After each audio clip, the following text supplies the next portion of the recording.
Grocery shopping, putting a strain on family budgets. Now, if you remember, I've talked about this in the past, sometimes jokingly as the bread theory. Marat loves bringing that up.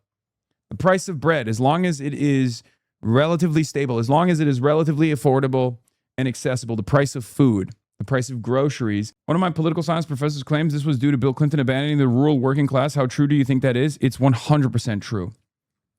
So there was an educational attainment change that took place because back in the day, if you went to college, you were a high income earner. The Republican Party had the vibes of like a country club. Very wealthy people, elitist people were oftentimes, more often than not, Republican, but the overwhelming majority of the blue-collar working class were Democrats. Now, this shift actually started in the Nixon era as well. Vietnam, hard hat wearers, like the aesthetics of trying to tap in to the working class. And it obviously accelerated with the Reagan era, culture wars, and getting the working class on board with tax cuts and anti-union initiatives, anti-union legislation. But yes, Bill Clinton and NAFTA was the final blow. NAFTA was the final blow. When those jobs dried up, when those labor unions died out, there was no longer a working class movement that was feeding into the base for the Democratic Party. That's it. Do you feel like that can or could be attributed to college graduates being more exposed to culture? Urban areas of politics seem always skew Democratic as well. Yes. So political polarization has taken on a very different shape in the United States of America in 2026 in comparison to where it was in the past. That political polarization has been designed around wedge issues. Shout out to Newt Gingrich for this. This is, again, a post-Reagan, first started in the Nixon era, but certainly became the prominent fixture of American politics in the Reagan era, culture wars and wedge issues, where ourselves as being in favor of certain values. And this was this designed a wedge between the Republican Party and the things that they advocate for, which is like, anti-abortion, pro-Christianity, pro-small business, fake bullshit, right? And tax cuts and deregulation, right? And the Democratic Party was in opposition to those things, progress, to varying degrees. And also the Democratic Party, I guess, had more ideological diversity about, trade policy and trade protectionism and things of that nature, but it became a much more neoliberal, anti-welfare state party with Bill Clinton, and a free trade party with Bill Clinton. So that established somewhat of a uniparty approach to international trade policy. That established a neoliberal uniparty approach to many of the solutions to the existing problems that people were experiencing. That's precisely the reason why the Democrats since the 90s have barely been able to launch any kind of serious socialization initiatives in the field of healthcare, because they're backed by the same corporate entities, Blue Cross Blue Shield, Aetna, and many others. So there's a uniparty in Washington, D.C. Both parties align. There's consensus politics in Washington, D.C. between Democrats and Republicans on keeping healthcare private. Democrats want to fund it more with subsidies. Republicans want to take those subsidies away. But ultimately, they're aligned and have arrived at a consensus that it should still remain privatized, right? There's obviously a uniparty consensus politics on American foreign policy. This was post-2001, global war on terror. That was the last bastion of the anti-war liberalism movement.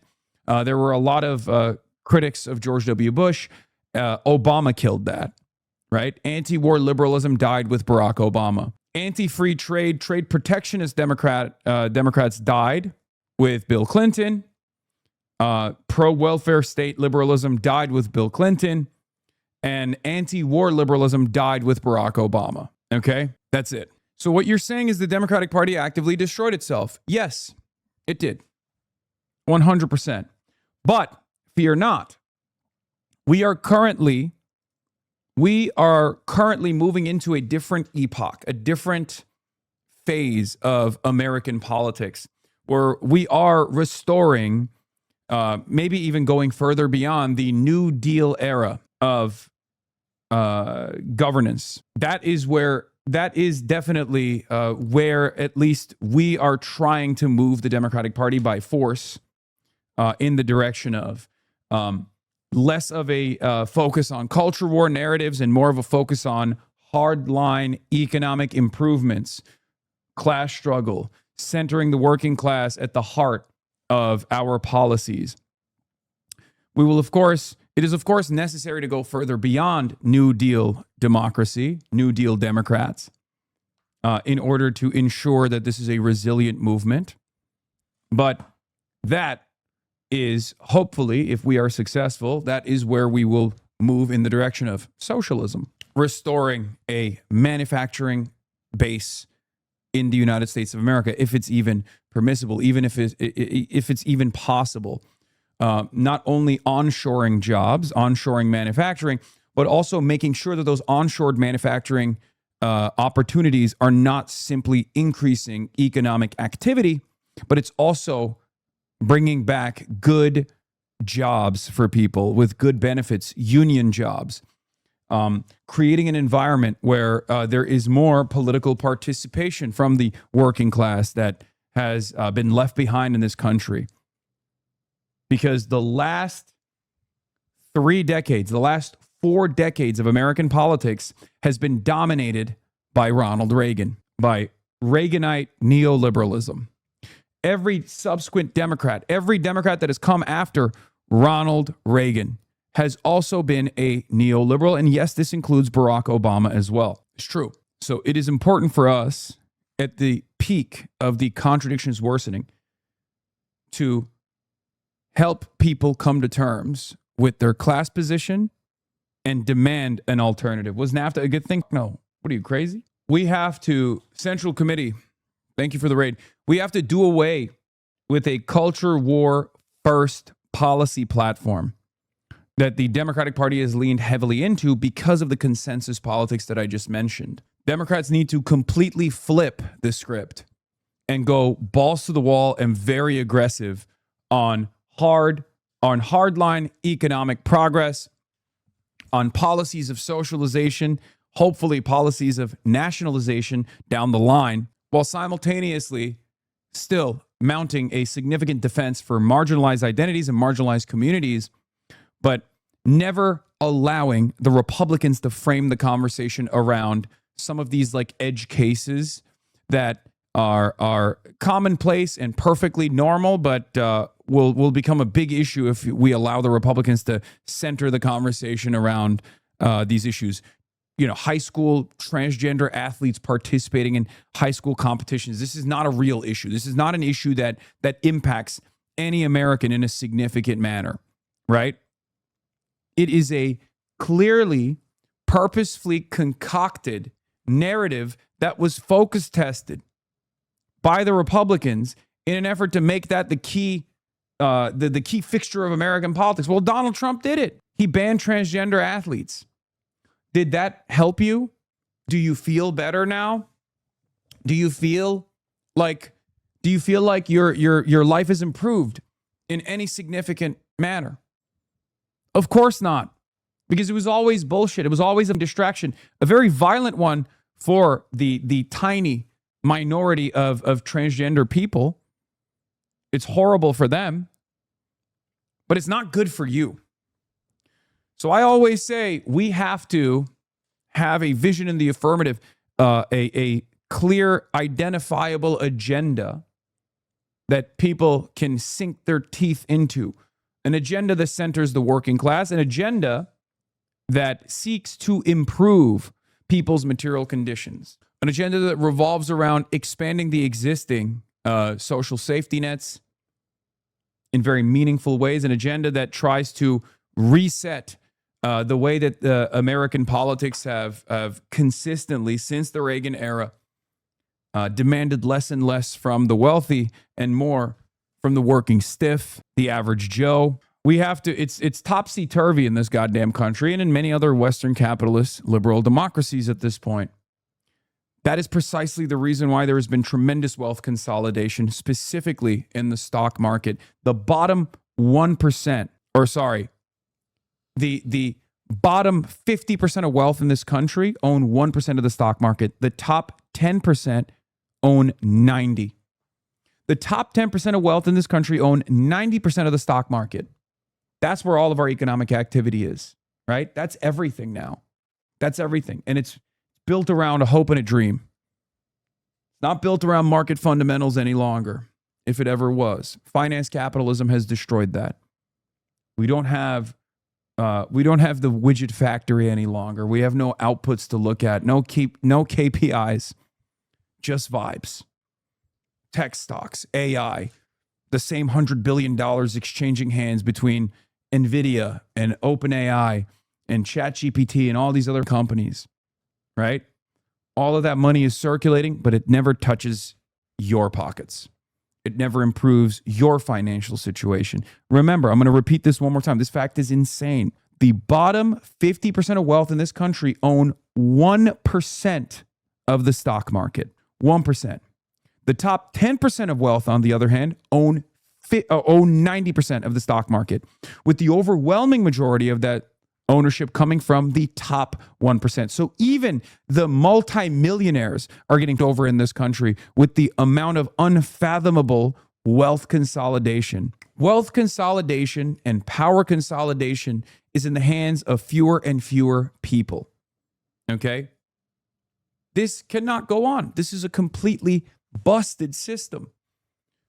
This avarice, this endless appetite for wealth and power consolidation is never going to stop unless we make it stop, unless we turn it around. It's ridiculous to expect the wealthy to magnanimously turn around and give us back some of the wealth and some of the productive output that we have created sheerly because they're kind people is stupid. It's never going to work. Charity is no adequate substitute to redistributive policies. That we know. That we have seen for the last couple of decades. Anyway, I don't know why I went on this long-ass tangent, dude. But yeah, this is incredible. The wealthiest 0.00001% of Americans now hold a record 12% of U.S. national income. It's gotten to a point where all of the wealth that we are generating, all the wealth that we are creating, all the value that we're creating is staying in the hands of not even like the top 10%, not even the top 1%. It's the 1% of the 1%. Isn't that insane? It's actually incredible because it's worse than the Gilded Age. It's worse than the Roaring 20s. That's how bad wealth disparity has gotten. But of course, technology has allowed us to have very different experiences, so we can do a lot more with a lot less relative wealth. So the average person now in 2026 obviously is far wealthier than the average person in 1926, right? Or, 1919, 1920s. Although the wealth disparity and the power disparity has grown tremendously, the average person is not starving as they did in the Great Depression.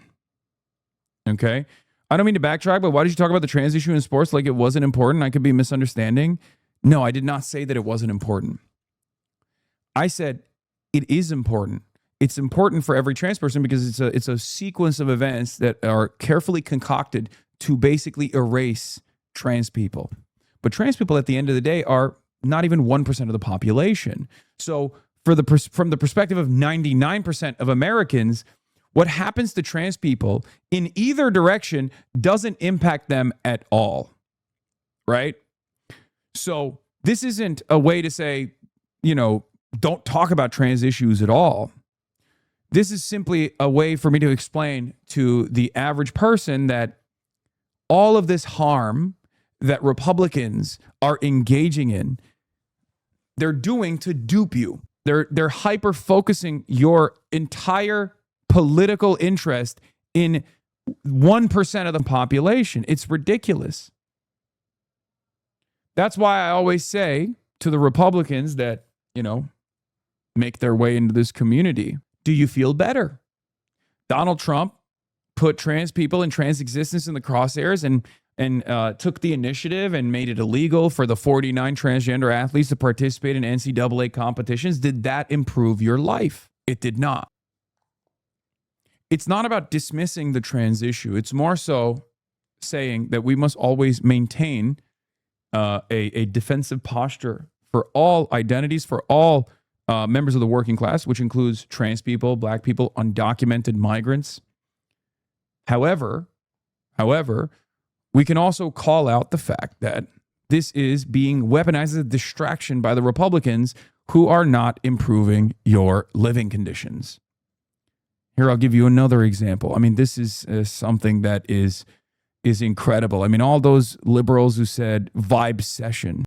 Look at this. Grocery shopping, putting a strain on family budgets. Now, if you remember, I've talked about this in the past, sometimes jokingly as the bread theory. Murat loves bringing that up. The price of bread, as long as it is relatively stable, as long as it is relatively affordable and accessible, the price of food, the price of groceries, most Americans are not going to revolt as long as they can get their treats, right? My homie Lenin said it best. Well, my homie Murat is basically, my brother Murat is basically Lenin himself. Something changed. COVID happened. Our just-in-time manufacturing supply lines were unbelievably fragile. They broke apart. They fractured.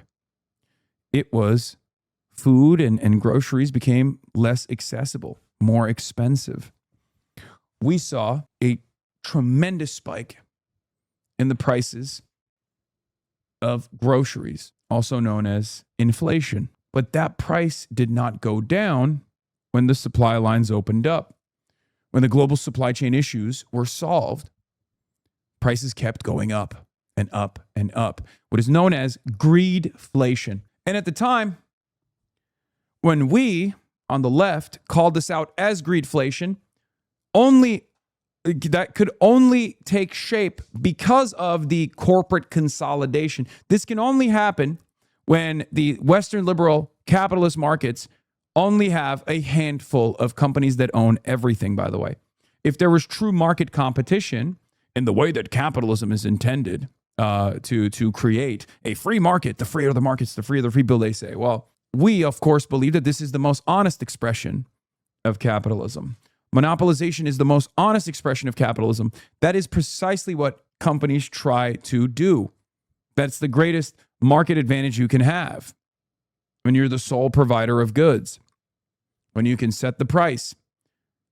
What we have right now is an oligopolistic structure. Wealth consolidation and corporate consolidation has made it so that price leadership is super easy. Price fixing, remember, is illegal, right? You can't go into a cigar smoke-filled back room and get together and operate a cartel unless you're OPEC, right?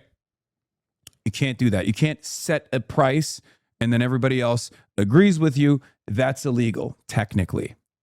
But what you can do is a concept that is perfectly legal. It's called price leadership. Price fixing is illegal. Price leadership is perfectly legal. So I'll give you one example. Airlines. In the Reagan era, there were hundreds of different airlines in many different markets. Nowadays, there's like one or two in certain smaller markets and 4 or 5 if you're lucky. Not a lot of competition there. If there were 200 different alternatives in the airliner industry, right, it would be a lot more difficult for one company to decide we're actually going to charge for your luggage, because other companies that don't charge for the luggage would then get away with being a cheaper alternative, a less costly alternative. People would just go to the company that's not charging you for your luggage. But when there's only 1 or 2 companies and one airliner decides to charge for your luggage, all of the other airliners also follow suit. This is known as price leadership. Okay? Yes, another concept is price fixing is illegal, price leadership is legal, tax evasion is legal. It's the same thing. Okay? And for the record, there is still a lot of price fixing that goes on. Make no mistake. But we don't really have a regulatory body that is invested in tackling these issues any longer. So you get the short end of the stick. You as the consumer, you as the worker, don't get all of the value that you provide. don't get all the value you generate, and you as the consumer then go home and are fucked over by the same corporations. They raise your prices, and there's nothing you can do about it. What are you going to do? You're not going to survive without eating eggs, right? This is price leadership, greedflation. Companies realized that people had the capacity to pay more for the same goods, and they kept prices relatively high. Prices never went down. Prices adjusted a little bit. Inflation was coming under control, but this right here, this 2021 till 2023 spike was negative real wage growth. If your groceries are more expensive, but your wages don't go up, if you only get a 1% increase in your wages, let's say, or 5% increase in your wages, but the grocery prices went up 30%, that means you are now 25% poorer than you were from the year prior. That's a negative real wage loss. It was so much fun to have been totally right about the vibe session being totally wrong. It doesn't matter. We're always right, but it doesn't matter because nobody fucking listens to us when we're right, because we're right too early, Michael. If you're right too early, look, this is what I've learned in my last, 13 years of being a fucking political commentator who's a socialist, who's an anti-imperialist. Being right too early doesn't do shit. Nobody ever goes, you know what? This guy was saying this all along. Maybe he was fucking right. Maybe I should listen to him this time around. You know what they do? The resentment carries. They'll agree with you, but they'll still resent you because they never forget how you made them feel. Same with fucking Palestine. Same with Vibe Session being totally wrong. Same with all of the things that we said about Kamala Harris's campaign falling apart and how her loss was likely, that this was a major gamble. None of those liberals, even ones who actually recognized that we were right, have turned around and been like, maybe we should listen to you this time around. Maybe we should listen to you this time around. No, that doesn't happen. They just remember you as the guy who delivered them the bad news from the start. The bad news that did not want, the bad news that they did not want to hear. The bad news that made them feel bad. And instead of feeling bad, they wanted to feel good. And to feel good, what did they do? They succumbed to their biases. They sought information that would agree with them. They sought out outlets that would tell them, no, Kamala Harris is fucking doing amazing. She's going to win for sure. Don't listen to these fucking radical wokes to the Kamala Harris left. They're all terrorists. They all hate Israel because they're Jew haters. Don't listen to them. Don't listen to those people. It actually makes perfect sense for the vice presidential debate to start off with, will you sign off on a nuclear first strike against Iran? That's perfectly normal. That's what they said. And they never took accountability over their actions. Look at Matt Iglesias. He's a great example of this. One of the biggest entitled, smug elitists that was professionally wrong the entire time. Was there any accountability for any of the advisors? No. They're still fighting that exact same battle. Don't most of the stats say real wages are increasing in average? It depends on where they're increasing overall. But this was, for the overwhelming majority of Americans, negative real wage. This was a negative real wage growth. Okay? This is where people's salaries did not catch up to people's expenses. So they literally were poorer year over year. And what's supposed to happen? What's supposed to happen is year over year, the amount of money you make is supposed to go up. You're no longer a 5-year experienced employee. You're now a 6-year experienced employee. You have an extra year under your belt. Your wages are supposed to go up. You're now more experienced. You're now more productive. But if the cost of goods is going up, and this is just the groceries and shit, we haven't even got, that is just the groceries. This is the one line that's supposed to be relatively stable no matter what. That's the last bastion of defense. When this falls apart, when that spikes, the working class start getting real mad for good reason. We're not even talking about housing right now. We're not even talking about healthcare. Housing, healthcare, and education, the three key necessities for upward social mobility and for survival. Housing and healthcare have inelastic demand. And yet there is, and I'm going to bring this back to the thing that I was talking about already, uniparty consensus in Washington, D.C. Uniparty consensus on keeping housing private no matter what for profiteers as a speculative asset. And there is uniparty consensus on healthcare in the same exact way. There are differing opinions in the Hill for what Democrats want to do. They want to subsidize it endlessly, but they want to still keep it private. That is what we have to change. So yeah, but I do think that the socioeconomic conditions have worsened to such a degree that people are now more and more aware of this game. They at least feel in their hearts this resentment, this unease. They recognize that something is not right. So it's important for us as socialists to explain to them the design of this machine that fucks them over, that stiffs workers at the behest of bosses. That's what we have to do. And it's not easy because a lot of people don't want to experience any change whatsoever, even when shit's really messed up. Americans look at a problem and will be the first to tell you that the solution to the problem is the same problem, more of it. To demand more of the same reasons why the problem persists. Look at gun violence in this country. Gun violence is a great example of this issue. Okay? The average American looks at gun violence and says, we have too much of it. We have to put a stop to it. What are we to do? The solution from the right is more guns. Oh, you want to stop school shootings? Arm the teachers. How is that going to stop the fucking school shootings? It's going to make it more likely to have school shootings. And the same issue persists for capitalism in general. A lot of Americans are deluded into thinking. They've been deluded into thinking. They're blinded by ideology. They're blinded by dogmatic pro-capitalist thought into believing that the solution to capitalism and all of its failures is more capitalism.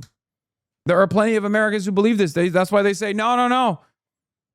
It's because free markets have never been tried. The freer the market, the freer the people.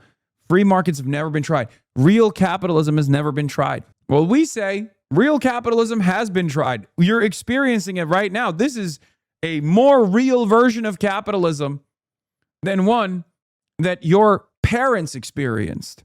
When there was a top marginal tax rate of 92%, that was a less real version of capitalism. This is a real version of capitalism. Your grandparents did not experience a real version of capitalism when they were still benefiting from the GI Bill, when they were still eating good off of the mass industrialization that took place, the centralized economy that had to take shape because of the war efforts and the residual benefits that they experienced from that after in the post-war economy. They never saw real capitalism. We're seeing it right now. And every day that goes by where wealth consolidation grows in the hands of lesser and lesser people, we get to experience a more real capitalism. It's that simple. Fewer and fewer people. Sorry. In any case, I digress. I went on that was an hour and 30-minute long rant for some weird reason. I don't know why. I was in a rant mood today. I saw that grocery price, the grocery prices graph, and it made me fucking lose my mind.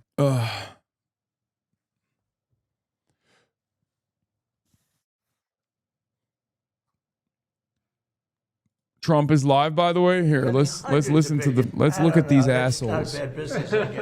But no, we have 19.2 trillion. It's the biggest number ever spent in any country by far, and that's over a period of 1 year. As an example, as you know, the Biden administration for 4 years did much less than 1 trillion.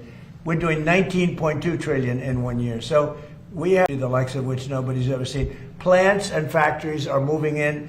Toyota just announced they're building one of the largest car plants anywhere in the world, and truck plants anywhere in the world.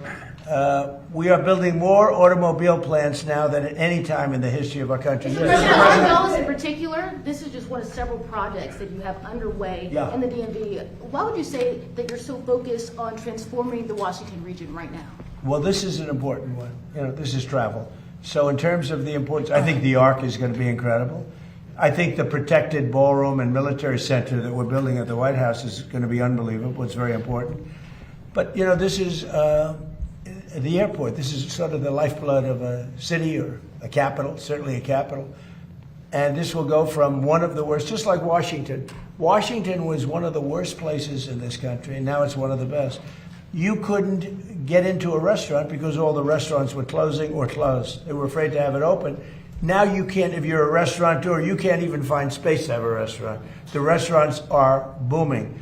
So, it's a great thrill. And by the way, if you look, Washington is clean, it's safe, people walk to work. Every day a young man or a young woman comes up and says, "Thank you, sir." I know exactly what he's talking about. They couldn't wait. They were afraid to walk to work. Now they literally walk to the White House. Washington is now a beautiful and clean. We got rid of the graffiti. 78 monuments and different things have been cleaned. They were strewn with graffiti. We had 28 fountains that not one of them worked. For years, for decades, they haven't worked. They're all up in service, and nobody's seen anything like it. We have it clean. We're changing all the grass in all the parks. That's going to be changed very shortly. The parks are, because the grass is very, grass is like human beings. Grass has a life also. And we're raking, cleaning, and changing all of the parks. We don't have people, we don't have the tents anymore. We don't have all the barbed wire up. We don't have the wire up. Washington's become a beautiful city. It's become a hot city. But, even more importantly, the United States right now is the hottest country anywhere in the world. Mr. President, just a point of clarity on the airport. No federal funding will be required. What did you mean when you said Congress may need to approve? So it's going to be bonded for $22.5 billion.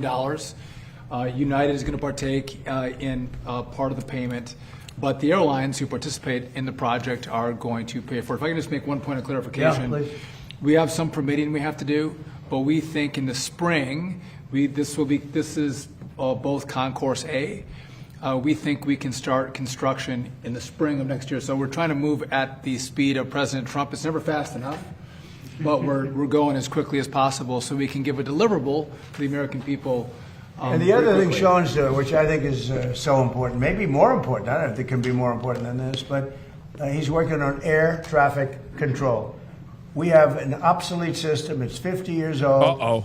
You saw the helicopter crash a year ago into a plane. That was a disaster. They're going to do AI. And, they're going to do less like TSA, bells would have less gone off air in traffic, less 4 or 5 ATC, minutes before it happened. You would have heard less the bells and ATC, whistles more would have gone AI. off.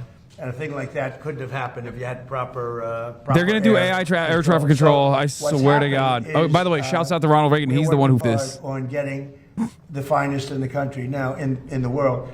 We've examined the systems of almost every good country in terms of air traffic control all over the world, and we have the best people working on it in the world. And it'll make, so often you'll see somebody even bunking into each other at an airport, but where planes come too close, where planes, in the case of the helicopter the helicopter hits the plane, we are working on air traffic control to redo the entire system, including the new towers, because the towers are obsolete. You don't think of it. You see a tower, and it looks fine. You go into those towers, they're literally falling down. So we're talking about new towers and all new air traffic control, which will give us the safest anywhere in the world. Mr. President, Why do you think Dr. Fauci invoked the Fifth Amendment so many times today when he has the pardon? And what was stopping him from just giving an honest testimony this morning? Well, look, I've never been a big fan of Fauci. Why he did that was very simple. His lawyer told him to. I don't know if he would have been better off not doing it. There were a lot of questions that I guess he could have answered, and some maybe he didn't feel comfortable in answering. But His lawyer told him to do that. Mr. President, on Iran, Prime Minister Andy Burnham hasn't mentioned publicly migration at all since he's gone into number 10. Did you discuss it with him? I did, briefly. He's going to have to mention it because it's killing your country. Killing you. He won't talk to GBUs. He's killing your country. He won't talk to them. And not him. I mean, we'll have to see. I know Starmer did very little about it. And they're coming from all over the world. They're coming from Africa. They're coming from South America. They're coming from different parts of Asia. And they're invading Europe. I mean, they're invading Europe. It's an invasion. And the UK is a prime suspect. Mr. President, on Todd Blanche, Senator John Cornyn of Texas has been hesitant to back the confirmation. Seems to be some sort of deal that he's Dog, this is literally, this is straight up reheated Nazi propaganda. Okay? Oh, the German economy is bad. Not because of the decisions that we've made in entering World War I, but the German economy is actually bad because of Jews, because of socialists, because of trade unions, because of communists. Also another word for Jews. Okay? So in order to solve the problem, in order to fix our economy, what we have to do is put the Jews in concentration camps. That is the argument. The situation is worsening as liberalism is failing, as capitalism is failing. The contradictions are worsening. And the reactionary right, once again, is turning to fascism. It's the same exact argument. Oh, it's because of the refugees. Oh, it's because of the workers that don't look like you that are coming here. Okay? It's the transgenders. It's the homosexuals. It's the workers that don't look like you and don't think like you. That's what the problem is. As soon as we put those guys in the camps, everything is going to be good. Well, that's not the case. The problem is wealth consolidation. The problem is capitalism failing. Now, the problem is, while this crisis is worsening in the entire Western world, there is no counterbalance like there was one in an otherwise revolutionary time. There is no USSR. That is, modern China, People's Republic of China, which he's railing on right now, I guess. Let's see what he says. So it's bigger than the internet ever was. It's bigger than anything ever was. So I don't want to restrict. I know many of these people. I don't want to restrict them from doing great work. Yeah, please. On what scenario do you see Iran attacking U.S. installations and personnel overseas and you withdrawing? I don't see that. No, we're not. No, we're gonna hit them very hard. I mean, I can actually say that because in that there's very little they can do about it. It was a different group than we're dealing with. They've already apologized, but we got to smack them a little bit. Mr. President, What are you doing? What do you do? Will I always hit back?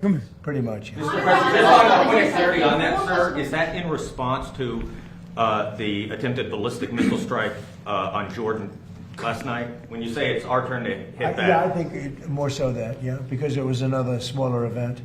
But no, they sent 8,000-mile-an-hour missiles. She rejected me. She doesn't love me no more. No, there's someone at the door. That's why she has to monitor. Namely, the Patriot system. Think of it: 5 missiles going 8,600 miles an hour, big ones, coming right at us, and all 5 were shot down.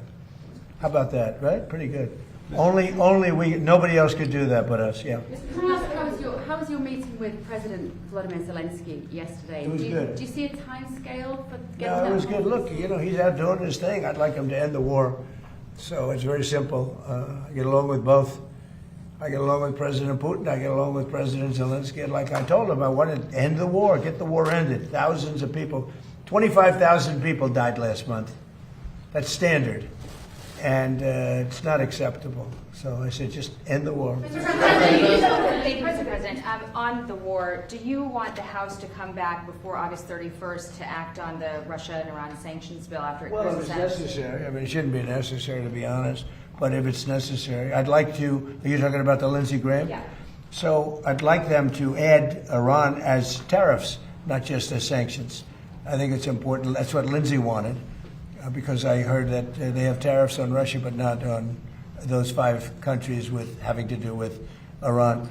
I'd like to see tariffs. Why isn't the dog allowed to leave the room? The dog clearly wants to leave the small room, Law. You're very good at this. You can maybe tell them. I think they should put in. You must be new here. The dog leaves the room all the time. I'm trying to pet her. Am I allowed to pet my dog? You're an 11-month subscriber. The dog.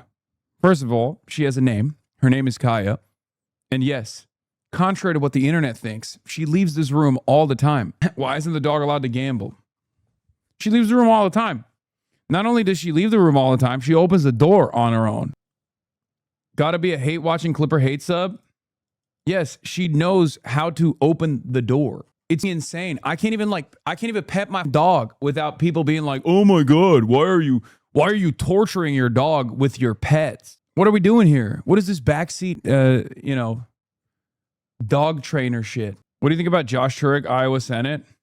He's talking about Zoran. There's no way they can get elected if that happens. But we should have unanimous Republican support. And if we don't, people should look at those Republicans. But think of it. Who would not sign voter identification with photo? And who would not sign proof of citizenship? Only people that want to cheat. Thank you very much, everybody. Thank you. Thank you, everybody, guys. Thank you, Bev. Why are you still responding to them? You know they just want to bait you for a clip. I know, but it's so fucking ridiculous. Like, yes, dude, I'm gonna pet my fucking dog. You know what I mean?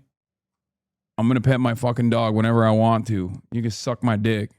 It's ridiculous. Josh Turek is DNC supported and lib of all libs. I mean, I don't even give a shit. I know Obama came out in support of Josh Turek. I don't care. It's fucking Iowa. Like, better than a Republican. You know what I mean? I'm not gonna like go crazy over it, but obviously that's the established Democrat.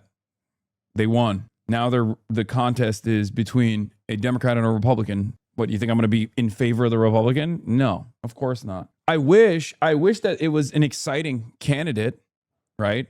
Because I still believe that a candidate that's like a little bit more radical, even in a place like Iowa, I think would probably do a better job. But hey, that's not what the cards hold, right? I mean, he won.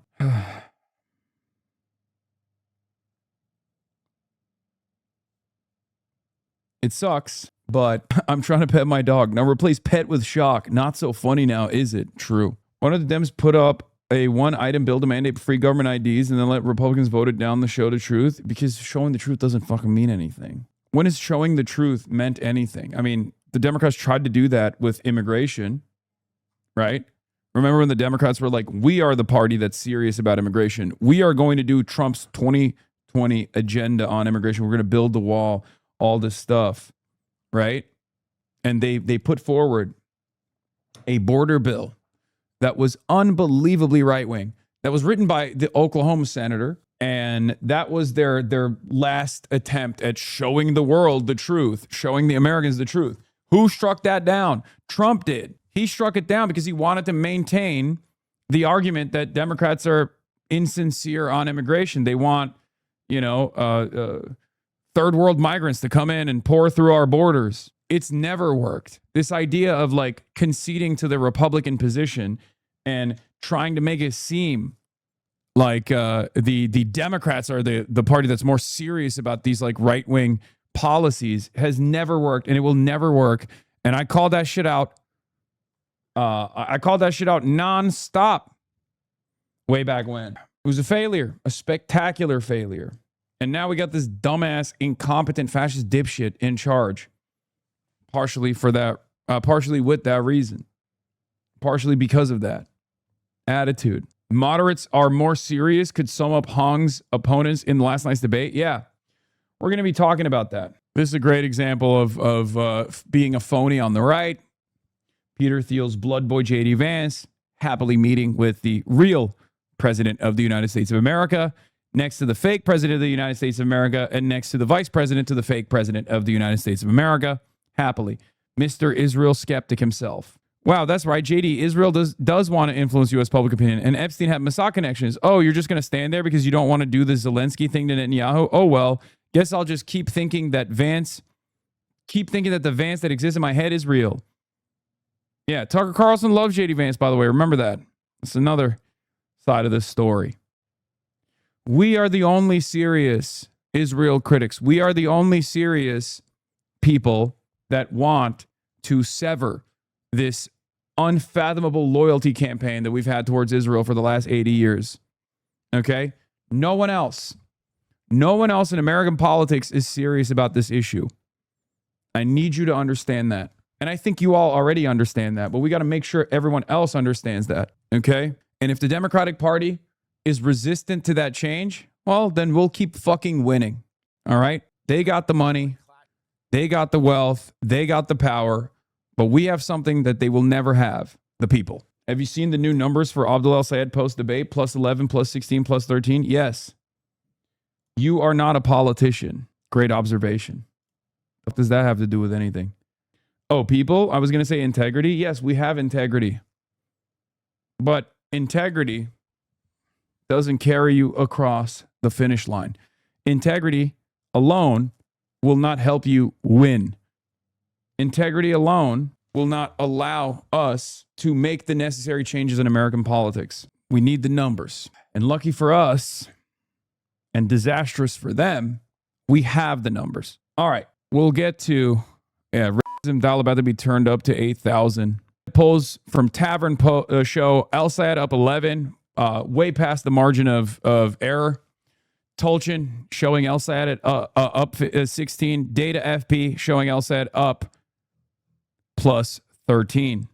But do not get comfortable. We still got to keep pushing. We still have Fetterman versus Drop Site. Julian Andreoni. I like that Fetterman puts on a suit when his boss is in town. Oh my God, I didn't even realize he's wearing a suit here, and it's definitely because Benjamin Netanyahu's here. Drop site news. Oh, you're drop site. Oh, no, it's like a race between who's the more pro-Hamas, drop site or Zidio. So now I got both. Zidio. Zidio. Bro, he's such an ogre, dude.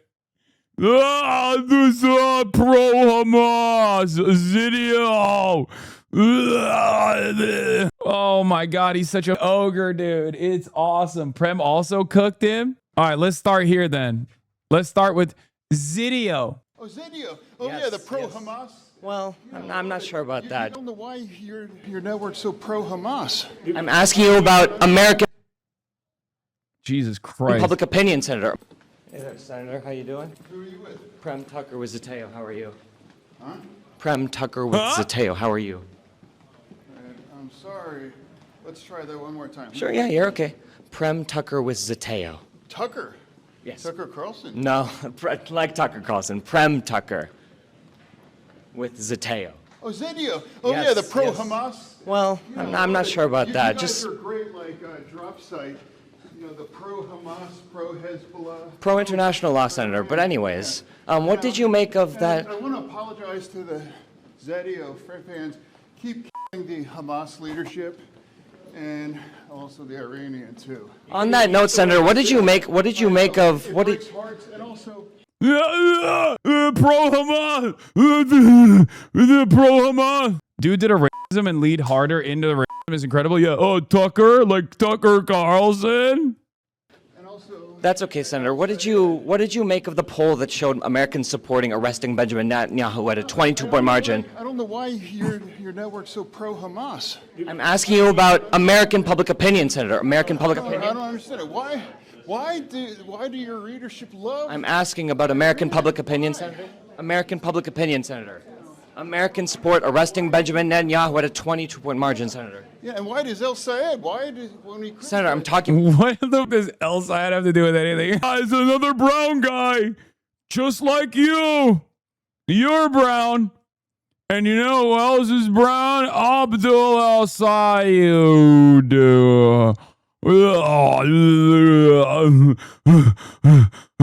I got so excited. Me brain not work too good. Oh, he's not out of breath because he can't walk. He's out of breath because he's using every processor remaining in his brain. It's firing off on all cylinders. That's why he's out of breath. This is literally computing at the highest level for him, okay? Having to manually walk, manually breathe, and manually hear, comprehend, and respond? Are you kidding me? About American public opinion? Manager on this hearing, do you plan to ask Dr. Fauci? This is the pro-Hamas network. Julian Andreoni. Who are you with? Drop Site News. Oh, you're Drop Site. Oh, no, it's like a race between who's the more pro-Hamas, Drop Site or Zidio. So now I got both. Hi, everybody. Yeah. Okay. You mind if I ask you a question really quick? It's about. I just want to say I want your viewers to say how much I love to watch Israel eliminating the Hamas leadership. Then you may like this I know question. that upsets a lot of your viewers and a lot of your founders. Yeah. So, but I think it's a great thing.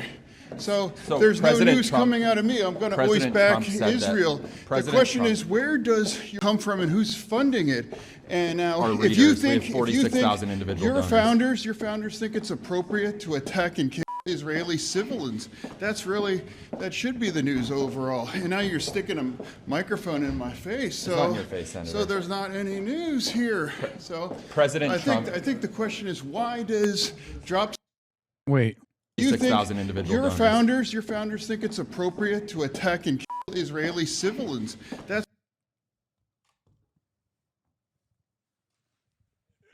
Israeli civilians! What? Dude, stop. Oh my God. Why does he sound so winded? Okay, he is using every of processing power he has remaining to answer questions. Okay, he's stupid. His brain is no good. How else can I explain it? He is literally a vegetable. He has the operating capacity of a sea cucumber. Okay, you tickle his belly and his tentacles will come out. That's it. He's overheating. He's overheating. This is far too difficult. Show chat what his CPU looks like. Yeah, that's it. It's fried. And nowadays, a stick of RAM is $900, so we can't even download more RAM. It's over. This is civilians. McConnell versus Fetterman in the marketplace of ideas. Who wins? We all lose, man. that should be the news overall. And now you're sticking a microphone in my face. So, It's not in your face, Senator. So there's not any news here. So President Trump- I think the question is, why does Drop Site love Hamas and Iran and Hezbollah so much?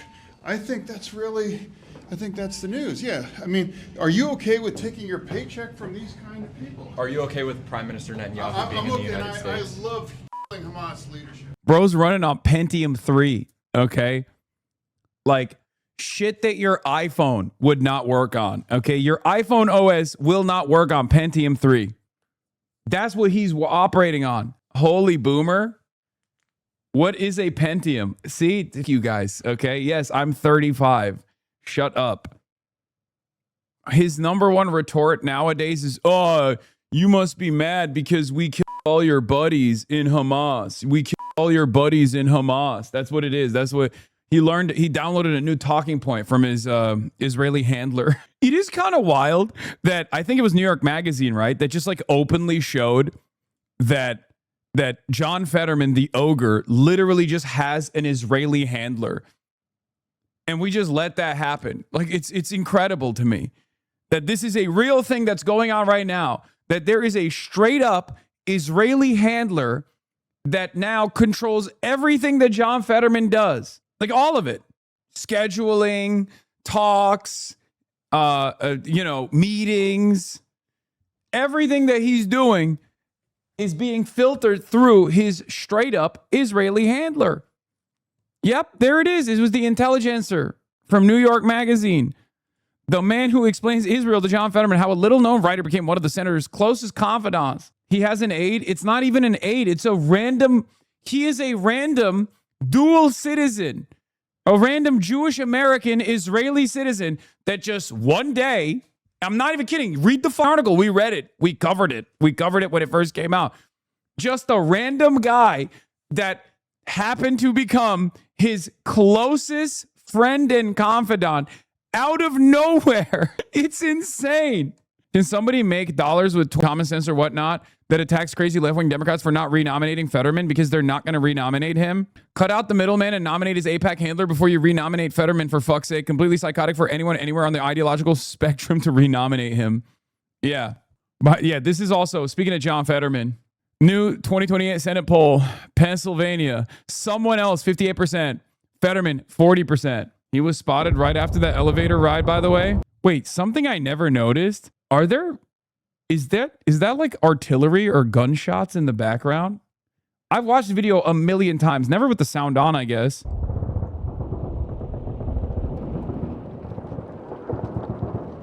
That's added sound. This was in Tel Aviv. Okay, is this actually him? I cannot confirm nor deny whether this is actually John Fetterman or not. It kind of looks like him, though. Why would I expect this not to be him?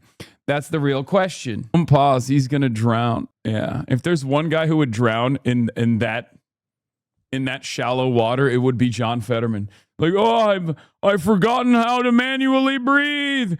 Oh, Hamas. All right. Let's get to situation monitoring. Pod Safe thinks we should make fun of Fetterman. Yeah, okay, they're wrong. Okay, they're wrong. It's fine. It's fine to be wrong. Your comment is getting taken out of context. Like people are suggesting. He said, "Oh, well, sorry, I didn't mention that." He said, "This will help me put an ogre on a pike." Right, which is about John Fetterman. People are suggesting he was comparing Haley Stevens to an ogre. It does not sound like he was doing that in any way. But also, don't call John Fetterman an ogre. You know, it's not helpful. I think it kind of plays into this belief among a lot of Democrats that the left wing of the party is far more focused on going after moderate Democrats than Republicans. No, I think there's a difference. I think Abdul al-Sayed and his treatment of like Elisa Slotkin, for example, which has been unbelievably cordial, versus John Fetterman makes sense. John Fetterman is no longer just a moderate Democrat, right? John Fetterman is just a Republican. Many moderate Democrats are also simply Republicans in Democrat clothing, right? But John Fetterman is an ogre. He is a collaborator. He is the most far right. He is more far right than most Republican senators at this point. I'll give you an example. John Fetterman, whose wife, soon to be ex-wife, probably, allegedly, was an undocumented migrant. John Fetterman used to be pro-amnesty. He had a personal experience with this, and he talked about it, and it was a real personal story. You know, his wife is Brazilian. She didn't have the proper paperwork. She finally got it. It was a huge deal, right? John Fetterman is now to the right of Mike DeWine on the issue of immigration. Mike DeWine is the governor of Ohio. Mike DeWine came out yesterday and directly criticized Donald Trump for removing temporary protected status from Haitians in this country. Haitians, up until now, up until the past couple of weeks, had temporary protected status, which means that they had proper clearance, proper authorization to live and work in places like Ohio. This was a huge campaign issue, if you guys recall. Springfield, Ohio, the Haitians are eating cats and dogs because Republicans just chose to lie about it. They said Haitians actually stormed Springfield, Ohio. They ruined the economy. They ruined the demographics of Springfield, Ohio. Meanwhile, most of the Republicans and most of the people living in Springfield, Ohio, with the exception of some crackheads that they found, were actually pretty happy about the influx of Haitian migration into Springfield, Ohio, because it actually turned the economy around. Another one of these forgotten towns that now had an influx of economic activity, cash, workers. It was good. More tax revenue for Springfield, Ohio. Okay? It caused the revival. One of the greatest examples of this is Hazleton, Pennsylvania. It's another forgotten town that was left behind, that was overwhelmingly white. And then there was an influx of Latino migration into Hazleton, which then created small businesses, created economic activity. Hazleton. Hazletown? Is it Hazeltown or Hazleton? Whatever. It's one of those towns, okay? Hazleton started booming as a consequence of this. Nat Geo actually did a profile on this. It was Trump won, right? The town was on the verge of bankruptcy across the board. People had left it behind. No one cared about it. And then Latinos started moving to Hazleton. And when they started moving there was a lot more economic activity. There was a lot more labor. There was a lot more commerce. And it led to a town revival. But it also changed the ethnic makeup of the town. All of a sudden you had, Mexican, Guatemalan food stores and markets and things of that nature. Tucker Carlson famously criticized this change. He said, it's not good that the town is experiencing a revival if the white natives to Hazleton are being displaced. That's what he I remember covered extensively at the time. It's ridiculous. And a similar situation is taking place in Springfield, Ohio, where the locals like it, the business owners like it. A lot of people actually appreciate their new neighbors. And yet the racists from outside of Springfield, Ohio, hate it. And they try to use it as an example of what happens when you allow unlimited migration to take root in a town that was forgotten. Hasan deadass thinks the entirety of South America's Guatemala. Have never seen him mention another single other country south of Mexico. Okay, I'll fucking download Dominican Republic into the lexicon. Okay, I'll download other South American countries. I just use Guatemala as like as a catch-all. Okay, Honduras, Nicaragua. I'll never say Argentina, Venezuela, El Salvador. Anyway, bad clips, bro. What is bad clips? Yeah, it's awful to see these non-Ohio people talk down to our neighbors. Anyone working blue collar or in manufacturing here knows Latino and Haitian immigrants are great workers and great neighbors, great communities. Real Ohioans get it. Yeah. So the reason why I brought this up is because we were talking about John Fetterman. So the Republican governor of Ohio, Mike DeWine, came out after the Trump administration made a decision to revoke hundreds of thousands of Haitians that currently have TPS to take away their temporary protected status, putting their immigration status in legal limbo, basically, simply to lean into some of the most reactionary white nativist elements in American society, the last remaining 20% of like white evangelical racists who just want to fucking purge all of the non-white ethnics from the American boundary, right? Because it's just for those guys with no real positive economic gains that will come from this decision anyway.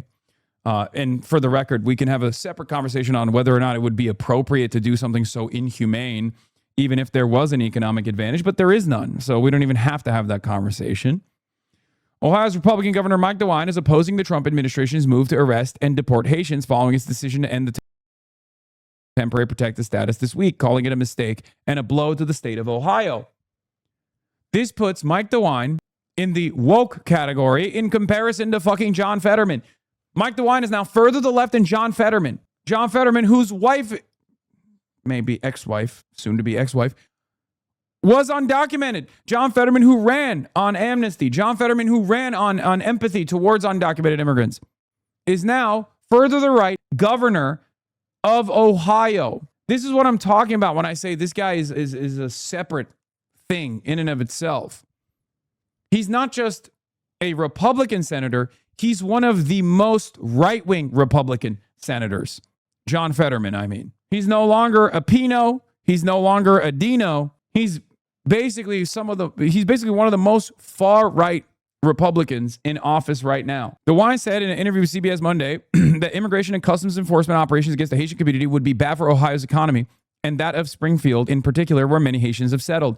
These are people who have helped Springfield really come back, DeWine said to CBS, explaining the Haitians have filled jobs and opened businesses where the economy once struggled. The Haitians who are living there and employed there, they came there to work. And they came there because there were jobs that were not being filled by other people. DeWine also noted that Haiti's security and political situation is still unstable, with gangs controlling large parts of the country and the capital, Port-au-Prince. The State Department has warned Americans not to travel there, and DeWine described the country as being in a virtual chaos with no semblance of government. Haiti is hell today, so you'd be sending people back to hell, DeWine said. Very few of those Haitians will voluntarily go back to Haiti. If they have to leave, they'll go someplace else. They want to work. They want to support their family. They don't want to go back to Haiti. To the Trump administration, none of this matters. White House advisor Stephen Miller is excited at the prospect of deporting Haitians. He has claimed that Haiti is safe for Haitians and celebrated the Supreme Court's ruling allowing the administration to end temporary protected status. We can finally remove these Haitian illegal migrants, Miller said. Literally not illegal until you revoke their TPS. Ironically enough. All right. We're going to start here. U.S. and Saudi joint strikes on Iraq. This comes after Iran did something unique. Yesterday, Iran launched a salvo of missiles in the direction of U.S. bases in Jordan. They did this unprompted.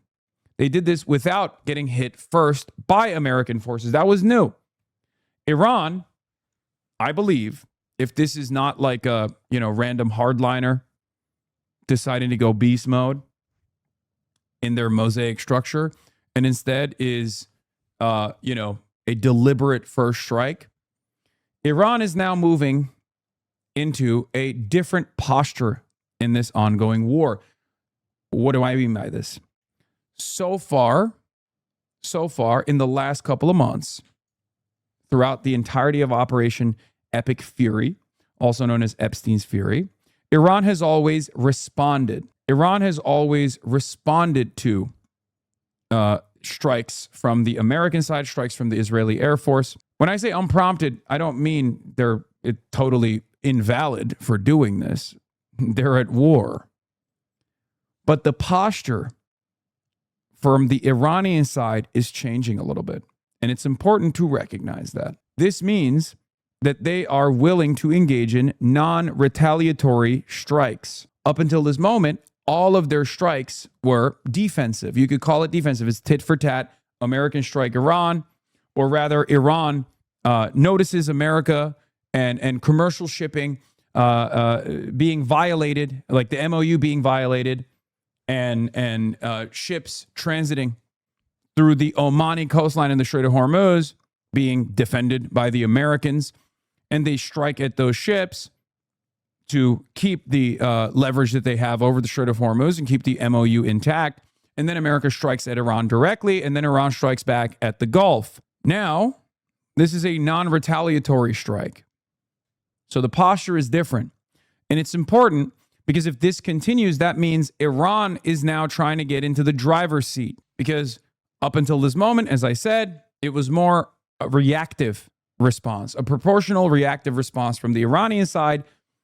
This will still be proportional, of course, but instead of a retaliatory strike, this is now going to dictate the tone of the theater and give the escalation capacity to Iran. Sina Tusi also noticed this. It would mark the first time Iran has initiated direct strikes against U.S. forces in this war. The aim may be to deny Washington to a tactical pause to let oil prices fall, sustain pressure, and preempt what many in Tehran believe could be a broader U.S. offensive.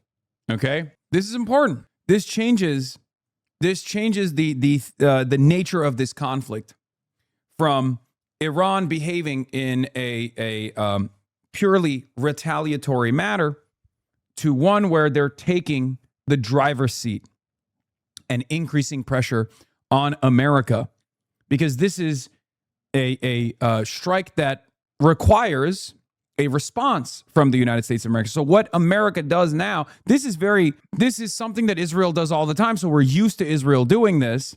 This is when Israel was striking Lebanon, for example, when the MOU was being conducted, when the MOU was being discussed, Israel would try to do additional strikes in Lebanon in an effort to see what America was willing to let Israel do, in an effort to see what Iran would do in retaliation. This is not a position of weakness, for the record. Iran's constant impulse to demonstrate escalation dominance, this is from Dr. Andreas Krieg, associate professor, saying, Iran's constant impulse to demonstrate escalation dominance isn't a sign of strength, but a deep-seated inferiority complex and trauma on which the Islamic Republic has been built. At this rate, the greatest obstacle to Iranian security isn't Israel or the U.S., it's Iranian sociopsychology. Wrong. That is wrong. Sina responds to that, says, before the war, Iran's relative restraint was cited as proof that it was weak. Now its assertiveness is attributed to inferiority complex. Perhaps it's time to spend less effort psychoanalyzing Tehran and more effort understanding its strategic logic. I think Iran has shown over and over again that it is not impulsive at all. As a matter of fact, its strategic restraint was perhaps born out of naivete. This idea that the moderates or the reformists would be able to negotiate with the United States of America, with the West, with Israel, or at least not with Israel directly, but with America that is supposed to control Israel. The idea that America would treat them as a sovereign nation and not simply a nuisance that they can willingly. This was wrong. The reformists and the moderates were wrong. The hardliners have been proven correct. Okay? And when I say the current reformists, they're not even real reformists. These are still previously people that were known as hardliners like Galabaf, but they're just more pragmatic. So even that is a shift in the direction of the hardliners, because the current governance structure inside of Iran, with the exception of the president and maybe Abbas Araghchi, the foreign minister, is mostly hardliners that are more pragmatic. So they're willing to negotiate with America at all, but still willing to fight. And the hardliners that don't want to negotiate with America at all and simply just want to fight. So there has been this consolidation of a forceful posture where the hardliners won. Part of the reason why the hardliners, quote unquote, won is because Israel killed all of the reformers. Israel killed all of the people that were always willing to negotiate with the United States of America. Now, the majority, from what I understand, is still in the hands of those who are still hardliners, but not as conservative or as invested in purely fighting. The pragmatists are still technically in control. But the way that the American side has presented this conversation makes it seem as though there is a real crisis in Iranian leadership. They've even gone so far as to lie and claim that the further right, the more right-wing elements within the IRGC have actually won, right? Araghchi is a reformist. I know, I already brought that up. I said Pezeshkian, Araghchi, those are like the last remaining. Those are like the last remaining reformists. They're not technically hardliners, but the rest, like even Galibaf, is a more pragmatic person, but still in the past would have been considered a hardliner. Right wing isn't an interesting descriptor. Yeah, I don't. It doesn't fall in the same left-right dynamic. Not one reformist got killed. USA want a change of heart. Anyway, here's what's important. Here's what's important. Regardless of the way that the American side, the way that the Western world has covered this as like real chaos in the leadership structure, I don't think there's as much chaos as the way that we're coping here in the West. They definitely are working hand in glove with one another. The forceful military posture creates leverage for those who seek out negotiations. Okay? But in any case,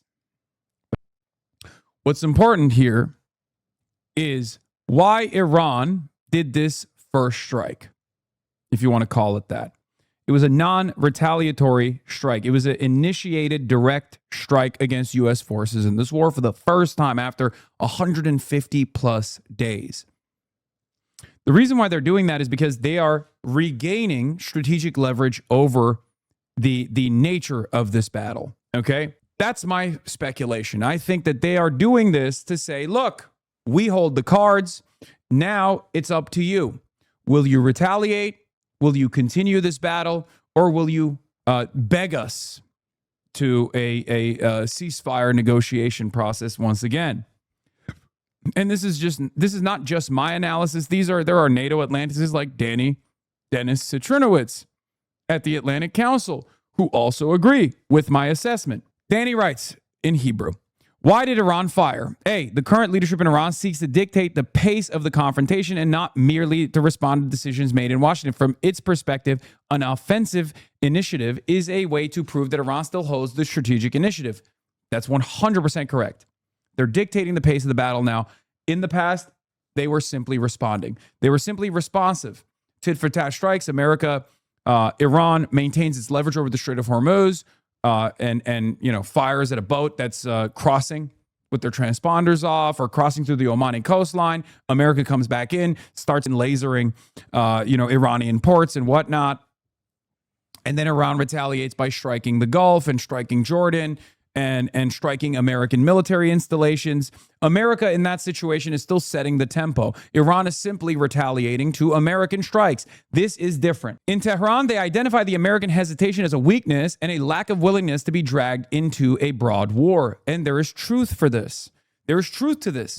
It's not an accident that there were more leaks about the lack of interceptor stockpiles on the American side this past week.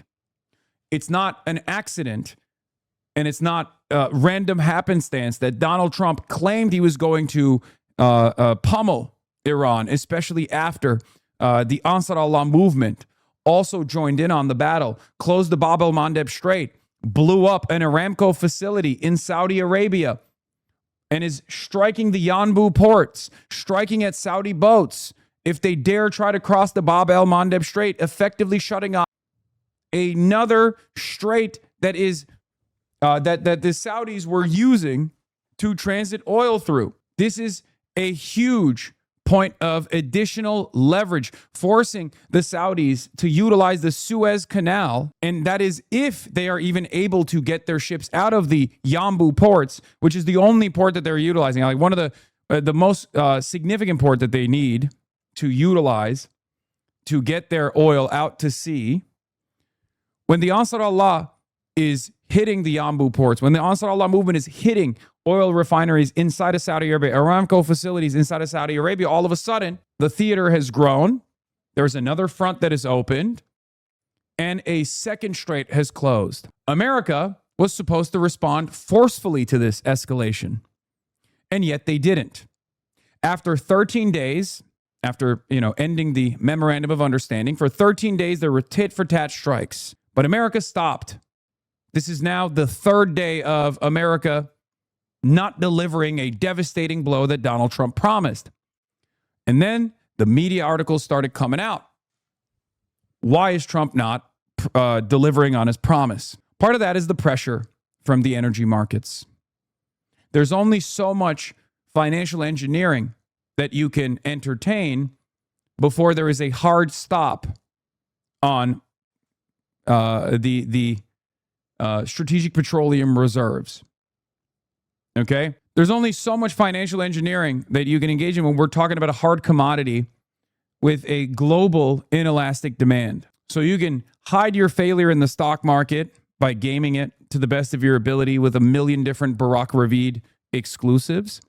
But ultimately, when the belt gets tightened and tightened, when there's not enough oil in the strategic petroleum reserves, and you come near that hard limit of 150 million barrels of oil, where the salt caverns are slated to collapse due to a lack of pressure, you have to do something else. That's one of the major pressures that even Trump has to recognize. Okay? That's one of the major pressures that even Trump has to deal with. Okay? Even he understands this, regardless of how stupid he is. That's one. Number two, the other pressure is the other hard limit. There's only a finite amount of munitions. There's only a finite amount of munitions for standoff munitions that America has been deploying and depleting to strike Iran because they can't utilize their air force efficiently. They haven't developed sufficient air superiority over the Iranian airspace. So they have to use these standoff munitions, Tomahawk missiles that they lob, ATACMS from Kuwait, right? And they also have a finite supply of interceptor missiles, PAC-3s, the Patriot missile systems that they have. And now they've actually started deploying PAC-2s as well. A much older version, a much worse version of the Patriot missile system, which already doesn't have a 100% interception rate regardless. Some of those PAC-3 missiles fail. We've seen one over Bahrain that failed and fell into a residential neighborhood. We don't know how many civilians that killed. Those are the two major reasons as to why Trump has not re-escalated and gone up the escalation ladder against Iran. But they cannot continue to fight. They cannot continue to fight, but they also can't concede. It's a real damned if you do, damned if you don't situation, because if they concede, they tuck their tails, the Americans tuck their tails and run, okay, then it's established unambiguously that Iran now controls the Strait of Hormuz, which, 20% of the entire world's energy supply transits through. That's a huge economic advantage that Iran now has. There's a huge political advantage that Iran now has. Iran wins. America loses. So the smart alternative here is, of course, to negotiate with Iran, to beg them back to the ceasefire process, to beg them back to the negotiation process. Iran has already won. We just simply have not acknowledged it yet. And the bleeding will continue until we acknowledge that defeat. So this initiative from Iran to initiate conflict for the first time in the last 150 days is fairly significant. It means that Iran is accelerating the process of American recognition of defeat. It's forcing Americans to come to terms with the reality that they do not have the necessary interceptor supply. They're obviously not going to go beast mode and start striking Israel in this belligerent manner, because their goal is not to engage in revenge. Their goal is still fairly restrained. Their goal is to basically show America their capabilities. That's why they're striking Jordan. That's why they're not disabling what remains of the anti-air defense systems that exist in Jordan. America obviously had to move a lot of their assets away from the rest of the Gulf because Iran pummeled these American bases in the Gulf to Jordan. Jordan is the last line of defense for Israel. This is also part of the reason why Israel is now defending Jordan.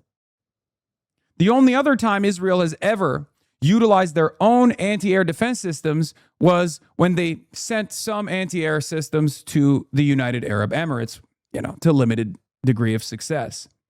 Don't strike me. No, I'm not. No, they aren't. Yes, they are.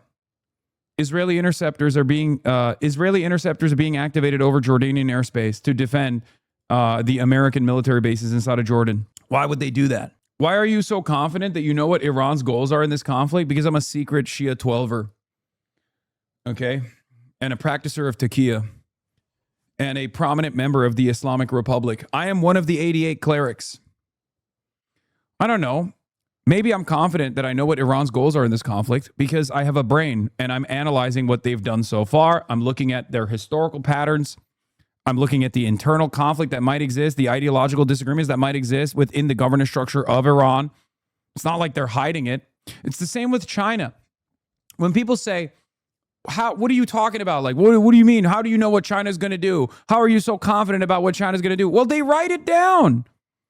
They write it down all the time. They're pretty open about it. It's like Babe Ruth. They called their shots ahead of time. We don't listen. We don't take it seriously. And then we're shocked when it happens.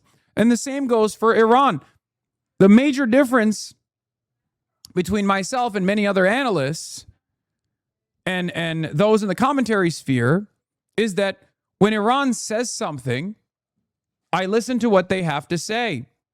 If there is a logical through line with what they're saying and what they're doing, if there's a connection between the two, I take note of that and I remember that the next time around. Iran has shown unbelievable restraint, so much so that that level of strategic restraint was seen as a weakness for the longest time. As an Iranian, you are so correct about your analysis of Iran. I can tell you that.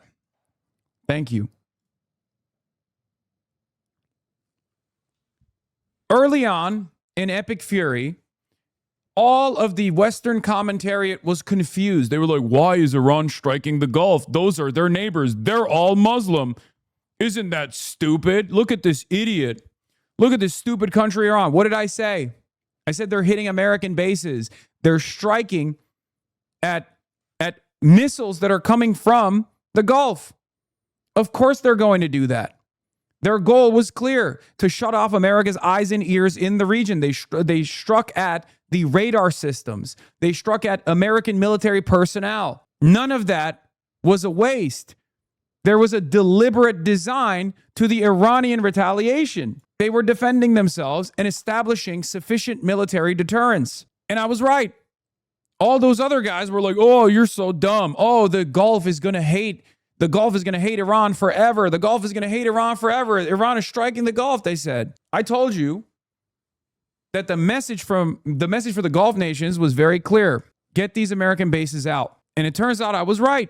Many in the Gulf want to get these American bases now out. That's part of the reason why America's talking about entertaining putting their entire central command, their entire operational structure inside of Israel now. Here's another version of those events. Hundreds of Jordanian political, legal, and other figures signed an open letter last week calling for the withdrawal of U.S. forces from Jordan in a rare public challenge to the government, which has long cracked down on free speech and dissent. Anecdotally, my experience is that these operations against Iran in defense of Israel are overwhelmingly opposed by the people in Jordan. You have to remember, a lot of these Gulf nations, and also Jordan as well, they're not real democracies. They're not democratic at all. They're run by fucking kings. Jordan is run by a British puppet. So the Jordanian population's attitude towards what's going on, the Jordanian population's attitude towards like being the last line of defense against Israel is not exactly popular by the Jordanians themselves. They don't want that. Same with Bahrain. Same with even the United Arab Emirates, which we, often joke about and say is the most Israeli country. It's the Arab version of Israel. But even amongst the Emirates, the population doesn't want, many people in the population don't want to be the last line of defense for Israel. They don't want to be a missile sponge at the behest of Israel. Why would you want that?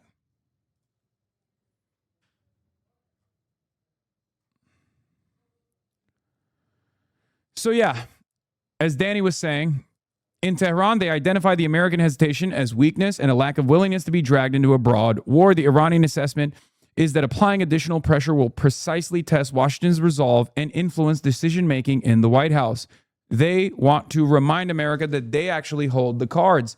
They control the tempo. This is a big deal. From Iran's point of view, Danny continues, the naval blockade is no longer just a means of pressure, but an actual declaration of war.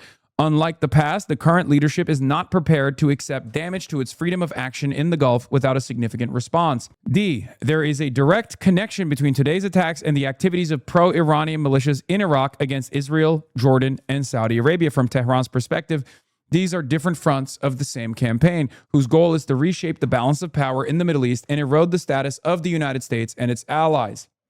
E, this is also further evidence of change in Iran's doctrine following the rise of Khamenei. If in the past, the emphasis was mainly on response and deterrence, today Iran is also prepared to initiate offensive moves and to rely deeply on its missile array, drones, and regional proxies. In Tehran, they see an opportunity to reshape the strategic reality in the Gulf to their advantage. The ball is now back in Washington's court. In Iran, they assess that a limited American response will not change the reality. And in the end, the United States will be required to decide whether it escalates the campaign, knowing that every escalation is expected to be met with further Iranian escalation.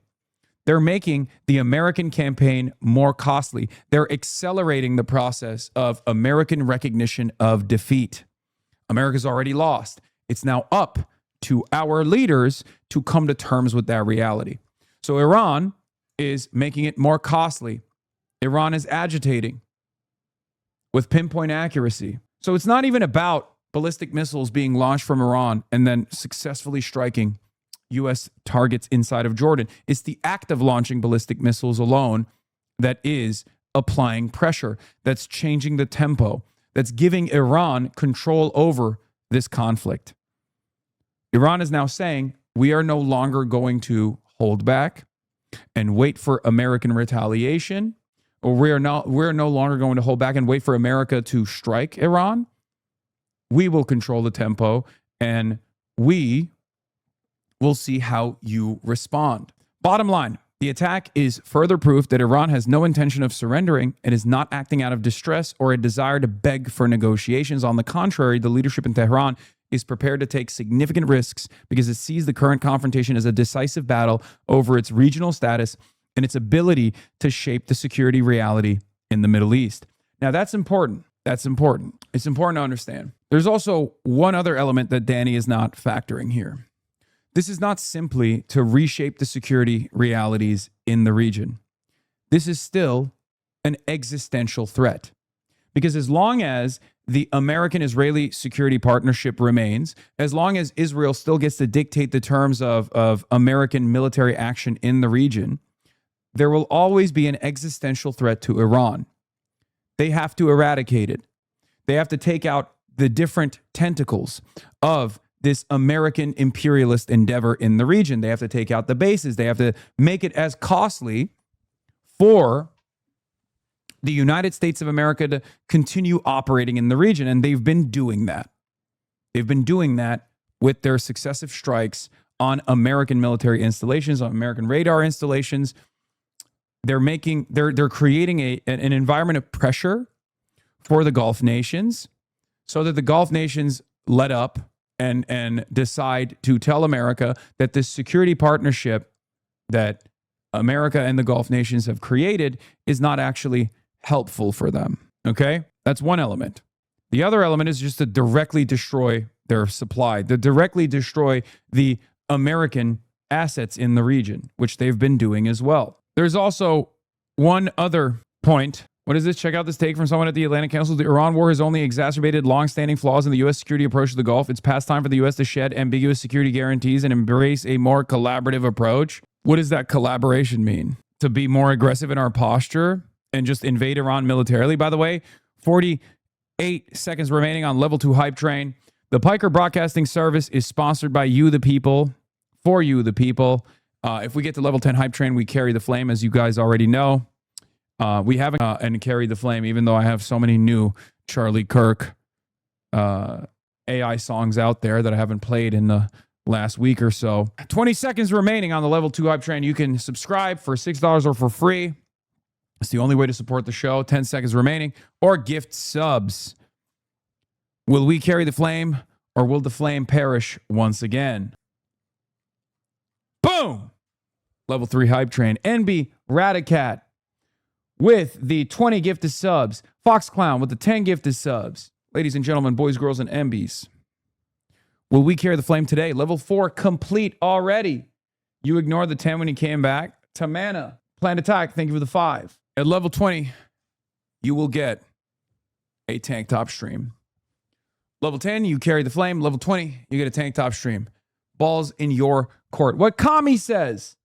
Thank you for the 20 gifted subs. Lil B Stan, thank you for the 10 gifted subs. Say wallahi, wallahi. This is in my local St. Louis news. Deported St. Louis County couple shot dead. Oh, yeah, I know. I'm going to get to that as well. Gray Violet. Zelensky is high. According to CSIS, this would be roughly half of the U.S.'s entire remaining inventory of Patriot interceptors. President Zelensky has asked President Trump for an emergency winter package of 300 Patriot interceptor missiles, Axios reports. Zelensky said Ukraine's stocks are nearly exhausted and warned Russia's strikes could leave millions without heat this winter. The math doesn't add up. Air defense doctrine requires at least 2 interceptors for each incoming projectile. 3 to 5 attacks per month at 30 to 40 missiles per attack is 180 to 400 interceptors needed per month. Russian attacks will certainly increase in frequency and size during the lead up to winter. Mr. President. PMY Gurumi. It's socialism or barbarism. Level 7 Hype Train, ladies and gentlemen. PMY Gurumi. PWNY Gurumi. Thank you for the 25 gifted subs. At level 25, you'll call Trump? No, we're not doing that. We got to go way higher than level 25 for me to call Trump. Let's be real. Level 25, I'll do a workout stream. Fuck it. Why not? Kawuki, the smoking pun. That timeline doesn't work. Zelensky said we need the Patriots yesterday. He's seeking 300 of them by winter. He said Trump promised he would try to help, but also made it clear it's difficult because of the need for interceptors in the war with Iran. Yeah. It's just ironic that he's asking for additional interceptors while simultaneously expanding the theater of conflict in Iran and only continuing the Iranian battle further. As I said yesterday, the more the Iranian war continues, the less likely it is that you are receiving interceptors, Zelensky. This is why I said it's dumb. This is why I said it's fucking stupid to try to strike Iranian tankers or Iranian ships commercial ships in the Caspian Sea to try to make yourself more useful to an insane person like Donald Trump. It made a lot more sense for you to say, look, we are very capable of defending against drone strikes, far better than the Gulf nations. We will give you our expertise. That was smart. Trump obviously didn't give a shit about the smart move, the smart initiative from Zelensky to make himself more reliable, more valuable to the American side. And instead, he did the dumb thing. Yeah. U.S.-owned LNG carrier was hit by a drone at the Egyptian port of Damietta in the Mediterranean Sea, possibly Energos Winter, operated by Wilhelmsen Ship Management Limited USA, that have left the port following the reported attack and is now anchored off the coast. Tell me again about how pipelines circumventing the Strait of Hormuz will mean game over for Iran. Yeah. They have the reach. They have the reach, and this is why the other side, like the other axis of resistance militias, are also an important part of the Iranian security package, the Iranian security assurances. This is how they change the security environment in the region to their benefit. Okay, we're almost done with level 8 on the hype train, ladies and gentlemen. Almost done at level 8 on the hype train. Do we carry the flame or not? From the Caspian Sea to the Mediterranean, the conflict is expanding. Such is the regional fury. If tankers can be struck here, traffic entering from the Red Sea or transiting the canal itself is at risk, especially bad for European energy security. Slowly but surely, they're expanding. Slowly but surely, they're increasing the pressure. This will make it far more costly for America, whose primary goal here as the hegemonic superpower is to make sure that people can fucking trade with ease. America, remember, doesn't just have the ambition of like destroying Iran. America obviously also has additional roles to play. One of the most important roles that America has as the hegemonic superpower is to allow free commerce, free flow of trade, is to assure that security for the rest of the world. Otherwise, your military might means nothing. And if you can't achieve that through a military campaign, you have to achieve that through negotiations. Yeah, I too remember when Macron said, we can do amazing things in Iran. I remember that. It turns out those things were not so amazing. All right, we're at level 9 hype train, almost halfway. Ladies and gentlemen, keep up the gifted subs. Phytux reports 2 ballistic missiles out of Yazd, Iran, destination unknown. Isn't our dollar basically backed by the idea of us guaranteeing free-flowing trade? To a certain degree, yes. It's backed by the confidence that people have in America maintaining global stability with its superior military, okay? All of this entire back-and-forth battle, diminishing stockpiles, America not following through on their security promises to all these countries in the region, all of this actually has destroyed the confidence that people have in America remaining the hegemonic superpower. If America can't protect the petrodollar, what can it protect? Bonzer Barry says the first step is accepting the Strait of Hormuz is lost. European allies are refusing to support a U.S. push to create a joint Strait of Hormuz patrol until they see an enduring ceasefire in the Iran war. The latest sign that Washington's repeated bashing of its closest friends has carried consequences. No, I don't think they're puppies, okay? European leaders are servile dogs. They would willingly follow Trump, regardless of the way Trump talks about them or talks to them. The reason why they're not doing this is because they understand the situation. They understand the dynamic. They understand that there is no benefit to sending naval assets to the Strait of Hormuz when America can't even guarantee trade security to the oil tankers, to the to the shipments that are trying to transit the Strait of Hormuz, while Iran is still clearly peppering those ships with drones. The 30-year Treasury yield, which moves with inflation expectations, jumped to 5.21%, the highest level since mid-2007. We've officially reached level 10. What did I say I was going to do at level 15? Oh, a tank top stream. If we reach level 15 on the hype train, I will do a tank top stream again. I'll bring it back. I'm not above slutting myself out, but promises made, promises kept. Funny, we just literally watched an Agartha hardstyle remix of Charlie Kirk. I think problematic is out the door at this point. Okay? I'm just trying to win over the Asmongold audience, the fucking Nederlanders, okay? The people, the Dutch, the people living in Holland, the people living in Norway who are like, oh, maybe this guy isn't so bad. He likes the hard style. I love hard style. Maybe socialism isn't so bad. I also like carrying the flame. Why do you lie to your fans in here? About what? Gaming? Hot off the presses? Nah! That's crazy. Coworker Wig to coworker Kirk. Charlie's looking up at this right now. Wow. We are, thank you, Burley. Level 11 hype train. Thank you, Burley. In half an hour, I will be talking to Trita Parsi about the situation. We will be monitoring the situation together. Anyway. Violent clashes in the Middle East and concerns that the pause in the fighting between the U.S. and Iran is over. American and Saudi forces say they launched precision strikes against militias backed by Iran, and Tehran fired ballistic missiles toward American forces. U.S. commanders call it an attempted surprise attack. Charlie D'Agata is in Jordan with the very latest. Charlie, good morning. Good morning to you, Vlad. 4 days of relative calm was shattered overnight with those two dramatic developments, that surprise attack aimed at U.S. forces and new U.S. airstrikes in a joint operation with Saudi Arabia for the first time.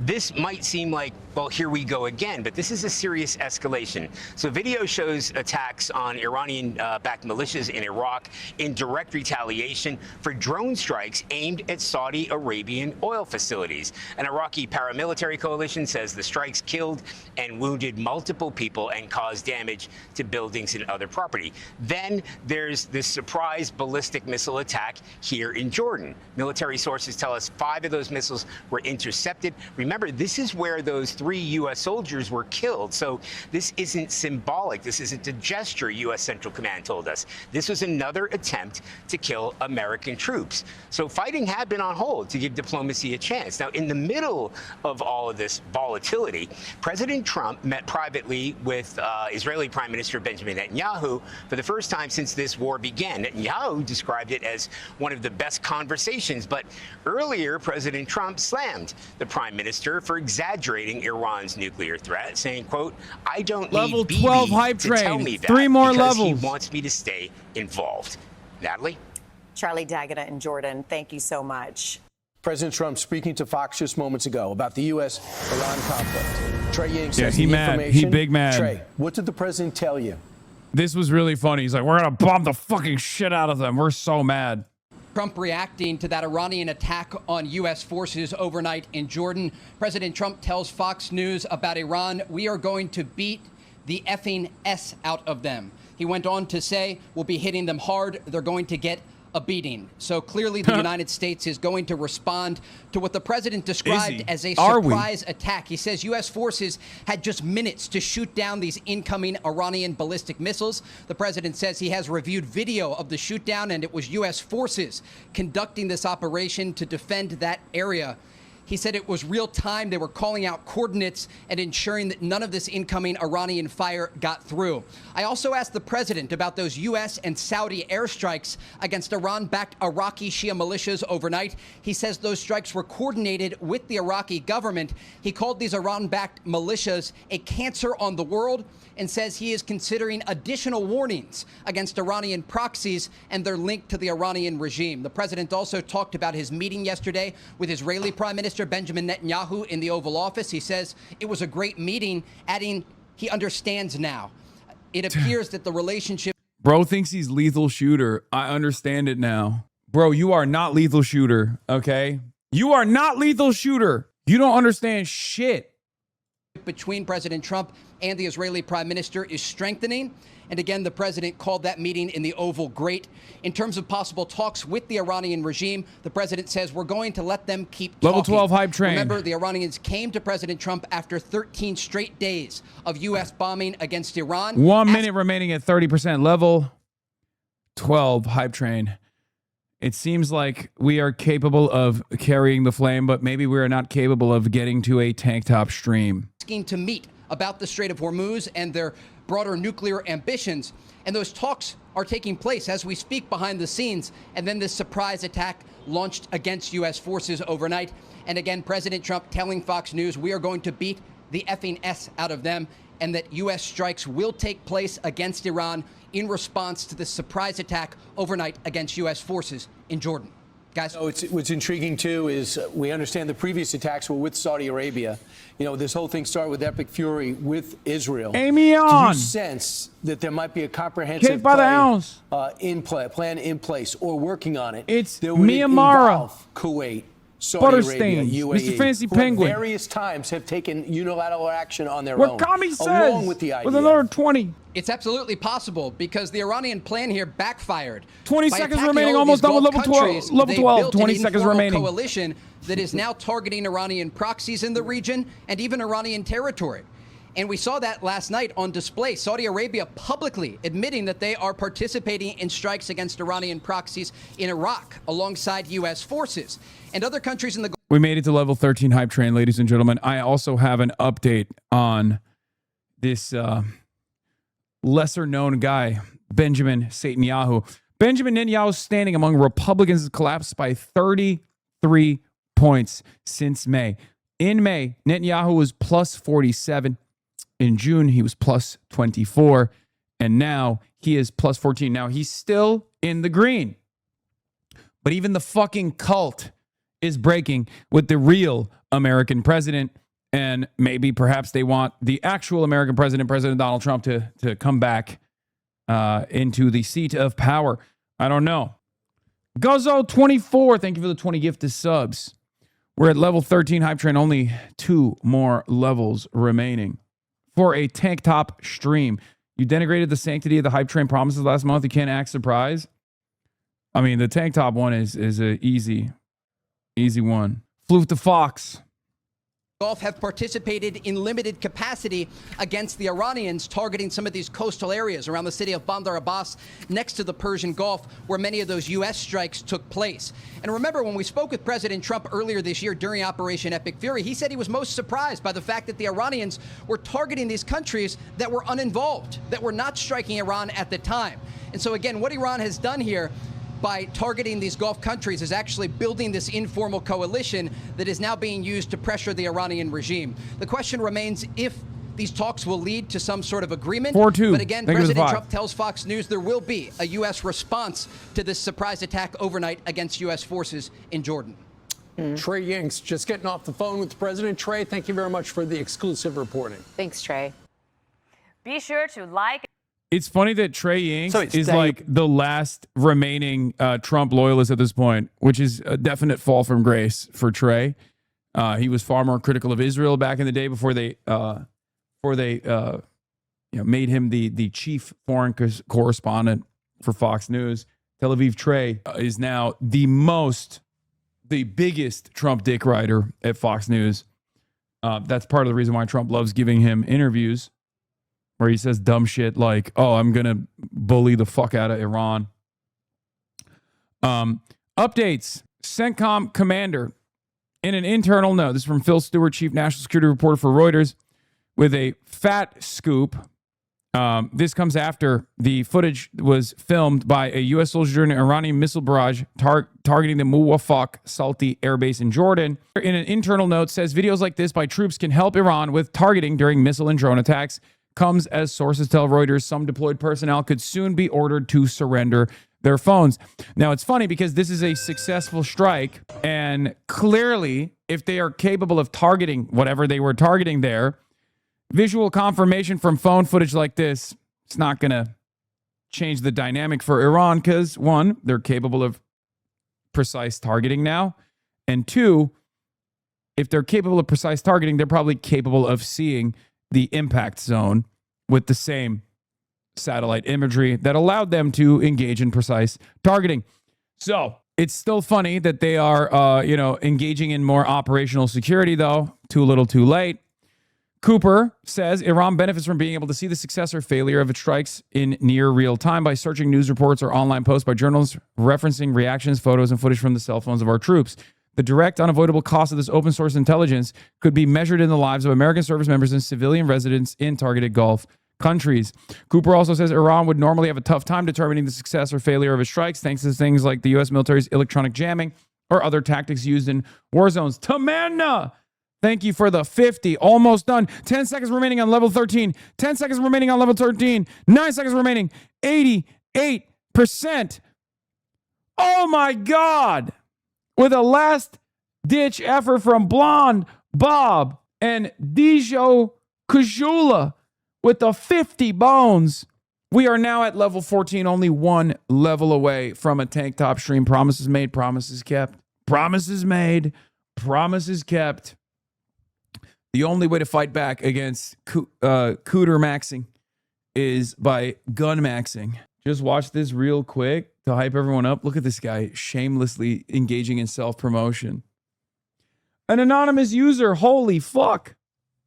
Amy Leon, thank you for the 50 gifted. Killer Diller, Moswin. We are at 76% at level 14. 76% at level 14, ladies and gentlemen. 79% at level 14. Tank top stream is imminent. Give us your best Sav Cannon pose. Tank top suit, make it happen. No, I'm not. Tamanna, Blonde Bob, another anonymous gifter. Butterfan. Oh my God, we did it. Level 14. Level 14. Tank top streams are back. Tank top streams are back. Hasan Piker promises oiled up chest, armpit, and feet stream at level 15 hype train. That's not what I promised. I just said tank top. You are arriving at ridiculous conclusions. Okay, you're arriving at, that is an exaggeration. That was never promised. Okay, that was never promised. Wear this instead? No. Level 15. Level 15 hype train. We arrived at it. We're going to do a tank top. Promise is made. I will keep that promise. Oh, workout stream? Yeah, that's not going to happen. I don't think we're going to get to level 25, but I will do a workout stream as well if we get to level 25. Bro, oil stream for the Strait of Hormuz? Yeah, oil up with the oil transiting through the Strait of Hormuz. Tank top stream with Norm? No, I'm not going to wear a tank top when I'm interviewing Norm Finkelstein after years and years. You're out of your dang mind. Yeah, King Klippenstein interviewed Francesca Hong, by the way, who had some beast mode opinions. We're going to get to that in a second. But how much of a surprise was Iran's surprise attack? Iranian war briefing with Sean Bell. 152 of President Trump's 4 to 6 week war in Iran. After a relatively quiet few days, last night was intense military activity again. But what was the surprise about Iran's surprise attack? Overnight last night, we heard that 3 oil tankers were attacked in the Strait of Hormuz. It looks like that they were passing in the southern route, which is very close to the Omani coastline, supported by American ships and in direct contravention of the clear route by Iran, which is operating up to the north. Now, every time that's happened in the past, that's acted as the catalyst for a tit-for-tat exchange between America and Iran. That's exactly what happened last night. As a result of that, America attacked a series of military targets around the Strait of Hormuz, deliberately designed to try to reduce Iran's ability to strike back and to strike commercial shipping. Meanwhile, the Iranians, in response to those attacks, therefore targeted the region, went across and targeted American forces in Jordan with a series of ballistic missile strikes. Now, Central Command have said that all of those ballistic missiles were intercepted. The challenge, of course, is that what's actually happening here is that there's a regional conflict that's expanding well beyond the boundaries of Iran. There are a number of Iranian-backed militia groups operating in Iraq. Some of them have been attacking American facilities and Saudi Arabian oil facilities. There have been 30 drone attacks in the last 72 hours. Central Command announced that there have been a number of attacks at 1 minute into Iraq, remaining, targeting military facilities there. Level 15 at 1 minute remaining. Level 15 at 1 minute remaining. 1 minute warning for level 15. If we get to 25, I will do a workout stream. I'll try to do it with Abdul. I don't know if we'll have time, but an anonymous gifter is gifting 500 tier 500. Holy fuck. We got a horny ass anonymous gifter. Level 15 complete. What the fuck? Almost level 16 complete. Jesus Christ. There is a gooner amongst our ranks. We got Oilers back in the fold. Moose Knuckle stream at level 20. No, I'm not going to do a Moose Knuckle stream, dude. Lindsey Graham gifting from the grave. Okay, maybe we will reach level 25. I was wrong. I was wrong about this. Kaisenak could never. The Iraqis claim that 20 people were killed and 32 were injured. On behalf of the Crown Prince, the Saudi foreign minister said they didn't want to see any form of escalation in the region, but they would act in response to any form of aggression in those most recent periods of attack.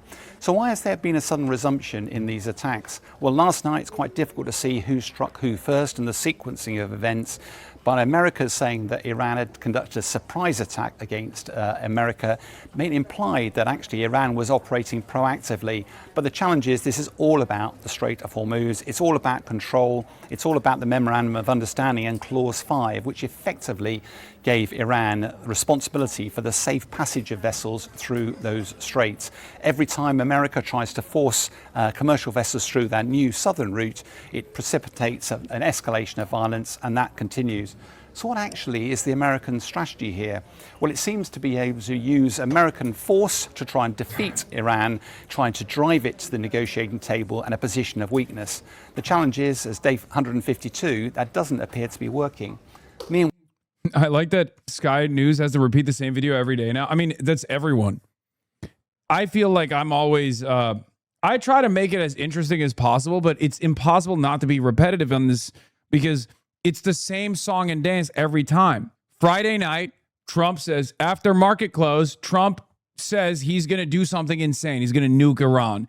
And then come Sunday night, right before markets open, Trump says, oh, Iran is begging for a ceasefire. This has happened for the last 160 fucking days. Literally, with a brief pause in between when there was a MOU, which they were forced to follow through on because there was an imminent crisis with the strategic petroleum reserves. Look, a tank top, post, meat, coward. Okay, chill. Level 16 hype train, 1 minute remaining. Level 16 hype train at 92%. Level 16 hype train, we're about to hit level 17 hype train with 1 minute remaining. When will you interview Norm? We'll take leave from work. Okay, that's insane, Miss Pickles. You shouldn't take leave from work just to listen to me interview Norm. But it's tomorrow. Level 16, level 17 hype train. Tank top stream with Norm Finkelstein. No, I'm not going to do a tank top stream with Norm Finkelstein. I will do it on the weekend, which is when I will be in Michigan. I'll bring in a fucking tank top to Michigan. Well, what's happening? What's the Iranian strategy here? Well, the Iranian people are definitely suffering as a result of this war. Inflation is high, supplies are low, but the Iranian leadership, particularly the IRGC, see this as a once-in-a-generational opportunity to move from a pariah state to a regional power, potentially even in control of the Strait of Hormuz. All they've got to do to achieve their strategic objectives is to outlast America, and they will deliver strategic success. So, of course, where does this leave us in the whole process? Well, when President Trump first started this war, he announced it would be a 4 to 6 week war, and the much anticipated and crucial midterm elections in America were many, many months away. However, we're now on day 152 of the war. There's less than 100 days left before those elections. Crucially, America does not like this war in Iran. President Trump's personal popularity has dropped. This is not the legacy that either President Trump or the Republican Party would have anticipated. You know, nobody was able to bring people together quite like my... Define Netanyahu promised to go to New York after Mamdani threats. Yes, the real president went to Sean Hannity, by the way. Here's, before we get to that, last part of the situation monitoring. Hardest part of 3-day war was the first 5 years. What the fuck is this? Using experimental quantum lip reading AI classified DARPA. Here's exactly what he said. Okay, dude, come on. Come on. Crazy a foreign PM can do this. A foreign PM warns the United States that he has deployed armed forces on his soil to act against this law, and against this law is police and army. Netanyahu says Israel's special forces ready if arrested. Vows New York City visit. Yeah, I don't know if he realizes what that sounds like. I don't know if he realizes what that means. I mean, that's insane. That's an insane statement. But I guess it's fucking beast mode. We're at level 17 hype train with 2 minutes remaining. 2 minutes remaining. Okay, Trita is here. Hello, Trita Parsi, Executive Vice President of Quincy Institute, is in the building, ladies and gentlemen. Hold on, let me change there it is. How you doing? Okay. Welcome back. Apologies for yesterday. We had to watch perhaps the most boring that's taking place, but you know, we got We got a candidate in there, Francesca Hong. I don't know if you're familiar with her. She's a wonderful DSA candidate. Running and actually killing it right now. She's got like 44%. It's freaking out the establishment a lot. But in any case, Shrita, you're back, and the news are not so good. And I am very excited to have you. Thank you for coming on. Yeah, we got a real situation evolving. As of yesterday, Iran actually changed the pace of the theater by doing a non-retaliatory strike for the first time in the last 160 plus days by striking at U.S. assets in the Jordanian air bases, the U.S. air bases in Jordan. And Trump has since refused to retaliate, as a matter of fact. So very interesting predicament. I wanted to hear your assessment on where things are going and if you still feel confident that there is any opportunity for peace. Look, there always is opportunity still for peace, I think. Although I agree with you fully, it is looking very, very bad. The trajectory has shifted dramatically. Let me start off by sharing just my thought and analysis as to why I think the Iranians did this. I think this really surprised the US. They did not expect this. And it was, from the US perspective, highly provocative to do it while Netanyahu and Zelensky are in Washington, D.C. It adds additional pressure onto Trump. So the fact that the U.S. hasn't responded yet, and I'm not 100% sure if that is the case. There was some sort of attack early on, I heard. But either way, I don't find that very likely to be a lasting situation. So why did the Iranians then do this? There's been a lot of speculation that this is because they lost faith in diplomacy with the United States. They're trying to test to see how strong Trump's resolve is, all of these different things. And I think there are probably elements of truth in that. But the way I see it, I would limit it to essentially three key reasons. First one is oil prices have come down. Despite the fact that the strait is closed, even during this informal ceasefire, oil prices has come down, which then creates a problem for the Iranians because there was never a negotiated ceasefire. It's just that the U.S. stopped fighting. The U.S. has stopped. And if it is so that the U.S. can decide when there's a ceasefire and when there isn't one by simply or not, and the Iranians just have to follow suit, then that creates a scenario in which Trump will always have an option, a rather costless option, in which he can just go from diplomacy to fighting back to ceasefire, and the Iranians would just have to adjust to that. So an informal ceasefire is completely unacceptable to the Iranians, but particularly now when they saw that oil prices were coming down, it meant that the economic pressure on Trump was reducing much faster than the Iranians thought. I don't think this is the main reason. The second reason is, I think the Iranians wanted to showcase that they are willing to take preemptive actions against the United States because they believe the US was preparing an attack. They claim that there was intelligence and maneuvers in the US with new assets coming to the region that suggested that the US was in the direction of an attack. And by taking preemptive measures, they're trying to signal to the United States that if you think that there's like a massive escalatory step that you can take, a larger war, you hear Trump constantly say that, we're just going to go at Iran much harder than we did before. So if there is a belief that a bigger war is in your favor, the Iranians are trying to deter the US, and I know this may sound paradoxical, by showing their willingness to attack first. Now, of course, there's a huge risk with that at the end, and we'll talk about that. And the third thing, I think, is the combination of a couple of factors here, which really puts a fine print on this. I think the Iranians have come to the conclusion that Trump will never commit himself to diplomacy unless he no longer has a military option.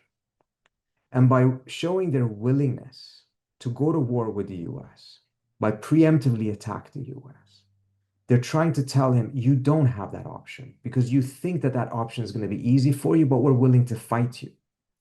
And only when Trump has concluded that he doesn't have a military option will he start becoming sincere and genuine about diplomacy. So the pathway to a deal is not, or to peace, is not a deal. The pathway to it is to first eliminate the military option, force a realization that only diplomacy and only diplomacy, meaning no combination of diplomacy and military action, will work. And then at that point, you can actually make a deal feasible and you can make a deal durable. 1 second, let me just pick up this. I think this is the second time this has happened while I'm on your show. I was going to ask if you could fix your audio source as well. Okay. Because I don't think it's coming from your headphones right now. It's a little bit low.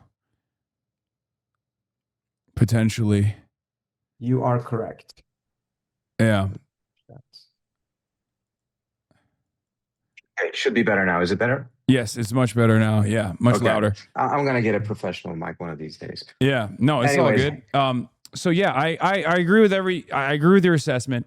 What do you think this says about the American conversations that have been taking place in Western media, specifically about the quote unquote chaos within the Iranian governance structure? The New York Times Daily actually had this long report that I found to be coping, I guess, with the situation a little bit by claiming that there is a real disagreement between the hardliners and the more moderate, more pragmatic elements. The more pragmatic elements that are trying to still maintain a more positive posture towards a ceasefire negotiation, whereas the hardliners are maybe even acting out at times. There was talk about how the IRGC might have actually even decided on their own to strike the U.S. assets in the region or strike at the ships to abide by the MOU. I don't think that's correct, but does this change that calculation? Does it make it impossible to determine that there is any kind of inconsistency, any kind of chaos or conflict inside of the Iranian governance structure right now? Look, I think we have very little insight into what's happening inside the Iranian government. But I do think that there seems to be some sort of a inclination to assume that because we don't understand it. And we're very quick to go to those type of explanations. And again, sometimes they're probably true, but it doesn't mean that there's some sort of inherent problem.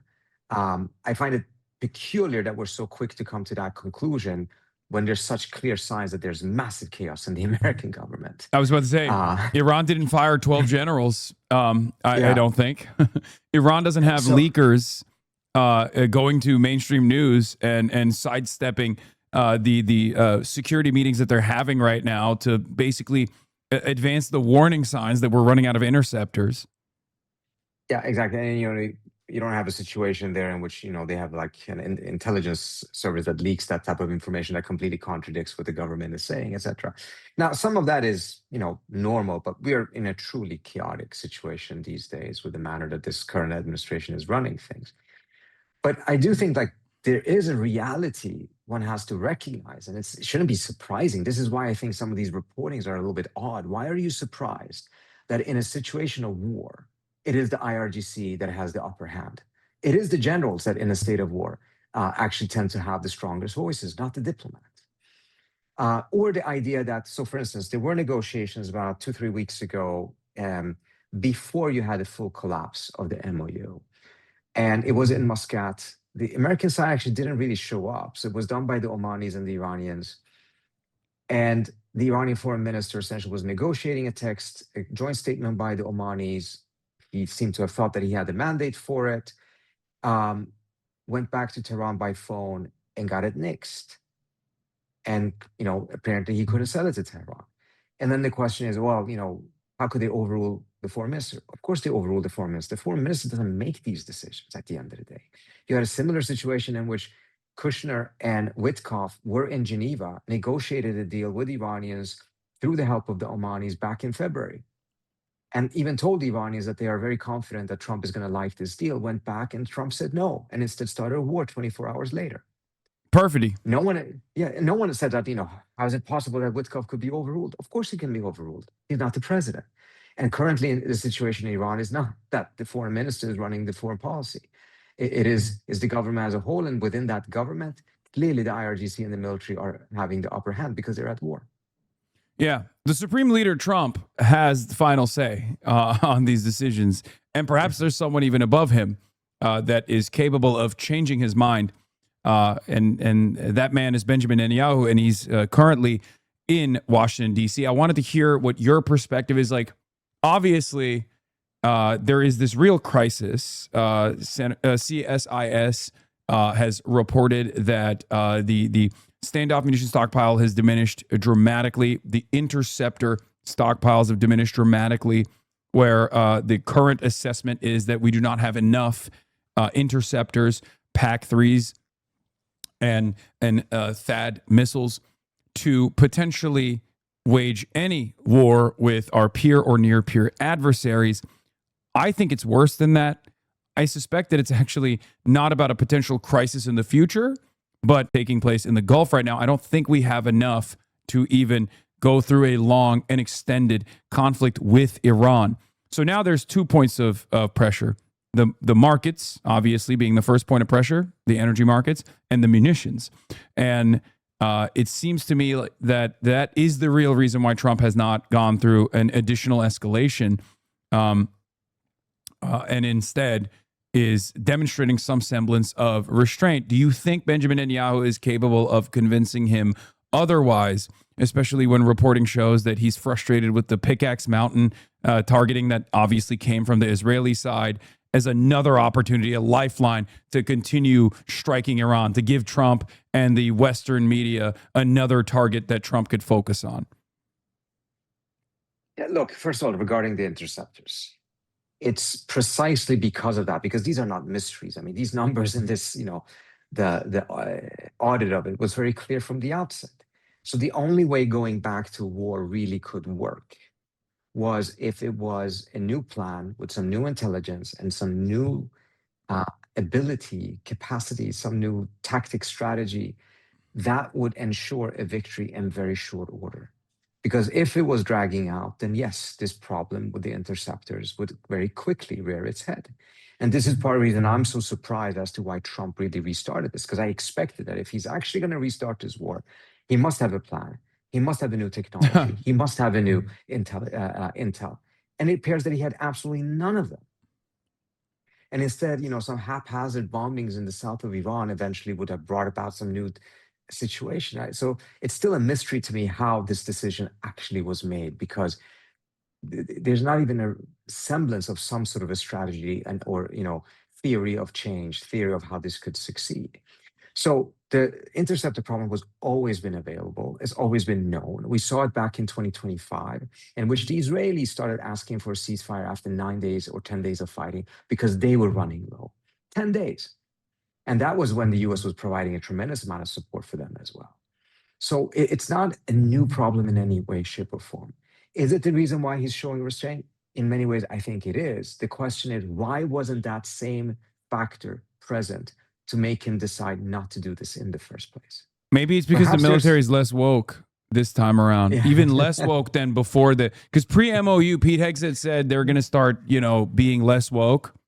And maybe post-MOU, they're going to be even less woke than the past. Have you factored in the secret weapon? Yeah. I think there is an argument to be made that the president was so frustrated for a variety of reasons that he was just, screw this diplomacy, I want to see a bombing campaign. And you didn't have people in the military or around him that were willing to say, look, understand your anger, but this is not going to work.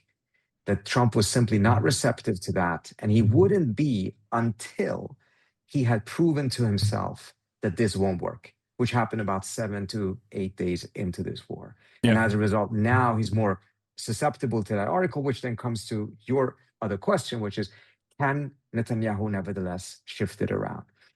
I think there is one thing that the Israelis likely tried yesterday, and I think Netanyahu hinted at it publicly by saying that they came in with some new ideas. Oh, God. And I think what this may suggest is that the U.S. military itself is not coming up with any more ideas at this point, because none of them are good, and they know that this is not going to go anywhere. So they're not going to put bad options in front of Trump. But that means that there is a bit of a vacuum there when it comes to military ideas, and Trump has probably rejected a lot of them. And the Israelis may come up with another one of these spectacular ideas that look good on paper or look good in Trump's eyes, but have no relationship with reality just as much as their previous idea, which is starting this entire war in the first place, had a very, very bizarre relationship with reality. As far as new ideas goes, I mean, the old idea is obviously the last remaining step on the escalation ladder from the American side, which is a ground invasion of the coastal islands and maybe even the Iranian coast. Now, of course, this is a spectacular failure that's imminent, a lot of military casualties. Trump's also very reluctant to go the full distance and actually put boots on the ground. He has consistently refused to do so in the past. So is there any chance that the administration tries to fight their way out of this, by your estimation, considering that it is kind of the last remaining option because we've been doing the same thing over and over again? It's very clear that an aerial bombardment campaign is not going to create regime change at all. And America's not even gaining sufficient leverage over Iran in the process. And every day that this continues, Iran is actually gaining additional leverage over the oil markets. So I wouldn't even concede the idea that this is an option unless Trump, the people around him, and the military are willing to accept thousands of American casualties and killed, because that is what this would be. And they know that. They know that already back in the first round of this war, in which they looked at those options and ultimately decided not to do it.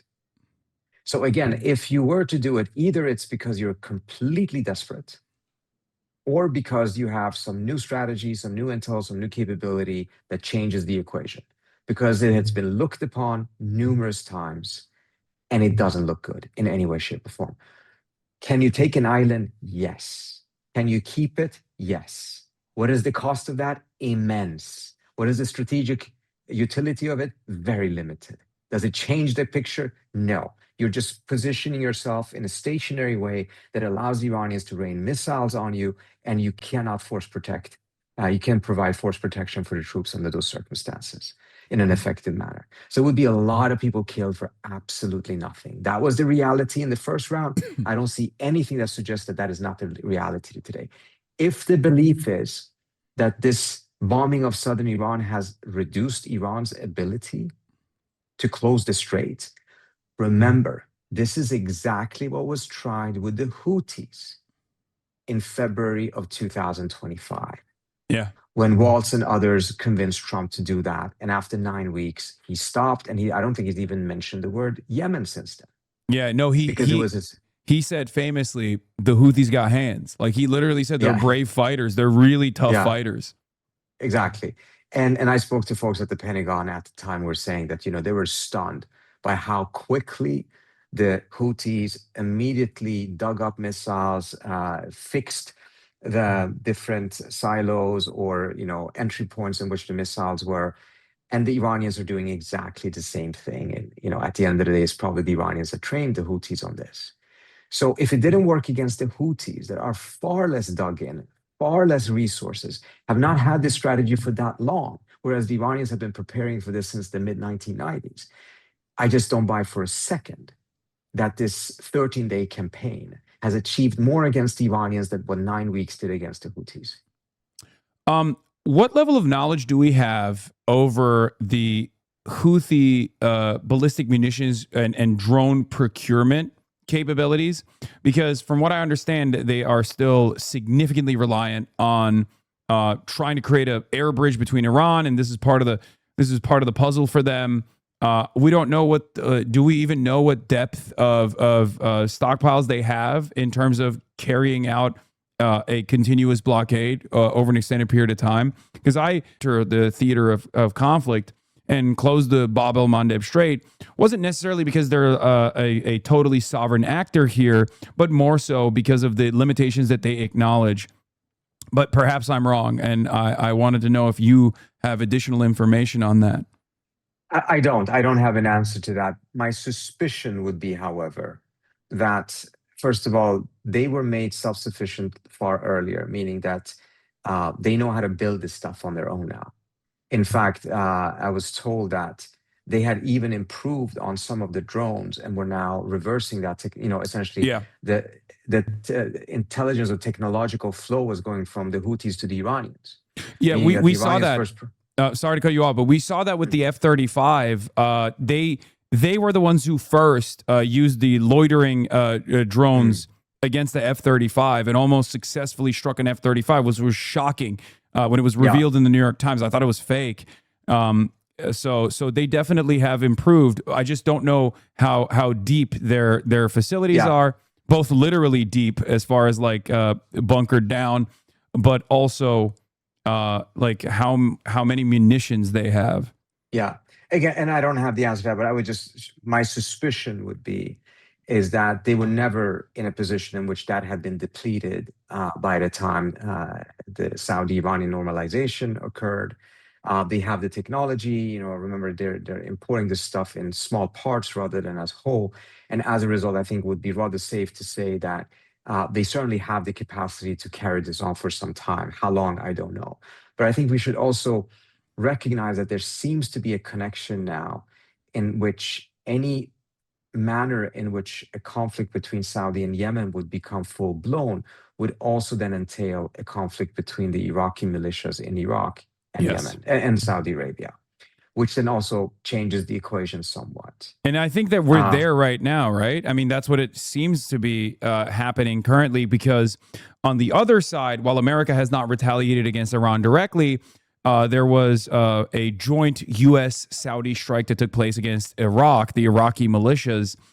What does that say about the theater of conflict expanding?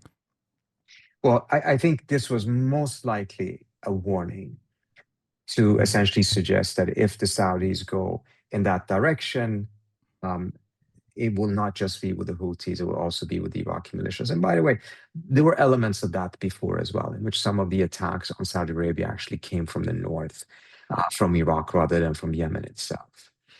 Now, are we fully there? No, we're not fully there, but I think we are inching there. I think they're showcasing their capability, and the Saudis and the US are showcased to do in return. And we saw with that strike, I think there were about 20 people killed, including 5 IRGC officers in Iraq. So we're seeing a horizontal escalation that goes beyond what we saw in the previous round of this war. And some of the nightmare scenarios that were avoided, such as the Houthis coming in and closing the straits there, Bab el-Mandeb, is now, at least they've hinted at it very clearly. They've shot at ships, and I think there's a recognition that they have a capability, at least for a period of time, of doing so, which is a very, very dangerous situation. And then you also have a potential, and I wrote about this on Substack and our Responsible Statecraft, that you may also have the Ukrainians trying to open up a northern frontier, because they struck an Iranian ship in the Caspian Sea, showcasing their ability to use long-range drones, because that was a long-range drone that struck that. And I think it took the Iranians by surprise as well. And in the worst scenario, in my view, it's not just them showcasing what they can do. It's not just them, hinting to the U.S. what it can help the U.S. with, if the U.S. is more helpful to Ukraine in Russia, against Russia, or that they're just trying to extract the cost on the Iranians for the support Iran has provided Russia. But rather that this may actually be something bigger, which is to merge the two battlefields, to make the two wars one, and by that push the U.S. into something even Biden resisted, which was to get into a direct confrontation with Russia. Yeah. I mean, I think that's unbelievably stupid, and I think that it's a very risky maneuver, especially considering, and I want to hear your take on this, any extension of the Iranian conflict actually plays against Ukraine's immediate interests of self-defense. Zelensky has asked for 300 PAC-3 missiles earlier today, when it's very clear that we're, panic shipping. We've deferred a lot of these Patriot systems that were supposed to be shipped to other allies. We've deferred those transfers specifically so we can hurry them to the Gulf region. And even then, we're depleting those munitions. So there's no PAC-3s that are coming to Ukraine in this situation, which makes it a lot easier for Vladimir Putin to, especially as temperatures get colder to strike with ease at a lot of these energy facilities and leave Ukraine and the civilian population of Ukraine without heat in the cold winter. So I don't understand why. I mean, I understand why he's doing it. It seems like he's trying to merge the conflict, as you said, and to make himself seem more valuable to Trump. And unfortunately, because Trump is stupid, he has to do stupid things to make himself seem more valuable to Trump as an asset against Iran. Do you see that theater expanding as well on the Ukrainian front, or do you think that this was, a first strike and that they're going to go back to diplomacy somehow with Iran? So we've seen some diplomatic activity between Iran and the Ukrainians, which appear to have occurred immediately after Zelensky's meeting. Yeah. With Trump at the White House, in which the Ukrainian foreign minister essentially called up the Iranian foreign minister, appeared to have done some sort of an apology or acknowledgement of error, which then was accepted by the Iranians. And this appears to have been a diffusion of the situation. That in and of itself does not mean that the Ukrainians may have completely given up on this idea. It's just that, they show cases, they're lowering temperature and maybe go up again at some point. Your argument is a very interesting one because I think it really reflects the risk. If the Ukrainians expand this, but don't get massive American support and involvement in its war against Russia, then this is absolutely a losing proposition. So it's a huge gamble, because then they're just overextending themselves at a point in which they can't afford to without getting the kind of return on investment that they're looking for. So it is a huge gamble. I can understand why the Ukrainians think that it's a gamble that potentially is worthwhile, because for the first time in a long time, I think Ukraine came to Washington not necessarily as someone asking for charity, but someone who was offering help. And that Trump may have been susceptible to that offer precisely because he's in such a self-inflicted predicament with Iran in which he has no good military options and doesn't seem to have the patience or the good diplomatic options. Again, I'm not saying that this will happen. Some people are telling me it's inevitable. I'm not saying that it's a valid direction to go down. On the contrary, I would think it's very stupid. But I'm trying to see it from the perspective of those who would argue in favor of what is the logic that they're trying to see. And I think there is one. I'll add one other logic from the Israeli standpoint as to why I think they would be quite favorable towards this. One, it would prolong the Iran war, which is the Israeli interest, and they made that very clear. Two, the Europeans are involved in Ukraine, but they're not directly involved in the Iran war in the same way. This would bring them into that arena as well. And third, and perhaps most importantly, if these two wars merge, then you have a scenario in which you can reframe this conflict altogether. And then defeating Iran does not become something you do to defend Israel. It's something you do to defend Ukraine. And in the US in particular, mindful of how Israel has plummeted, its standing has plummeted in Washington. And the degree to which Democrats are opposed to the Iran war, but they're still very supportive of the idea of supporting Ukraine, it can shake things up in a bit that the Israelis may think is a bit unpredictable, but it could not possibly be worse than the situation the Israelis are facing right now. Do you feel like that's connected with the likes of Laura Loomer, a Hasbarist, an ultra-Zionist, going to Ukraine, flying out to Ukraine and having a change of heart as she interviews Zelensky? I read that as a deliberate effort to merge both of these conflicts exactly in the same way that you're mentioning, in an effort to basically also improve the Israeli position onto a much more bipartisan war, which is the continuation of the Ukrainian conflict, the Ukrainian defenses, especially at a time when Zelensky has also gained more leverage over Russia with its successive strikes on critical oil and energy infrastructure, partially with additional NATO involvement. That's how I read it. Do you feel the same way? And also, what do you feel about the mainstream laundering of the reputation of someone as unstable and as insane as Laura Loomer? Let me start off with the first question. It certainly looks plausible because it was quite fascinating. I don't claim to understand how Loomer thinks and how she operates. She apparently thinks that she knows that about me. I can assure you that she doesn't. But it doesn't. It certainly does. We should be seem to, at careful. least on She's tried to get us both deported. So exactly. It certainly does appear that it would fit that logic. But again, I don't know the details of it, and I don't know exactly what is motivating her. But it is something that a lot of people have taken note of, that this sudden effort to, treat the two wars as if they're the same, as if, this rhetoric that we're fighting the same enemy, that is a very typical effort to try to expand the war in order to make it more winnable, particularly when you're stuck. I mean, it's no different from other problems. When faced with a problem, sometimes you have to make it bigger to resolve it. In this specific case, I don't think it does. I think it actually brings us closer to essentially a world war. It would end up being a scenario in which this war would take place on 3 continents: Europe, Asia, and Africa, because of the Red Sea. I think that would be an absolute disaster. But that does not mean that others do. They may see it as an opportunity. Yeah. So there was one other question I wanted to ask you about the Iraqi strike capabilities, because obviously the Ansar Allah movement allegedly has also struck the Yanbu port, which is obviously the playing a pivotal role since the Strait of Hormuz has been closed. They've demonstrated that they have the willingness and capabilities of also striking Saudi Aramco facilities. This hasn't actually translated to the oil markets at all. Like the crude prices have not. The crude prices continue going down for some weird reason, even though the refinery is very clearly on fire. So I wanted to ask you, like, what's going on with the markets by your estimation? And 2, the Iraqi militias potentially striking a ship directly in the Red Sea, nearing the Suez Canal.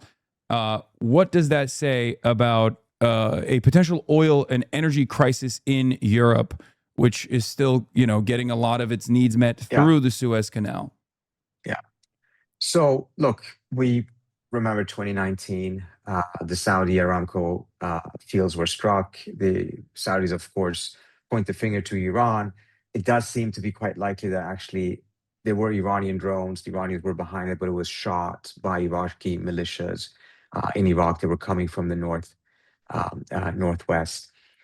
That capability is clearly there, and I think this is one of those options that if there is this type of a total war or full-scale war that Trump is toying with, his idea that it will be the thing that will work, reality is that the Iranians and their allies have counter-escalatory steps and measures at their disposal that would put the US and the entire global economy under tremendous amount of strain, far beyond what we have seen so far. And I have to say, when he comes to the oil market, I am stunned. I am shocked. Already back in the first round of this war, the prices were artificially low. And of course, we know that a lot of that was because of the use of the Strategic Petroleum Reserve. It was because of oral interventions into the market that Trump kept on doing, playing with their expectations. But China now also cutting down their imports by half almost.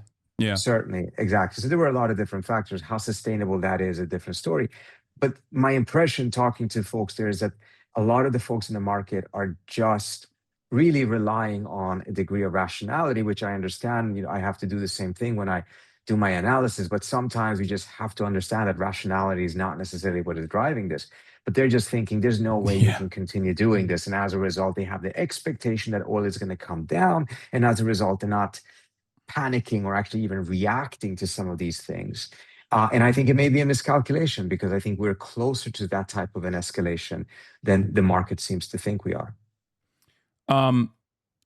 As far as going back to Ukraine, my assessment is that Ukraine actually gained tremendous leverage with the successive strikes on critical oil and gas infrastructure deep inside of Russian territory. They were able to successfully strike tankers as well, Russian oil shipments as well. Do you feel as though this also creates additional pressure on the volatility of the energy markets, which then, ironically enough, would make it harder for Trump to continue waging war against Iran? Because it feels like there's a direct contradiction with the things that Ukraine is doing that is allowing them to gain tremendous leverage over Russia. I think this is the highest point that Ukraine has been at since, and the battle lines have not shifted, obviously. But I'm saying, like, as far as universalizing the cost for the Russian population, making them more angry, long lines at gas stations, Russia cutting diesel exports out of the country. All of this is, on the one hand, giving less of a timeline for Donald Trump in Iran, but also giving Ukraine a lot of additional leverage. I have maintained the position that this would be a perfect opportunity to try to pressure Vladimir Putin into a real long-standing ceasefire, and not one that Vladimir Putin was dangling over Ukraine leading up to the Anchorage summit, which was very clearly Russia trying to sever ties between the United States and Ukraine, and even successfully getting to sever some ties between Ukraine and the United States, only to continue the war and make maximalist demands. Do you feel like Ukraine could entertain a ceasefire at this point? And do you think that there's any appetite from Zelensky to entertain some kind of ceasefire at this point, given that they're also trying to expand the theater of conflict? Yeah, so I know too little about the war. I haven't been able to follow that at all for the last 6 or so months because of this other war, to be able to give you a more informed opinion on that. But I can tell you that the messaging that I seem to be picking up here in Washington with Zelensky's visit, it certainly is not one of going back to the negotiating table and finding a ceasefire. It is to take advantage of the current position that Ukrainians have to really push for far more American support and a stronger commitment to the US, to Ukraine. And Trump has really changed his tune on Ukraine in a rather dramatic way just in the last couple of weeks. And whether that actually is also connected to hints or suspicions of what the Ukrainians can do for Trump in Iran is unclear at this point, but that may very well be part of the puzzle. Okay. Well, Trita Parsi, thank you so much for coming on. You have any parting thoughts, some final words, and also where can people find you? They can find me at the Quincy Institute, which is quincyinst.org, on Substack, which is tritaparsi.substack.com, and at Twitter at tparsi. All right. Thank you, Trita, for coming on. Thank you so much. Always Really a wonderful appreciate it, experience. Have Likewise. a good one. Talk to you soon. Thank you. Bye. All right. That was Trita Parsi of the Quincy Institute, Executive Vice President of the Quincy Institute. Amazing. All right. So let's get back to the real president, Benjamin Netanyahu. He went on the Sean Hannity broadcast last night and was defiant because Benjamin Netanyahu is now beefing with the mayor of New York. Friend, the late Senator Lindsey Graham. Today was no exception. After today's service, I sat with someone who flew from the Middle East to be here, the Israeli Prime Minister, Benjamin Netanyahu. Oh, how nice of him. Prime Minister, great to see you again, my friend. Good to see you. I mentioned today during Lindsey's eulogy, we have known each other for 30 years. I can't believe it's been that long. You were reminding me of a steak dinner we once had many, many years ago. It is not lost on me that this will have anybody on but me. Do you guys think Trump watched this and was jealous? Do you think he watched this and it was like, you suck me like that, Sean? Why are you sucking harder? You're using your tongue differently. You don't use your tongue like that with me, Sean. You're even doing ball service. I asked for ball service, Sean. You didn't give it to me last night, but now you're doing it. Now you're doing ball service for Benjamin Netanyahu. Interesting. I've said I like it when you get nasty with it, Sean. I like it when you get sloppy with it, Sean. Why are you not being sloppy with me, but you are being sloppy with Netanyahu? I remember that. And you know, like good wine, you've improved with age. Oh my God. Stop flirting. Stop flirting, Sean. Don't laugh at his jokes. You used to laugh at my jokes. Now you laugh at his. To say the president gave an amazing speech. You Yeah. gave an amazing speech. Thank you. And it was so moving in the Washington Cathedral because Lindsey Graham was a great American patriot, a great champion of the American-Israel alliance. Yeah, the great Israeli patriot. We lost a dear, dear friend. And he was, as you and the president described him, he was just gloriously outrageous. He just said what he wanted to say. He was charmingly outrageous. He could use swear words and he could say it like it is. And you loved him. It's amazing. I think I'm accurate in saying this, that Lindsey was President Trump's closest friend in all of Congress. That means the House and the Senate. What? They played golf together. They talked together. They argued together. They had meals together. And they had a very special relationship. What? And it was open and it was honest. The one thing that I said... Pride Month is over, man. Pack it up. Pack it up. This is too much gay. I'm sorry. Too much gauge for the HasanAbi broadcast. What are we doing? What are we doing? He said Trump's in an open relationship. About Lindsey. Trump's poly. And it's true. He was a staunch supporter of yours, a staunch supporter of Israel, a staunch supporter of the people of Israel. But he knew that evil exists in our time. And he and the president talked a lot about how to confront the evil of this moment. Well, I can tell you that he spoke about it with me many times, and he was absolutely unapologetic and unabashed in supporting the American-Israel alliance because he believed that Israel's security and America's security were intertwined. And you got proof of that when we fought shoulder to shoulder against this murderous regime in Iran that chants to America, to Israel. And when we combine our forces and our brave soldiers, nothing can stand in our way. And he believed that. And he just said it like it is. He couldn't care about the winds of fashion. He couldn't care about social media and all these bots that are used to try to, play the American people for fools. He said, you have one real ally in the Middle East and in the world, Israel. It's your fighting ally. It's your model ally. And he just said it. And he couldn't, he just didn't suffer fools. History will judge the military relationship between Israel under Donald Trump, President Trump, and Israel under Prime Minister Netanyahu very favorably. I don't think the world's seen anything like it. And, you met with the president today. How'd that meeting go?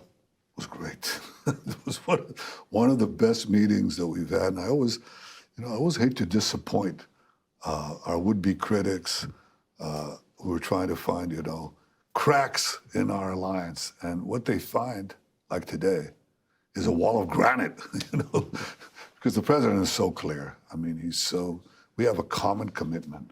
We don't want to see this fanatic regime in Tehran have nuclear weapons to threaten every American and to threaten the peace of the world and to threaten the existence of Israel. So we have a common goal, and it's going to be achieved either through diplomatic means or other means, but we're both committed to that. And that's the main headline that I would tell you from this meeting. Do you believe that there are warring factions? Do you have hardliners and former loyalists to Ali Khamenei, the former supreme leader?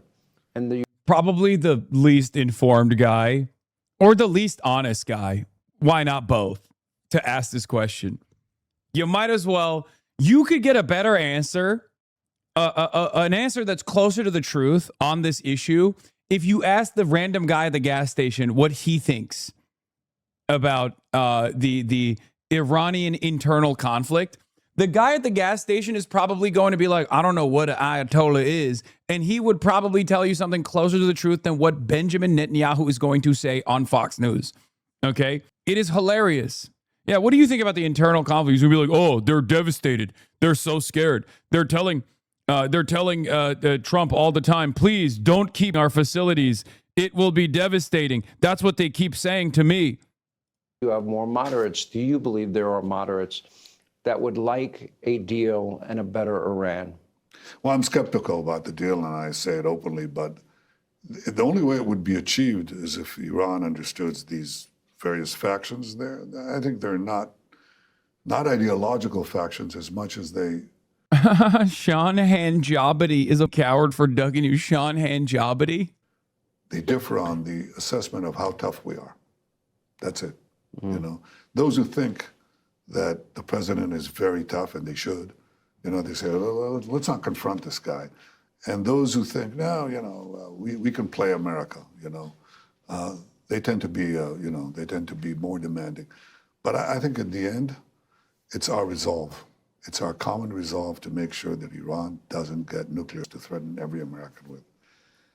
And I think the president is absolutely straight on this. And I really deeply respect him for that.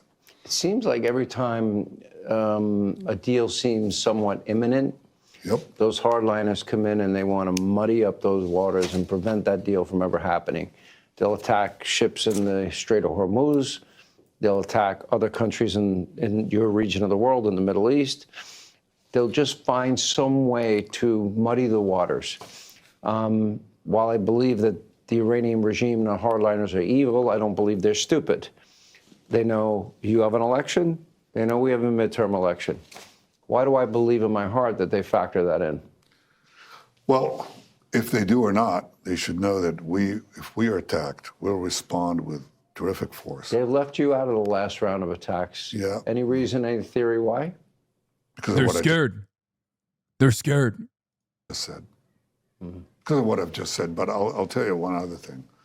Look at this regime today. It's attacking everybody in sight. It's attacking Saudi Arabia. It's attacking Kuwait. It's attacking Bahrain. It's attacking the UAE and others. It's attacking everything in sight, and it murdered and maimed tens of thousands of its own citizens. This is what this regime in Iran does today when it doesn't have nuclear weapons. Now imagine what they will do to the world if they had nuclear weapons. And that's what we have to make sure that we prevent. And I think we're so clear-minded about it. And I just respect our alliance and the common cause that we pursue.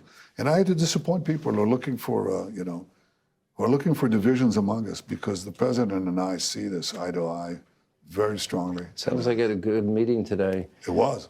I'm going to skip around a little bit because I'm going to tape a little bit more for the podcast. The International Criminal Court, you don't recognize. You're going to have an international war criminal on your podcast, and you won't have me on. You son of a... Sean HasanAbi. You son of a... You're paywalling your goddamn conversation with an international war criminal. God. How many war crimes do I have to commit? We don't recognize it. Personally, I find a lot of these international organizations to be useless. The UN, I think, has been historically anti-American and anti-Semitic. I don't believe in the WEF. I'm not a fan of the Paris Accords, any of these globalist organizations. And dude, what are you saying? You're not a fan of any of these globalist organizations? You're talking to Benjamin Netanyahu. Like, yeah. What do you think that is? What do you think is going on when you're having a conversation? Because like the way that the term globalism was initially deployed was literally a substitute for Jewish, right? So on that front, it's already a fucking idiotic thing to deploy. But if you're talking about like actual globalism, then yeah, what we're doing with Israel is globalism. That's what it is. Why else would you be interviewing the motherfucking leader of Israel? Is Israel in Terre Haute, Indiana?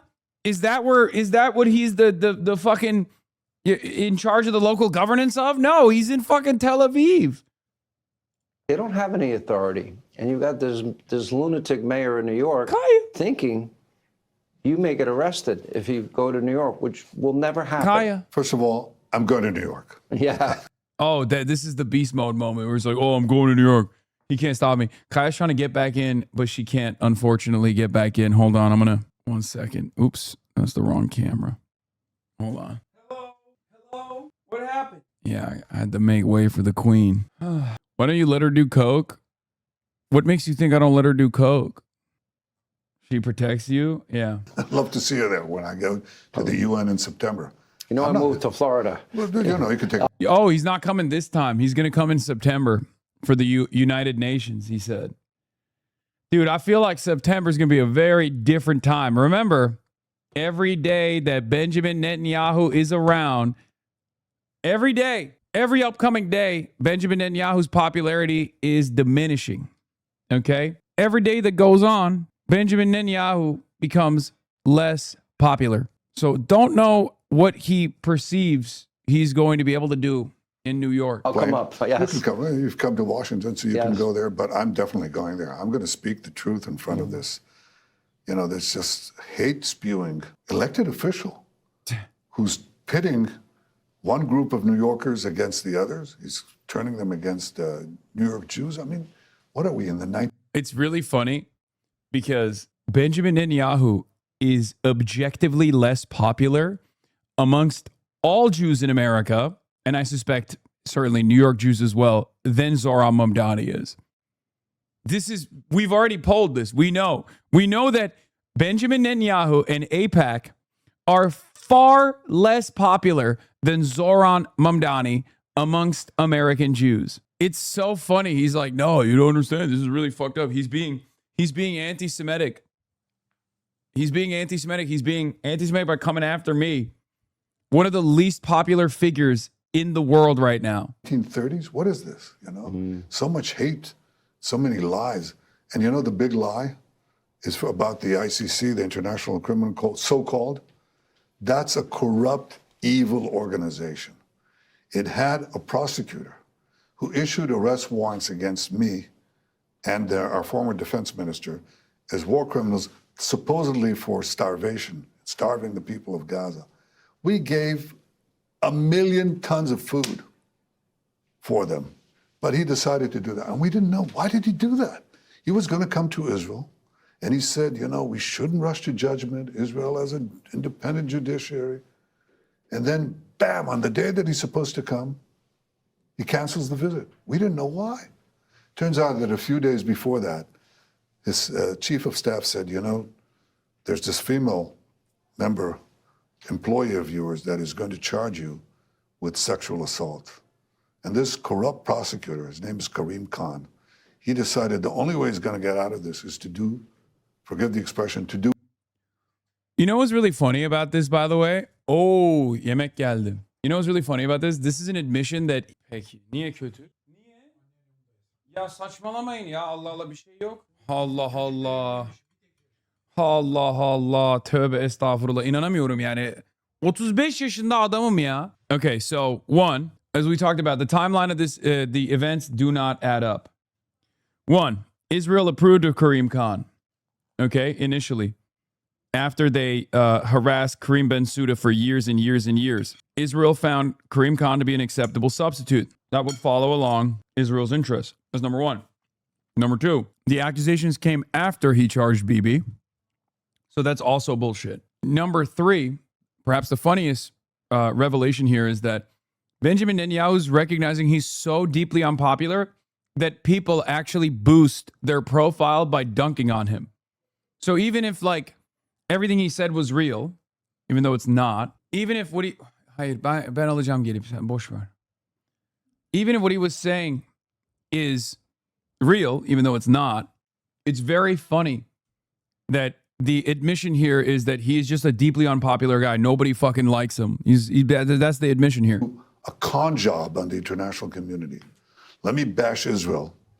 Let me cancel my visit, cancel all the good things I said about Israel's judicial capacity, and let's be careful about rushing to judgment.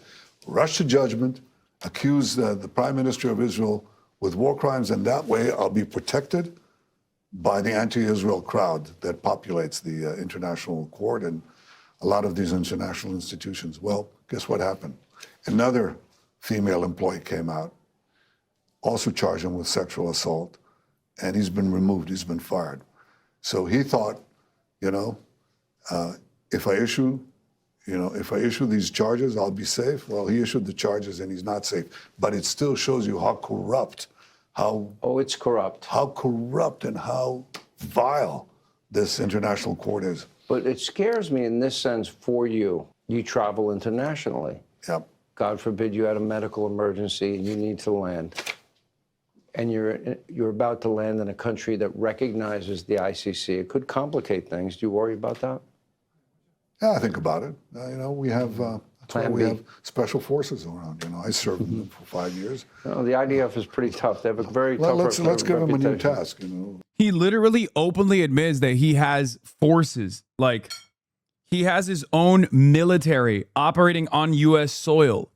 Which country gets to say that? Which country gets to say, oh, I got my, try to come after me. I have my own military. I will literally fucking illegally wage war on U.S. soil against the American police officers, if it ever came down to that. Let me tell you one country who can't do that. Estonia. Okay?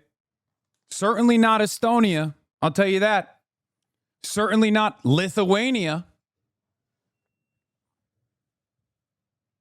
Doesn't work like that for anybody else. One country on the world gets to do that. What about Singapore? Nope, not Singapore. Not the beautiful city-state of Singapore.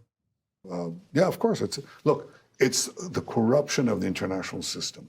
It's an unelected bureaucracy that could arrest American soldiers because you don't recognize this corrupt body any more than we do.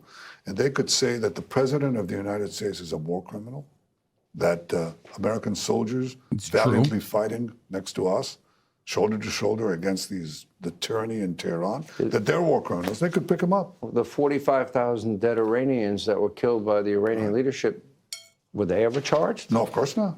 They don't charge them. They don't charge Hezbollah. They don't charge all these other terror programs. Yeah, supposedly they charge Hamas, but a guy who's already dead. Yeah. So no, you killed him. It's one big fake. All right, thanks for watching. Check out my new podcast, Hanging Out with me, Sean Hannity. The big interviews, the debates you won't get anywhere else. Like and subscribe for new episodes every Tuesday and Thursday.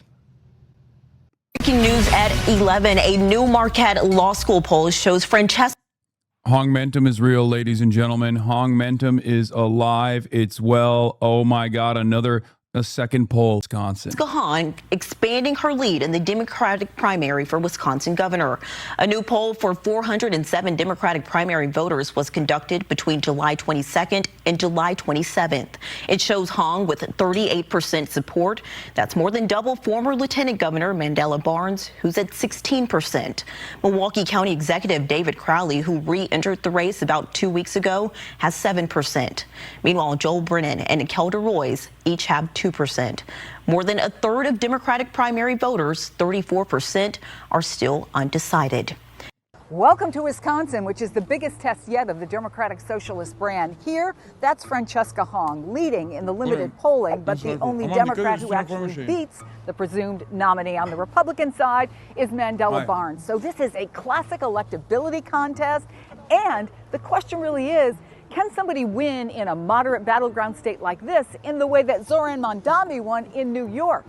Here's what voters told me. Yes. It should give the Republican a better chance. We should have nothing to do with Democrat socialists whatsoever. The country has no room for it, no anti-capitalism. We just don't believe in that. That's not America. I think a couple of the Democrat candidates who don't poll well are probably stronger because they're more midline. I'm still watching the Democratic primary side of things. I was a big Mandela Barnes supporter, the last time around. Not for governor, but Hong has really caught my attention. I mean, she seems to have the momentum right now and the actual bluegrass groundswell support going on. So that's very interesting to me. I think that a lot of people are looking around now, especially younger people, and saying, well, if this is capitalism, it isn't working. So if it's not working for me, maybe they're going to be open to something else. I'm voting for Francesca Hong. I mean, it seems like everything now that's been happening in the country since 2016, and in the state, what they're trying to do around the governor's office isn't working. I don't want to pay taxes so some rich person can get a tax break, and some person I walk by in the street is starving and can't feed their kids in the morning when they go to school. That's what I would like, and that's what Francesca Hong talks about. 13 days until Election Day here in Wisconsin. And today we have a new snapshot into the race for governor just hours. The first guy was so funny. The first guy is so funny because it's not representative. The polls show that it's not representative. That attitude is just, doesn't share that attitude with fucking 40+% of the base. After our exclusive primetime Democratic debate, political director Matt Smith is back to break down those new numbers. Matt. All right, guys, it is all in a new Marquette poll and a widening lead for Francesca Hong, the Democratic socialist in this Democratic primary. Let's bring in Charles Franklin, the director of the Marquette Law School poll. You are a busy man, 2 weeks, 2 polls. What is the revelation in this brand new poll out today? I think the big headline is that Hong has expanded her lead from where it was a week ago to 38% now from 26% last week. And if you put in the people who lean to a candidate, that goes up to 46%. She's up across the board in every demographic. So as we look at this, yes, there are 34% undecided, but this is a 22-point lead now between the #1 candidate and the #2 candidate. The other 3, David Crowley, Joel Brennan, Kelda Royce, all in single digits. We're less than 2 weeks out. Can any of these candidates catch up to, or at least what we're seeing from this snapshot?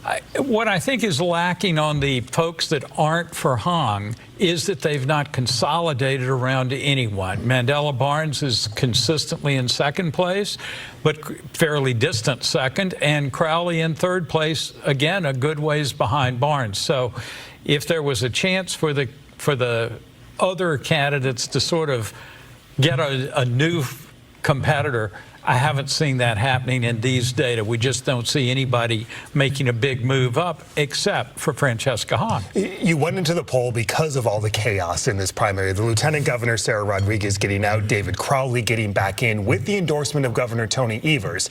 And you asked people about it. It's so funny.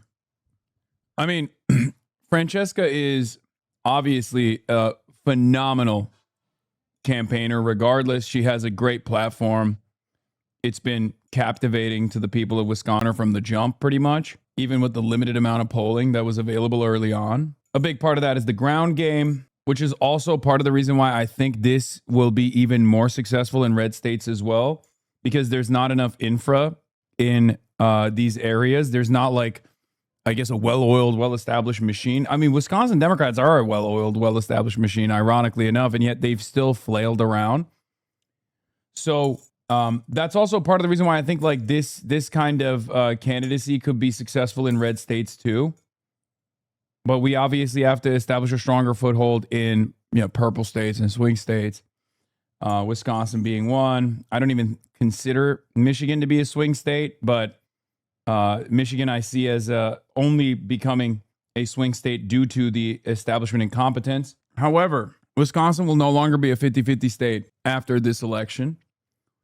It will be a blue state with a trifecta, and you will see. Mark my words. That's number one. Number two, even like what's been really funny is the establishment has also, for some strange reason, been caught flat-footed here. Even if they were more organized from the start, it would still like Francesca Hong would still pose a significant threat to their interests and would probably still win. But the very fact that they were also just like utterly incompetent, making these sorts of moves day in, day out, that only boosted Francesca Hong for some strange reason, not consolidating the field early on, consolidating the field for a candidate whose campaign collapsed publicly, then bringing back Crowley, who was already unpopular enough that he had to drop out initially, with a Evers endorsement. It's amazing. Like, even if they were better organized, Francesca Hong would still win, but they've been a disaster as well. I guess people are starting to pay attention because they had heard about this endorsement, right? 62% said they'd heard about it, and 36% said it made them more likely to vote for Crowley. But that didn't mean they all voted for Crowley. Crowley is only at 7%, not 36% say more likely. The key here is that Democrats like Tony Evers a whole lot, 89% job approval. But that doesn't mean they're going to leave the candidate they were supporting to go in the direction he's suggesting. And we're going to talk about the debate in a second, but first this undecided number, this 34%. There isn't a guarantee that these people are going to go out and vote and back a candidate, is there, at this point? less than 2 weeks to go and you're still undecided, that's a pretty good suggestion that maybe you're just not into this race and you'll sit it out. Yeah. When we ask people if you had to choose, what would you do? That number goes down to 14% undecided or unwilling to lean.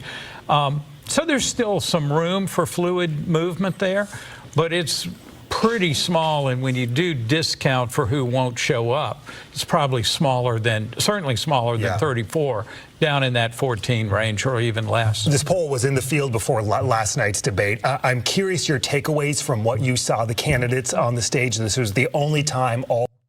Do I prefer Mélenchon or Zohran Mamdani? Mélenchon. You hear it? It's not even a question.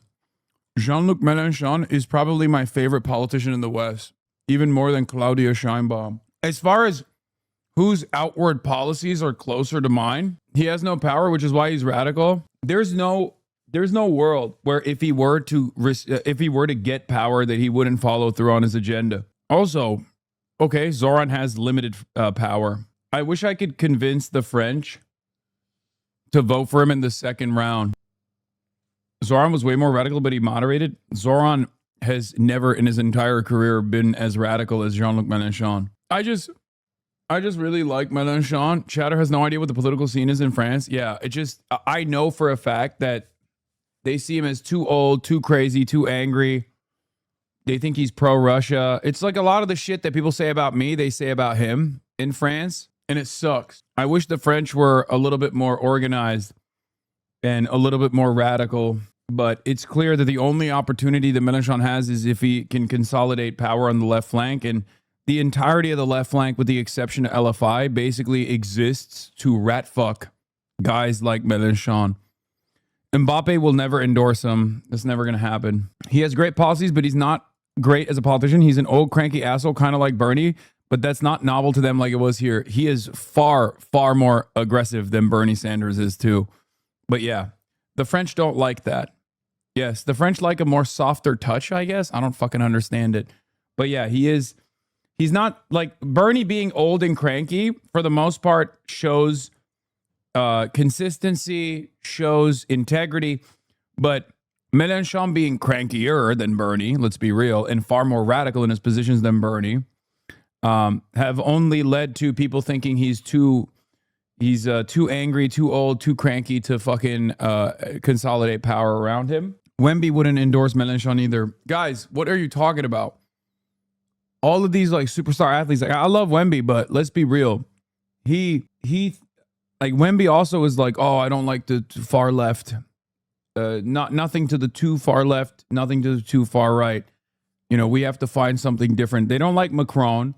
Here, okay, I will tell you. The normie French attitude, demonstrated by Wemby, demonstrated by a lot of young progressives, is Mélenchon is far too angry, far too cranky, far too left. And of course, the nationalists are out of the question. They're insane. They're racist, la raciste. But they also don't like Macron.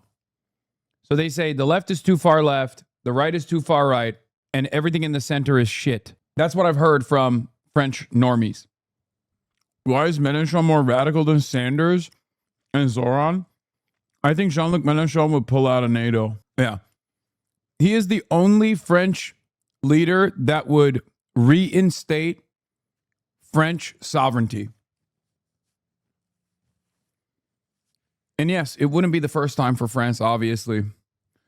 But I think he would be the only French leader that has any viability that's even remotely serious that would reinstate French sovereignty. All of the other French leadership is they're puppets to America. Every election night, the socialists are on the rise. And what does that mean for the leftist takeover of the Democratic Party? And to some extent, that's true. There have been big wins by progressives in Democratic primaries all across the country. But the subject of my new Substack is about how I think you should think about it a little differently. And actually, the story in the primaries since the 2024 election is, to me, that the moderates are collapsing and the establishment wing can't get itself together. I mean, think about the candidates they put up in these elections. Andrew Cuomo in New York City, Janet Mills in Maine, whatever's going on in the Wisconsin governor's primary right now. All of these created a void that progressives have been able to step in, but you can't tell one story without the other. Check out my new Substack on this topic at The Midterms Actually. We hear it every election night. The socialists are on the rise. And what does that mean? Okay, Ested, you clocked it. Yeah. The National Party and its establishment have never been more out of step with its voters. It's all because of Israel, Medicare for all, and data centers. They won't keep underestimating us after this primary cycle. We must be extra disciplined going into 2028. And the irony, of course, is they see the defeats that they're experiencing. And instead of trying to, and this is good for us, this is advantageous for us, the Democratic Party's center of power falling asleep at the wheel after years and years of incompetence is good for us. This will be the easiest. In some ways, this will be the easiest cycle to make as much impact as possible. The next cycle, either we will have to be completely ready to dominate, or they will have far stronger defenses. Because for decades, they've been able to eat off the they've been able to eat good off of the bullshit ass like pivot to the center electability arguments, and that caused them. That basically made them never really try to put forward strong candidates, never really force them to try and change what they're doing. What would stronger defenses look like? Better candidates in general. Anyway, my point is this. In some ways, this is going to be the easiest cycle for us, for the insurgency. But in other ways, it is the most difficult one because we don't have the numbers yet. But slowly but surely, we've been able to build a strong movement that is mobilizing. First, it's Zohran Mamdani. Then it's the DSA slate. Then it's Chris Rabb. Then the DSA slate in New York City. And these candidates that win keep feeding into one another, right? Chris Rabb is all over the country. Adam Hamawi is all over the country. Then it's Melot Quiros. And, with Melot Quiros, you had Claire Valdez and Daria Liza also phone banking for Melot. Now, we're sending all of those winners to every other market.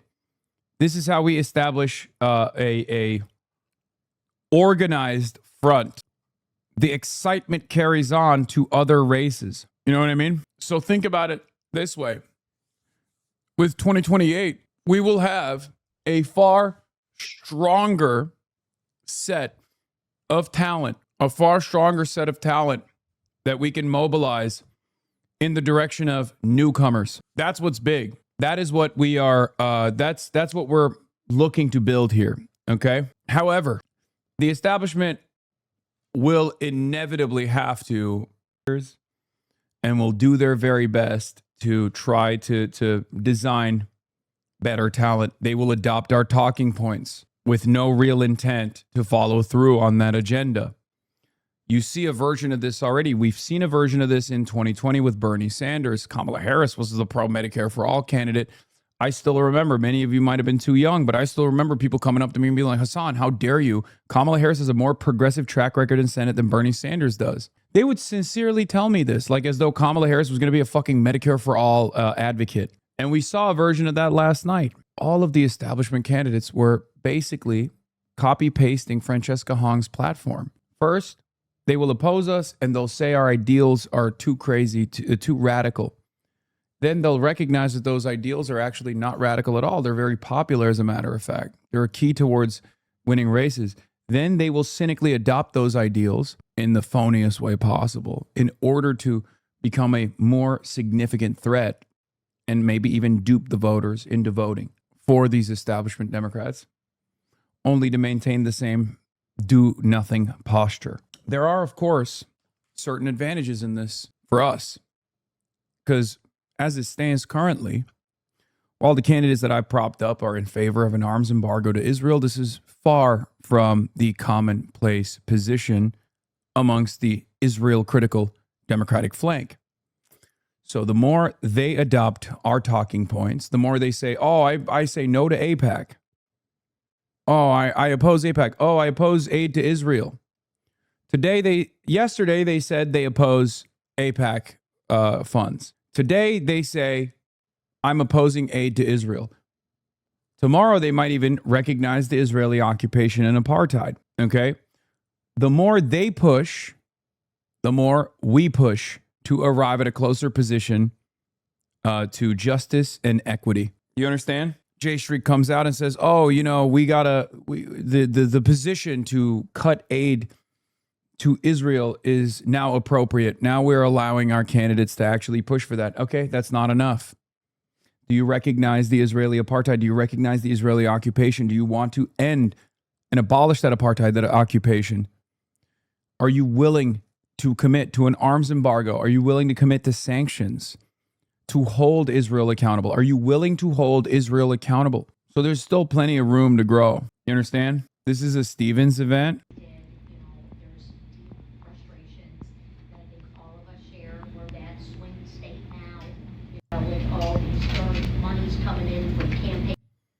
This is the Lansing Regional Chamber inside of the Insurance Capital boardroom. And the first question she's asked is about outside expenditures. First question for Representative Stephen at this Lansing Chamber event is about super PACs and corporation spending in the U.S. Senate race. Oh my Lord, she's so... This is a conversation she does not want to be having with this audience. It's not just a Stevens event, it's a corporate Stevens event. Yes. This is the last room where this kind of question is supposed to be asked of Haley Stevens. So if they're asking this shit... You know, I am not getting self-enriched while I'm running for office. My opponent, hundreds of thousands of people voted in this race, and maybe... Someone's got to give me a better video of this, like the C-SPAN footage, please. Someone send me the C-SPAN footage of this. I want to watch it. Clearly the RNC has it. This is impossible to understand. I wonder if you polled Americans, how many would you think the Chamber of Commerce was a part of the government? I mean, we can poll this chat and it would be 90%. Probably 90% of this chat thinks Chamber of Commerce is a part of the government. What is this? Did you see this? The tide has definitely shifted. You learn? Yes, sir. Yes, sir. I'm ready. Cappuccino? Yes, sir. Starbucks? Yes, sir. What does that mean? What next? Should I suck off Benjamin Netanyahu? I don't support that. Netanyahu directly. Disgusting. Oh my God. Get inside, y'all. Good, that's good, right? Bro, we're missing a member, bro. You guys order Starbucks too? It is kind of wild that this dude wouldn't publicly sign on to a pro-Palestine charity in 2023, or I believe in the early 2024. The situation has evolved so much since then. It's so over for Israel. It's crazy. Like, that's a AT&T sponsored, Red Bull sponsored streamer who like very clearly tries to be as corporate friendly as possible. If he's making BDS Starbucks jokes about sucking off Benjamin Netanyahu with that level of ease, the normie attitude on this has shifted so much. The Overton window has shifted so much. It's ironic because Starbucks is one of those that like caught astray, and there's plenty of other reasons why you should oppose Starbucks, but it's not even like the most significant element. It's not even a part of the actual BDS list any longer, I don't think. But people still hate it.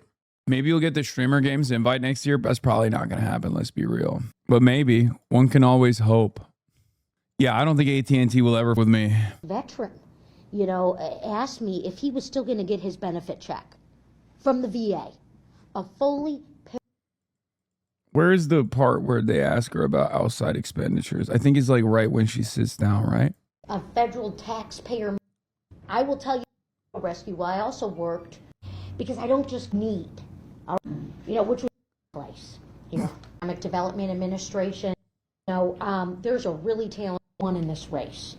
Nationalize our elections, redraw congressional district lines that are held by black members of Congress weeks before elections take place. I was in the Capitol on January 6th, all right? Now, I'm such a nerd, I looked it up. Did the markets move? Not much. You know, our Speaker of the House, Nancy Pelosi, she brought us back into the chamber. We voted to confirm the elections, and I'm with you heavily because you're not taking all these sponsors and staying brand friendly. Ludwig showed how subs and views went downhill for him after the coworker gate and Kaya gate. Yeah, I don't know why he just like it came out of the gate swinging like that. only to then turn around and be like, actually, my bad. I don't think that's what happened. Making 0 people happy in the process. You know, sometimes you sit on the fence and the fence shoves itself into you. Made AT&T happy? Dude, AT&T has nothing to do with... AT&T can demand a blacklisting of me from their events, but that doesn't mean that AT&T is like, you need to lean into this like this growing movement that declared Hasan to be a dog abuser. What are you, crazy? No, I think he was just doing it because everyone constantly harasses him still to this day. And they kept harassing him. They said like, he's my dog, that I abuse him like I abuse Kaya. And he just wanted to probably just like cut through that noise to be like, I don't with this guy. I don't like this guy. It was a shock to me as well, but it certainly didn't stop people from still shitting on him all the time. It is what it is. But yeah, this is unfortunately a thing that happens so much in this space, and people just like feed into it. A lot of large content creators feed into it, the mass harassment. But I think his overall politics have always been pretty decent, even if some of his instincts are a little bit fearful. Adam Friedland, Don Lemon, your 2 rivals? Yes, my real rivals. You may have lost a friend, but you gained a coworker that day? True. I mean, look, at the end of the day, I far prefer a cordial relationship with someone like Ludwig than one that is born out of unbelievable antagonism that you see every day and mass harassment campaigns that take place with Asmongold, or antagonism born out of the way XQC treats the mere mention of my name with regular frequency. So I don't expect people in this sphere to do anything but keep it cordial. I'm going to start with Steve. Our good friend Charlie. Hi, Charlie. Thanks for being here. Oh my gosh, I'm a junior at MSU. Awesome. First question. Again, I'm going to repeat. This is a unique environment, an unexpected environment for this question to be the first question. Just a quick question. So throughout your campaign, some questions about campaign finances have Sure. come up. So you've received like tens of millions of dollars from corporations and super PACs such as AIPAC and other super PACs. Yeah. Your opponents kind of challenge you on that, and especially some Democratic voters who are shifting more progressive. Like, what's your thoughts on that? And what's Look, that's such a good question. Yeah. And, you know, I think there's a reason why Governor Whitmer, Senator Stabenow, Senator Peters are endorsing me in this race, because I'm fundraising the exact way that they always did. You know, there's some deep frustrations that I think all of us share. We're that swing state now, you know, with all these darn tootin', you know, monies coming in from campaign committees and the party committees and things along those lines. But it's really important to recognize, you know, the record. You know, I am not lip service. I am not slogans. I want to overhaul our system. I'm the only person in this race who has an A grading from End Citizens United. I have a record of, you know, taking on this dark money. And in fact, I'm also the only person in this race who isn't a multimillionaire, right? And part of the frustration folks have is the only... I like that there is no answer to the question, but 0 answers to the actual direct question. 1 darn tootin'. Respect. I like that she dropped a darn tootin' in there, but she couldn't drop a, you know, serious response to that serious question. By the end of this, you'll hear a you betcha. Focus of my work, and part of I think why you're maybe asking this good question, is my only focus is people in here in Michigan. You know, I'm out knocking doors and I'm hearing from folks in the neighborhood, Hazel Park, and these great parents, they're sending their... Notice the method, by the way. Increase the Yooper accent. Immediately pivot back to endorsements of Michigan politicians. She started off with that. She literally turned around and was like, notice how, you know, I'm fundraising in the same way that Gretchen Whitmer did. I'm fundraising in the same way that Gary Peters did. Well, okay.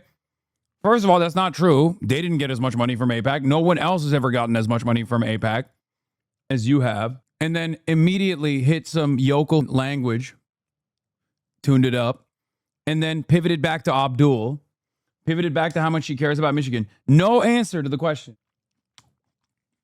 There is no reason for me or anyone else in that room to assume that that wasn't a sincere question. That's not an attack question. This is a campaign event with the Chamber of Commerce. These are business owners. And she's not delivering a convincing response to them. This is supposed to be like, you know, a real heart to heart. 2 kids to Michigan State, and they tell me about their issue, you know, of how they don't qualify for financial aid, even though dad still has student loan debt himself. And they made too much money as parents, right? You know, both UAW workers made too much money. And I took that right back to my office and wrote a bill to close that loophole. That's how I do my work. So, you know, in terms of the, you know, ways in which people want to pull at differences, you know, Abdul in this race also has a super PAC, you know, that his father-in-law funds, that has actually, I don't have any complaints, you know, violations. His super PAC, millions of dollars in it, same thing, you know, but I don't know, okay, I get, you know, maybe there's something, you know, if we have questions about these deals, but his has an FEC violation, whereas mine does not, you know, but I'm not into this tear people down. You know, I am proud of my record. I'm proud of what I'm standing for, and I'm proud of why I am running for this seat. You know, I didn't think it was something that was just going to be out and earn it. You got to meet the people. Well, let me tell you, you know, last year, a fully paralyzed veteran, you know, asked me if he was still going to get his benefit check from the VA. A fully paralyzed veteran. You know, and this is because of Elon Musk with a chainsaw. And Charlie, I could have stayed comfortable. Yeah, I have this house seat. I love it. You know, I love doing the work. I've worked hard for it. I've been winning my general elections by 20 points. This state, your future, what you are inheriting, you know, as a young man here in this quarter 21st century mark, we do need to do campaign finance reform. We do need the Democrat who's going to beat Mike Rogers. Every poll shows that I'm in the best and strongest place to do it. That guy, you know, he's not going to lift a finger on this front. He's going to continue along with the Elon way of doing things. So, you know, I totally appreciate, you know, you. That's crazy. Yeah. And then wrapping it up with saying Abdul's insufficient as a fighter, and also banging on the table to show that she is a real fighter. Classic.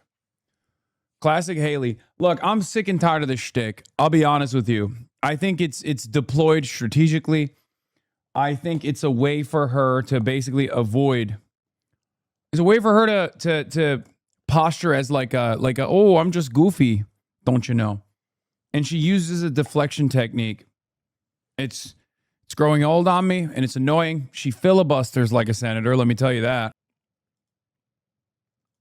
Haley Stevens meets a voter. How'd you know I'm Jewish? Volunteer. What? I know how much you guys love Israel, almost as much as me. And on behalf of you, the Jewish people, I will fight for Israel. That's a little Hebrew. I asked about health care. I don't really care about Israel. Israel doesn't come to you in your dreams, but it's your indigenous homeland. I'm from Grand Rapids. That's anti-Semitic. What are you doing to make healthcare more affordable for Michiganders? Your opponent's proposing universal healthcare. Israel has universal health care. So can we have that? No, we can't afford that. We gotta be pragmatic and send money to Israel for their health care. It's the Michigan way. The Michigan way? Is that even a saying? I love Israel more than any place on earth. More than Michigan? Let me check with AIPAC. You betcha. Anyway, you were talking about Israel? No. Well, you should be. You're not safe here in Michigan. Israel is the only safe place for Jews. Watch this. This is one of her clips. You better believe in the U.S. Senate, I will continue to fight for the people of Israel with a little bit of joy, a little bit of enthusiasm, and a little bit of stick it to them. And by them, I mean the Palestinian children. Yeah, it's kind of crazy because this is one of those moments where, like, you can't do it justice. You can't be satirical. You can't outmatch her quirk. She is way goofier IRL. I mean, this alone is just this clear as any satire. What gives? Israel comes to me in my dreams. That's it. There's nothing. You can't out satire that. That's insane. New, more perfect union with Abdul. Abolish ICE. I have a hard time with that.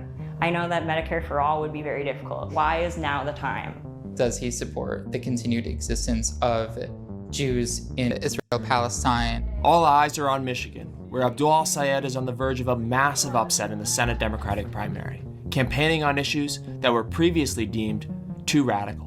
I'm running on 3 things: money out of politics, money in your pocket, Medicare for all. The argument against him is, as usual, about electability. The electability issue, that is really the central question here. The establishment pick is Haley Stevens, who's backed by over $30 million from AIPAC. No one wants Abdul to win more than the Republicans. They think that they can beat him in November. But in an era where an increasing number of Americans feel politically homeless, what does electability actually mean? I have a lot of concerns with the Democratic Party. I feel scared to call myself a Democrat. I no longer consider myself either a Republican or a Democrat. And can a progressive agenda really win in a purple state like Michigan? What's my coalition? It's people who are sick and tired of being sick and tired. We gathered voters with diverse political views to put al-Sayed's message to the test. I come from a 4th generation auto worker family. A lot of what we hear from Democrats is like a lot of lip service when they follow through on anything that they really say. I am a service-disabled veteran. I would previously describe myself politically as more Republican-leaning. I have voted Republican in the past. I feel like the mainstream media is very biased. Dude, I don't understand people. I just don't. I don't understand people. Like, I don't know how. I mean, good. I'm glad that these guys are Abdul curious, but I just literally cannot comprehend. Like, if I see people like this in broad daylight, I would never expect them to be like, yeah, I voted for Republicans in the past. Like, to me, that is like your worldview must be so incoherent. Every damn day, I've been doing this job for 13 years. And every damn day I meet another median voter and it makes me want to kill myself. I don't understand how you have survived so far. I just don't get it. I mean, great. I'm glad that they're seeing the light. I'm glad that they are seeing the light. I'm glad that they're Abdul curious. This is awesome. I just don't fucking understand it. I will never understand it. I do respect a lot of the independent journalists, including Tucker Carlson. My political views have evolved over time. Donald Trump did visit Dearborn, and he said that we will try his best to end wars in the Middle East. We accepted his, pledge. Have you ever voted for a Republican? Yes, many times. More often than Democrat. Hey, everybody. How are you? So good to see you guys. Alexis, nice to meet you. Ibrahim, how are you? Very nice to meet you. Nice meeting you. Thank you so much for taking the time to be out. No, the craziest part about this is these guys aren't incoherent. We are more incoherent than they are. Or incoherent is not the right word for this, but like, we are not the norm. They are.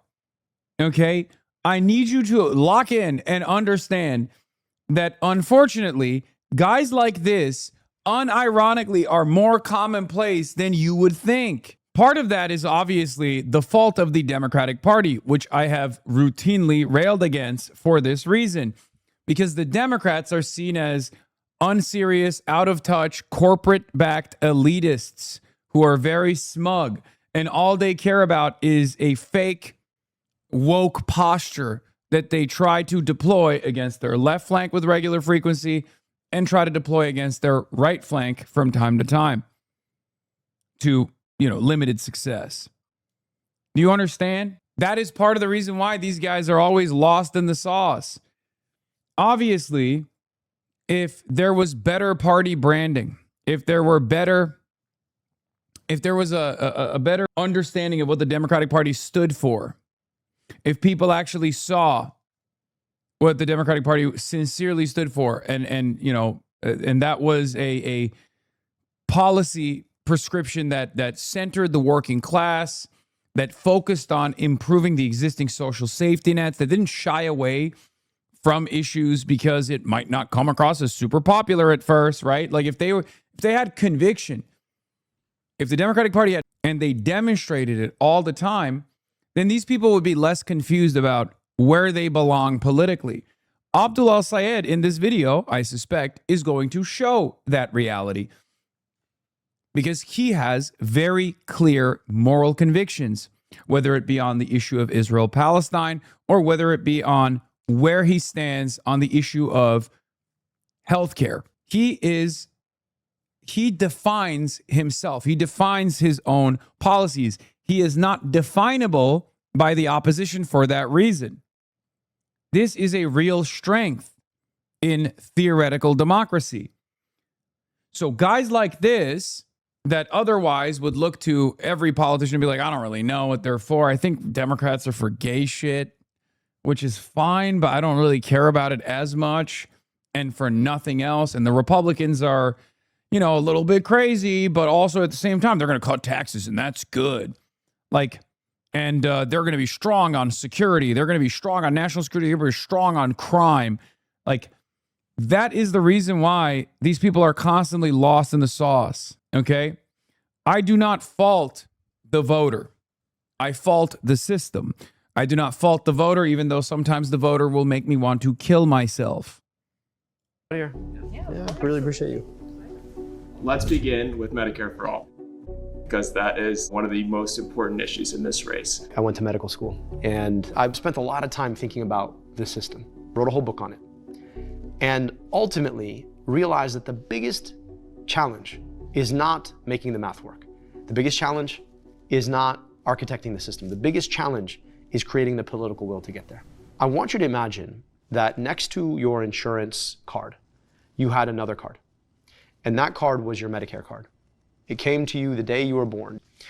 And it didn't matter if you turned 26 or... I'll be honest, I'll start blaming the voters when there's like a clear-cut, discernible platform that is unbelievably good for the working class, and the voters still oppose it because they're just reactionary babies. Okay? That's when I'll start blaming the voters. Because the reason why a lot of establishment Democrats blame the voters is because, I guess, from their calculation, the Democratic Party currently presents a fantastic policy platform that they do not oppose. I will start blaming the voters when we have puppies for everyone versus infinite diarrhea. Because right now we have vomiting every Thursday to infinite diarrhea, and people are choosing infinite diarrhea at times or choosing not to be a part of vomit every Thursday. If we get to a position in American politics where it's puppies for everyone versus infinite diarrhea and people still choose infinite diarrhea, then I'll fucking start blaming the voters. You understand? Or get married, or get divorced, or get a job, or lose a job, that you could get healthcare with it. That's what Medicare for All is. My uncle, he had a precarious healthcare situation, and he put off getting treatment for a while, and he ended up passing away from stomach cancer. I just think that really goes to show how far gone the system stands as it is right now. Most people just put off having to do anything because the financial burden of actually getting the healthcare you need is more anxiety-provoking than the possibility of being very sick. Now, the current system that we live under allows all of the corporations who make money off of our healthcare system to spend money to elect people who will then turn around and protect the industry.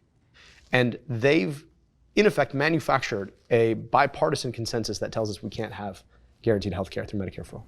This is the question I always get. But doctor, how are you gonna pay for it? Just remember, we already pay for it. Every single dollar that goes to the back pocket of an insurance CEO, every single dollar that goes to a pharmaceutical company, every single dollar comes from where? One of our pockets, every single one. And because you don't have to worry about that health insurance CEO's exorbitant salary, now all of a sudden the overhead off that system goes down. That's the vision of Medicare for All. We could have it if we actually were willing to fight for it. My name is Lena Saad. I'm a clinical pharmacist.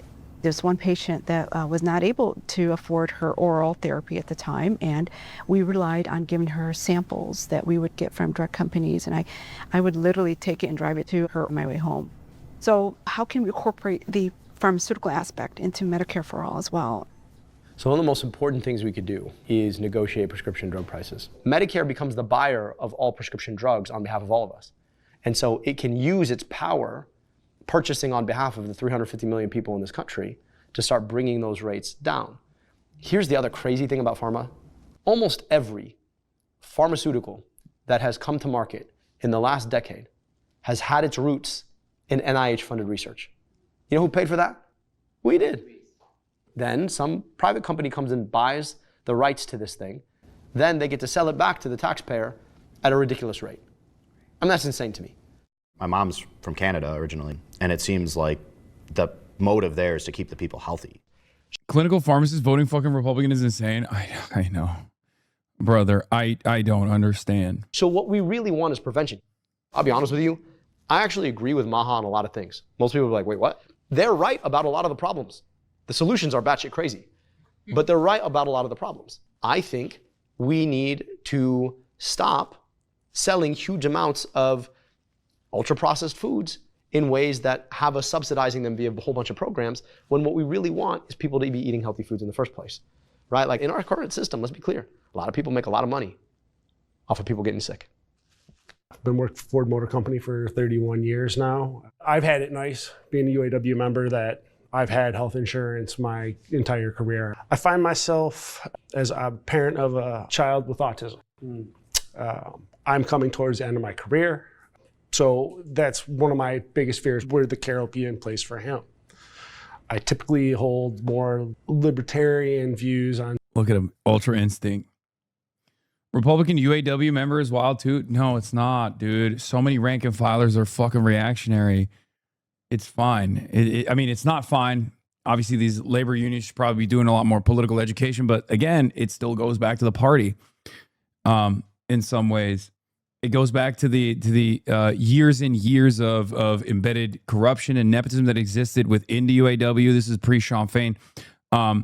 So, you know, that's going to take a long time to fucking fix. But ultimately, rank and filers are always going to be, you know, all over the place with their politics. And in the past, the reason why they were much more organized and voted consistently as a bloc was because it was, you know, there was more motion from the Democrats on trade protectionism, for example. There is nothing funnier to me, but also nothing that shows, that proves that economic populism, left economic populism, is the way forward than a fucking libertarian labor union member. Okay? Do you understand? That's my point. It's proving my point, which is, are you going to put money in my fucking pocket? You're going to put more money in my pocket? Fuck yeah, I'm a part of a labor union. Doesn't matter that I'm a libertarian. That's the trade-off. No one has ideological consistency when it comes to money in your motherfucking pocket. Okay? They will always go for, what will you do for me? Will I benefit from this? Because everyone is inherently self-interested. Okay? Those devoid of empathy, different line of argumentation, one that revolves around how you or your candidates are going to be able to help improve their material circumstances. Honest question, why do you think libertarianism is incompatible with labor union participation? Yeah, I don't think he's a fucking anarcho-syndicalist, chatter. This is an American we're talking about who has voted for the Republican Party consistently, more than he's voted for the Democrats. You think he's a Chomskyan anarcho-syndicalist, you think? Yeah, he's a lipsock, dude. He's a libertarian socialist, actually. He's literally about to start talking about how, you know, it's his anti-imperialist framework that helped him arrive at libertarian socialism as the real solution. He's going to tell us all about how libertarianism means something entirely differently in political theory as opposed to what it means in America. Yeah, he's like, I'm not just a part of the UAW. I'm an IWW member. Something like this. So would we be doing like a single payer system? It would be single payer. And what I want is that the government basically guarantees your health insurance. And that allows the healthcare providers to go out and say, look, if I can provide a better service, then I should win more patients. But it shouldn't be that your health insurance says, no, here's who's in network and here's who's out of network. So you're going to go here and you're going to like it. And I think there's a couple of pieces that we need to institutionalize. Number one, the governance of this system can't just change on a dime because you have a new president, right? And so the governance would have to live somewhere similar to the kind that we offer in the Fed, right? So the governance would have to sit under but separate from the executive branch in a certain way. We're the richest, most powerful country in the history of the world. And, you know, we fight wars for no reason. But whenever we talk about providing healthcare, everyone's like, well, I don't know if we could do it. Well, it's a choice. These are policy choices. I would rather not spend $1 trillion on war. I'd rather spend Yeah, resident union charter. It is not, chatter. We've had 6 out of 10 UPS Teamsters vote for Trump. Yet if you tell them we're losing our health care and pensions and contributions next contract, we could not only be striking, but there'd be guys ready to kill for it. Yeah. At the end of the day, unions are not about left politics, right politics. It's just about what is fair. Okay? Bare minimum floor for what is fair. It's just about a way of establishing power in your workplace. Okay? That's number one. Number two, unions were about left politics for the longest time. It's just not that any longer. And there is a lack of political education within most labor unions, unfortunately. That's part of the reason. But if there's more political representation, if we got more people like Claire Valdez, for example, again, shout out to UAW, you will have more political education within the union infrastructure as well. That money on healthcare and schools and infrastructure. The U.S. relationship with Israel has become a flashpoint in this race. The question about Israel isn't about the theoretical right to exist of a country that exists. The question about Israel is, do they have a right? I'm in Florida, IBEW, and a lot of Republicans. I mean, IBEW has a lot of Republicans in general, not just in Florida. To our tax dollars. AIPAC is spending $30 million to defeat El Sayed, its largest single race investment ever. Too radical for Michigan, too radical for the U.S. Senate. And his opponent, Haley Stevens, has made her commitment to Israel very clear. Hello from Israel! I will continue to fight for Israel's existence. Israel comes to me in my dreams. But most voters believe the U.S. is too supportive of Israel, according to a recent AP poll. So will El Sayed's message actually get him more votes in Michigan? As a U.S. Senator, how would you seek to reorient U.S. foreign policy? I don't believe in unconditional foreign military aid to anyone. I don't pay my taxes every year to be like, man, I can't wait for Israel to get a new tank. And then when it comes to Israel's own behavior, I think we need to engage them consistent with what they have done. They have perpetrated genocide. And before that, they were perpetrating apartheid, right? They lobbied to move us into a war. Now they're trying to annex southern Lebanon. Like, I just think that any other country that behaved that way would be treated as a rogue nation because they're violating international law. A fear that a lot of American Jews have when they hear messaging against the state of Israel is that that is a slippery slope towards Jews don't belong in Israel-Palestine at all. I recognize that that land is a land that a lot of people have lived on, right? The most recent inhabitants before 1948 were the Palestinian people, but also historically the Jewish people. The problem, though, is that the implicit public policy of our government has been to aid, arm, and abet Israel's current government to the exclusion of the right to peace, dignity, and self-determination for Palestinian people, right? What would you say to people who are worried that withdrawing defense funding to Israel would make American Jews less safe here at home? This idea that the things that we're doing with our tax dollars to backstop a foreign government somehow makes Jewish folk more safe here, that doesn't make sense to me. I start from a position of principle, which is to say that Jewish Americans are not the same as AIPAC in Israel, that Jewish Americans deserve to live their lives unfettered and unencumbered by discrimination or hate, and that we have to fight together to build an America where that anti-Semitism is stamped out. There is the largest Arab American community here in Michigan, and mostly are from the southern Lebanon. My dad is building this dream home for all of us as brothers or sisters, and it vanished in a couple seconds, and the soldiers were laughing about demolishing the whole village. As an American citizen, I'm paying taxes for this government to bomb and kill us for what? I appreciate you lifting your voice, and I'm sorry about your family's experience. What is happening in southern Lebanon right now is frankly an abomination. I intend to be a voice in the U.S. Senate to consistently advocate for our principles. It is pretty wild. We pay our taxes. If you're Lebanese, if you're of Lebanese descent, living in the United States of America, you're literally paying taxes so that Israel can take that money, take the munitions, and murder your immediate family members, destroy your ancestral village, destroy your homeland, destroy the ecology.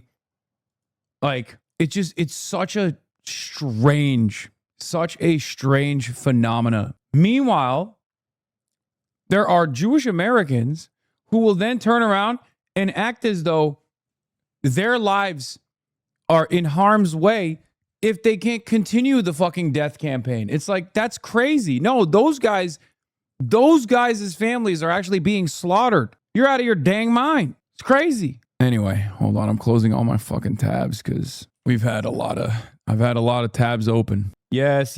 According to Axios' Barack Ravid, the U.S. military is conducting airstrikes in Iran. I know. We're going to get back to situation monitoring. And that we apply them everywhere and that we apply them consistently. Do you think that it's harder to thank you for the 100 community gift subs, by the way. I didn't see it. Like, it's easier just to let things keep going, like Israel, AIPAC. Is it just the easy way out? I'm threatening a system of power that says you just go along to get along. The real issue in our politics is not right versus left. It's not like progressive versus conservative. It's not Democrat, Republican. It's people who are locked out of our healthcare, our housing, our economy, versus the people doing the locking out. I just want to always be on the side of the people who are locked out. In theory, my opponent in this race is Haley Stevens. My real opponent in this race is Chuck Schumer, every corporate PAC, AIPAC. They will run your name in the mud. They will lie about you. They will lie about their opponent. It doesn't matter as long as they maintain a control on power. One of the biggest attacks on El-Sayed right now is that he will lose to Republican Mike Rogers. It's not even a question. This one is so dumb. Like, look. There's at least some polling to suggest that Francesca Hong would be a toss-up, right? But with Abdul, the polling shows that he's the stronger candidate. So there isn't even polling on this. They're just saying it. And I don't believe that Francesca Hong will be a toss-up either, by the way, just so you guys understand.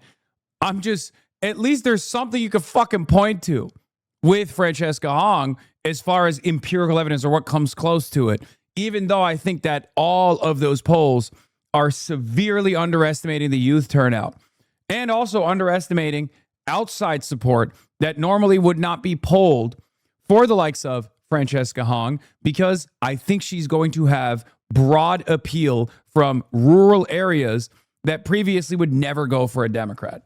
That's my assessment. We shall see how correct I am when, the midterms end. But it's very interesting that with fucking Abdul El-Sayed, there isn't even a single damn poll that says he would lose to Mike Rogers. All the polls show that he's a stronger opponent to Mike Rogers than Haley Stevens. Think about that. And they're still lying about this shit. The Democratic establishment thinks that Stevens' ties to the Obama administration and her history as a U.S. representative since 2018 make her a safer bet. But recent polls slightly favor El-Sayed's chances against Rogers. I haven't decided who I'm going to vote for sure. I do think Steve. Thank you, Schmausters, for the 180 gifted subs. How are you undecided between Haley Stevens and Abdul El-Sayed right now? Please, man. Brother, please, you're in the fucking pocket. You're in the demo. What are you saying to me? Stevens polls a lot better with like the older demographic who are much more likely to vote. I think Haley would have a better chance. I'm gonna die. I can't do this. Dog, you're not a consultant. You don't work for the DNC. Just vote for who you like, please, for the love of Christ and all things holy, for the love of Allah, for the love of Yahweh, for the love of Zoroastrianism, for the love of Buddha. We must do away with this centrist, consultant brain, pundit brain, mind virus. What the fuck? For the love of Yaqub. What the fuck? What the fuck is this? What is this? What is this? I don't think there's any, what I don't understand is we are supposed to live in a theoretical democracy. And the whole point of theoretical democracy is that you vote for who you think is best, not for who you think others will find to be the best. Okay? Perhaps it's a part of the problem with the two-party system that we have, where you're always engaging in this weird defensive posture. You're supposed to vote for who's going to win. It's gambling brain that takes over in primaries. No. The purpose is to vote for the candidate that you like. That's what democracy is. Okay? Democracy is about voting for a candidate that you have extracted sufficient concessions from, okay? Or a candidate that already was there on the values, on the positions that you care about, okay? That's what democracy is about. Democracy is not about like trying to make this weird calculation about harm reduction and then making an assumption about like what other voters are thinking, because what that creates is a tendency to be manipulated and duped by centrist, moderate candidates, which are objectively weaker candidates overall. This is the problem, okay? This is the motherfucking problem. People think, oh, I like Abdul, but Haley might be better because other people might vote for Haley Stevens. And then everyone keeps thinking that, and then they vote for not who they want, but for who they think others want. Stop voting for other people. You don't know what other people think. If anything, other people are probably making the same dumbass calculation you're making. To beat him. Does that impact how you're going to decide to vote? Yes, for sure. When it comes to being against Mark Rogers, I want to hear how you can get your message out to people when you are facing these odds of people spending millions and millions of dollars that... Well, good thing he's already done that and he's surging in the polls. Good thing that is already happening. That's what's ironic about it is he's gone through the fucking ringer in this primary in a way that no Democratic primary ever should have this much outside expenditure. He's literally overcome such tremendous motherfucking odds, dude. That you don't necessarily have. You beat Mike Rogers because you build something that embodies the hope and the joy that you want to have for the future. This is a guy who voted to raise prescription drug prices I don't know how many times. Then he helped to architect the opioid epidemic. He took $700,000 from the pharma industry. They're going to spend a whole lot of money trying to call me some combination between a communist and a terrorist. And I'm going to sit out there and be like, yeah, well, he's corrupt as hell. Now, I get it. I'm brown. I'm Muslim. I got a name you probably can't pronounce, right? But I was born and raised here. And I've taken the time to serve and listen. So I think that's how we beat him. I do question his ability to win against a Republican. I feel that some of his beliefs turn off a large portion of the population. Listening to his comments that he would like to abolish ICE, I have a hard time with that. I'm Abdul, the only Senate candidate for abolishing ICE, and I approve this message. That's awesome, by the way. Libertarian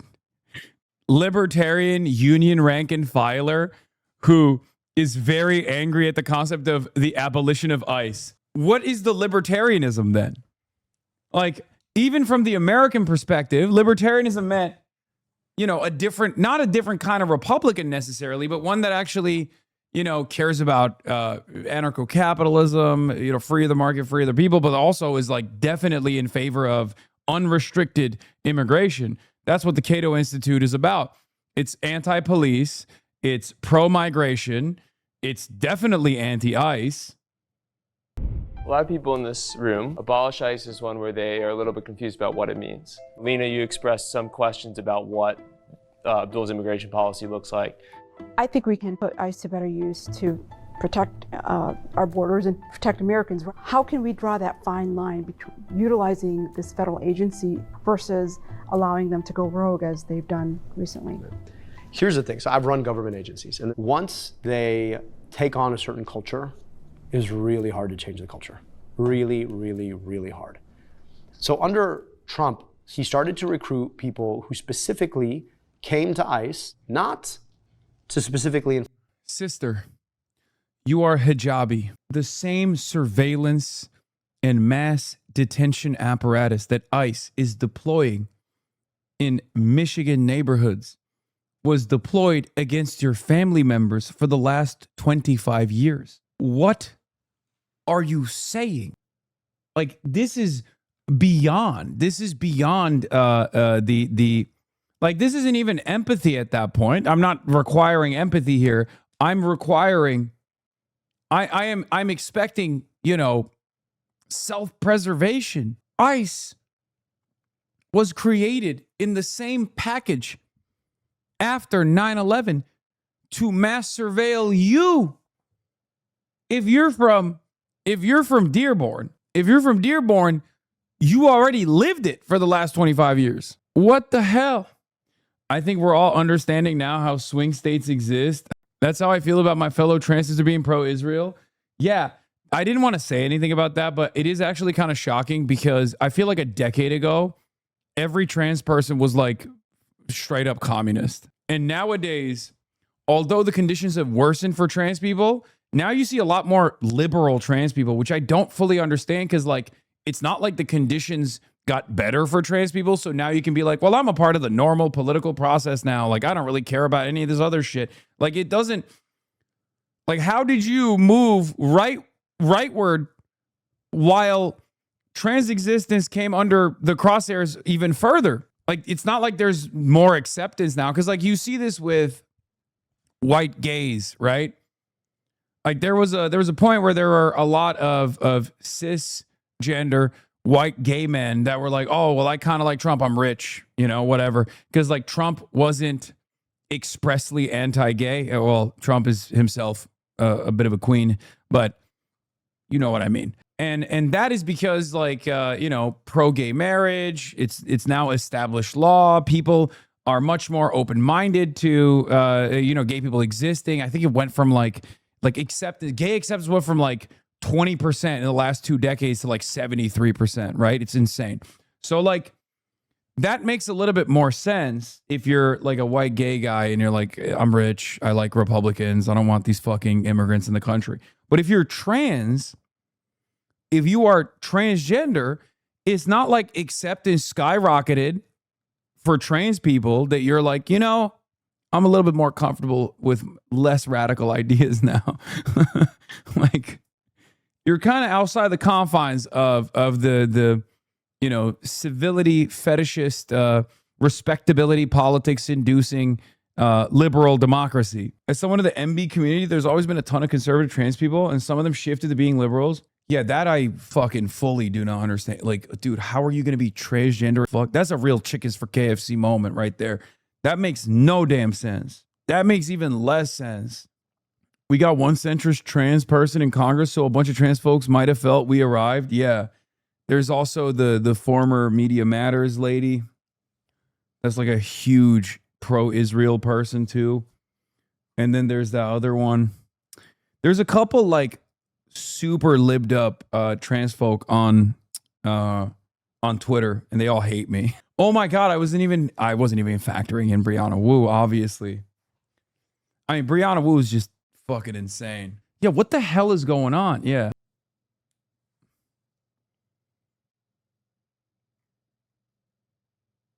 Yeah, no trans person likes Brianna Wu. You're thinking of Stacey K, yeah. And then Ari is the other one. And I guess ContraPoints too. Hasbara points. I guess the one factor usually is just like level of wealth and comfort, right? That's got to be it, right? That's what usually turns like, that is the one thing. Like class politics is far more determinative of like where you will arrive at with your politics than anything else. Even if you're transgender, which is literally universally under every crosshair pretty much. Liv Agar and Juniper both like you though? Yeah, of course. I mean, plenty of trans people like me. I'm just talking about like some of the more popular trans content creators who have pivoted towards liberalism in recent years, and it's just like shocking. I don't understand it. Immigration policy, but they're against immigration. Oh yeah, whiteness too. Dude, why am I losing my voice? Whiteness. The whole subtext of this is that Donald Trump sold this fallacy to people where he understood that people were in pain. You're out of a job. You're out of a home. You can't afford your health care. And his answer was a simple one. Well, if you're out of a job, it's because the immigrant took a job. Out of a home, immigrants living in your home. Out of health care, immigrant took your health care. And so he turned immigrants into the answer to everybody's problems. And then he built out ICE as a way of demonizing immigration itself. ICE itself has become a rogue agency based on a premise that is inconsistent with both the Constitution and the ideals of our country. We don't need it. In fact, we didn't have it before 2002. America's a lot older than 2002. So the notion that we can't protect our southern border or we can't enforce immigration policy without ICE is just not true. You get rid of the agency, you fire all the people in it, and then you ask yourself, what would you want to build? that actually achieved the goals that we have to keep a safe and secure southern border, way to citizenship for people, right? And in the cases where you have people who should not be here and do bad things, that you are very targeted in your enforcement, rather than making a show out of enforcing to tell all immigrants that they don't belong here. That's very, very enlightening. Thank you.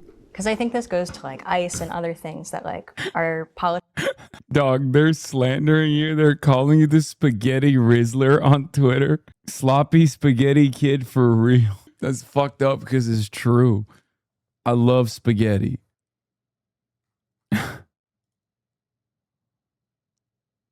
No, stop, dude. What the fuck? Y'all see a white, chubby boy and immediately say, oh, that's just like the Rizzler. That's just like, what's his name? I forget. Oh my God, he's kind of washed now. Jesus Christ. Suit guy from the beginning. Yup. Big Justice. Inescapably New Jersey. I mean, that's literally in Turkey. That's when I used to live in Turkey. This is a very Turkish household. This is my grandfather's home. The one I'm named after, Hasan. Hasan Dede. Pretty sure. I mean, look at the curtains, dude. MashaAllah, tesbih rosary. Yeah, I got the tesbih in one hand. Kafia around the neck. Throwing up the one. Same aura. Same aura. Different day. Different time. This photo was taken in 2004, chat. 2004. Which is like, what, 10 years ago? You know? Maybe like 6 to 10 years ago. I'm not very good at math. Bro, I wasn't even born yet. Stop. That's not appropriate. It's not appropriate to think about that people were born after 2004. That's insane to me. Are so black and white. How do you change that narrative? Because we need to recognize each other as like people. Yes, it's a shamag, not kafia. It's true. The problem, but Americans don't know that. The Democrats is it's too easy to point and say, I'm against Trump. You should vote for me. And you're like, well, from a policy standpoint, are you really for me? Yeah. You're taking money from all the worst people. So what would happen if we actually built a movement about what could be good? When we can start talking to folks who might have voted for Trump for a whole bunch of different reasons to be like, all right, is your life better now? Do you have better health care? Do you have better access to a job? Can you afford a home? If no, here's an opportunity. Let's focus on that, right? So I just really appreciate you guys having this conversation that's like the lifeblood of what we do in our civics, and it's really enlightening. Thank you guys. Appreciate you all. Did Abdul change your mind on any issues? Yeah, definitely on the ICE issue. I think the way that Abdul spoke about Medicare for all, as far as it being a plausible and a tangible goal, was pretty enlightening, and I plan to vote for Abdul. I think my goat, my UAW libertarian goat. He's like, yeah, I fucking hate ICE now. Abdul taught me. That Abdul did change my mind about what I feel like I can expect from a politician. Look, I live in a very Jewish neighborhood, Hollywood. Okay, I actually live fairly close to like a relatively large Orthodox population as well, and I talk to a lot of Jewish normies, specifically older Jewish normies. And the only time, like the people that know me, obviously, they know I'm not anti-Semitic. Even though they see a lot of the reporting, they're just like, "Oh, you're radical." So they're just getting mad. It's fine, right? The only time, don't tell people where you live, dog. I live in West Hollywood. What are you talking about? It's very, I've openly discussed this many times. So I thought you said it was a Persian neighborhood. What religion do you think the Persians are? Chatter. Anyway. Oh shit. Yeah. So not Jews like you're implying. Wait, what? In West Hollywood and Beverly Hills? In Beverly Hills and West Hollywood. Anyway, so what I was saying is the only time I thought the West Hollywood Jews were from Russia. Yes, there's a lot of Ashkenazi Jews as well. Anyway, there's a big conservative Jewish community. There's a big Orthodox Jewish community. There's a Persian Jewish community. Anyway, it's part of the reason why I say it's a very Jewish neighborhood, Beverly Hills, West Hollywood. So The only time where people have been like, I'm actually a little bit worried about this was with Abdul. I don't know what the fuck is going on with like Jewish Insider and the newspapers they read or the conversations the older normie Jews are having in the synagogues or whatever. But they were literally like genuinely for the first time ever. And I've been receiving these like anti-Semitism attacks for so long. And that has not shaken their faith that I am not an anti-Semite at all. It wasn't Zoran. It was Abdul. They were like, he's so scary. Like he wants to, he wants to destroy Israel. He wants to like purge all the Jews from Israel. I was like, no, he's a fucking sweetheart. Racism, he's very Muslim looking compared to you or Zoran. I mean, but I don't get it.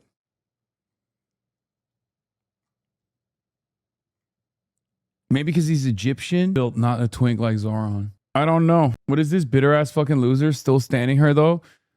WABI, Wabi.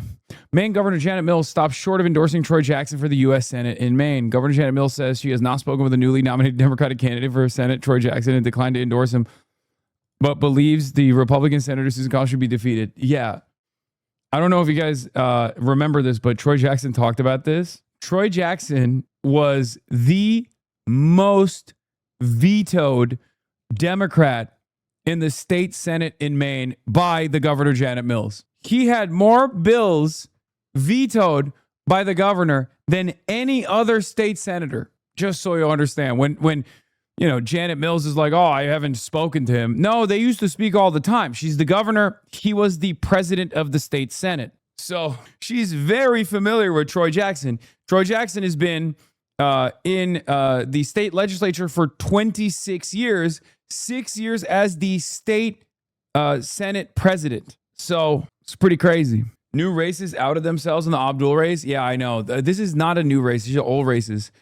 Hillary Scholten was asked whether she plans to support Abdul El-Sayed if he wins the Michigan Democratic Senate primary.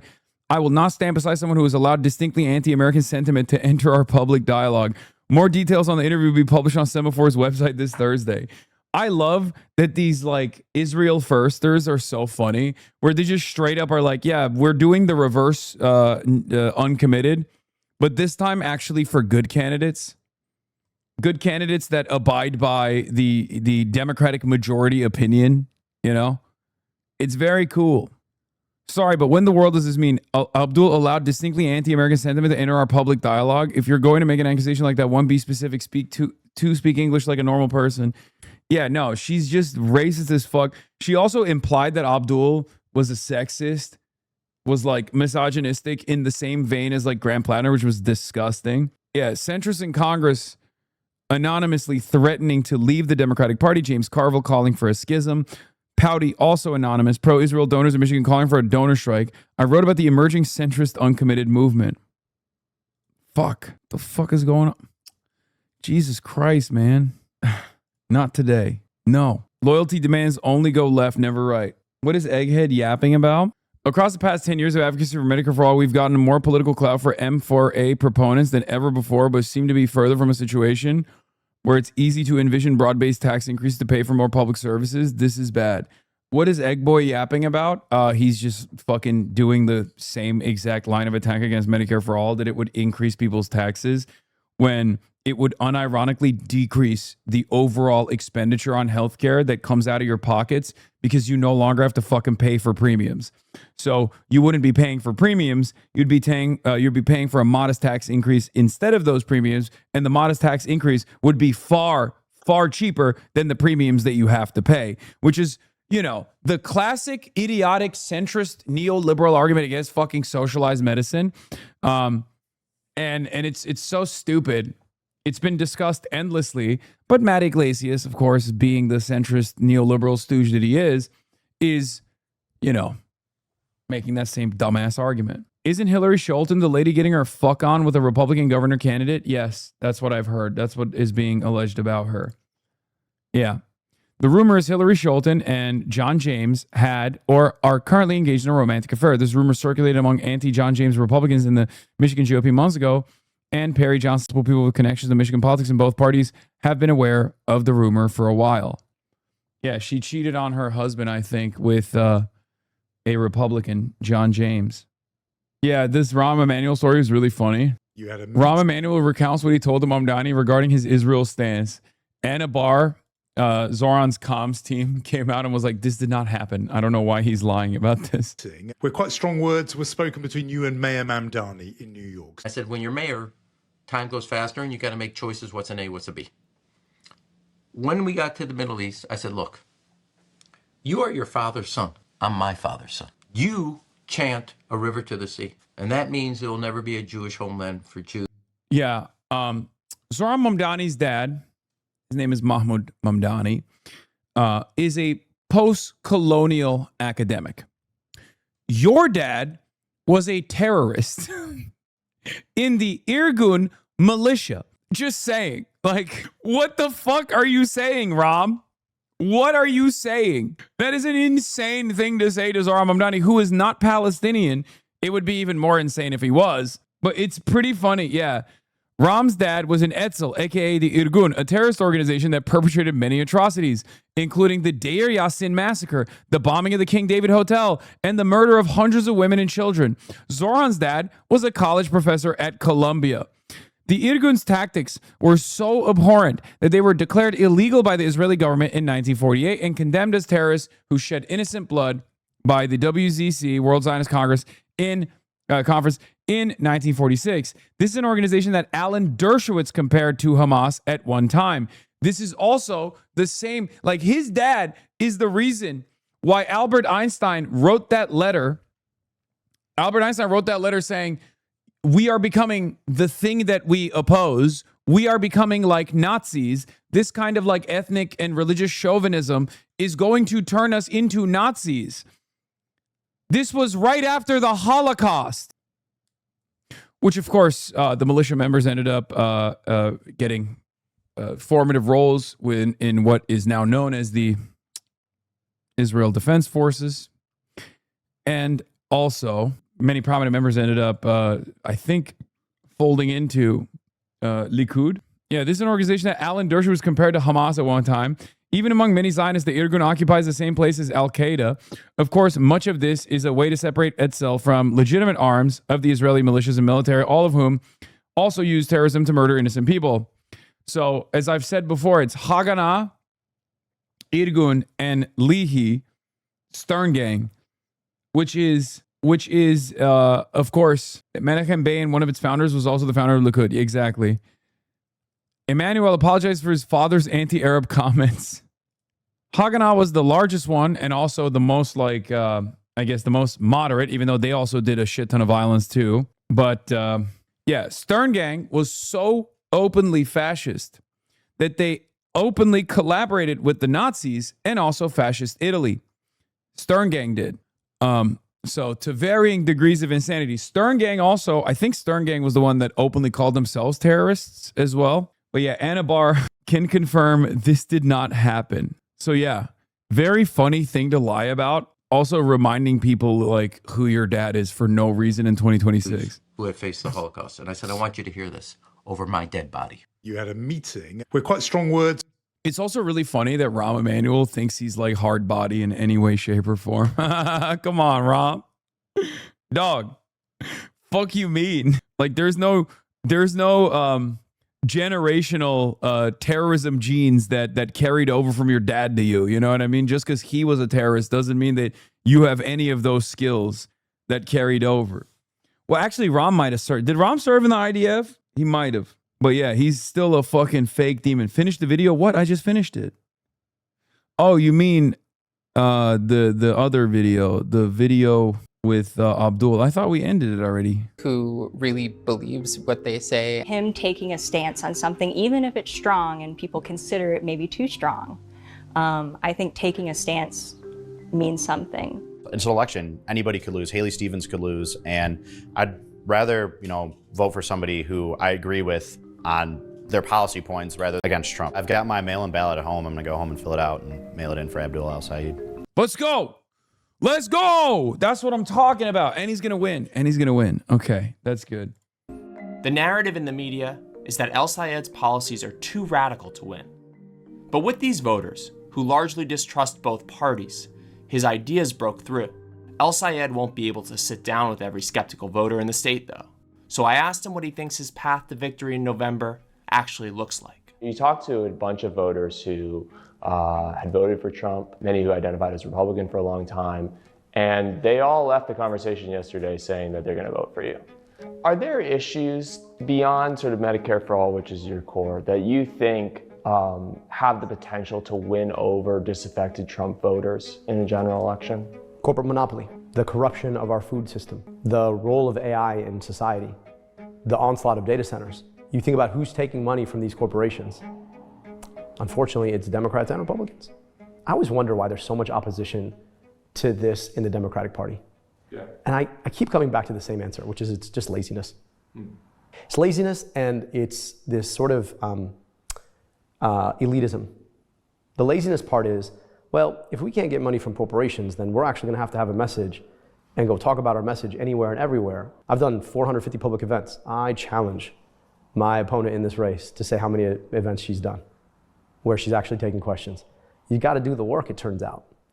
And then the elitism part is, well, the corporations are rich and they throw the fanciest parties. And if I don't take their money, I'm not going to be invited to the party. I'm like, fuck your party. Who cares? You got the best room on the Titanic and don't realize that the whole Titanic's about to go down. I don't know, man. I just, I really struggle to understand the psychology of it. Yeah. It seems to me that you are interested in something deeper than just winning this election, that it is actually fighting for some sort of change. Losing this primary is not the worst outcome for me. The worst outcome is that I get the job and I fail to deliver. That's the worst outcome. Beast mode. So I don't want to fight for the job and in the process hamstring myself from doing the work. I don't want to have been one of those senators that, you had this power and then you sold out and then you can't even account for why you were there. So right now, you've got the choice between three candidates, two of us in this primary and then one in the general. There's only one of us who's never taken money from Blue Cross Blue Shield. Only one of us who doesn't want to send your money abroad to drop bombs on other people and wants to keep it here to invest in your kids. There's only one of us. So, which do you pick? Thanks for watching. Don't forget. Beast mode. God, I love More Perfect Union so much. What is this?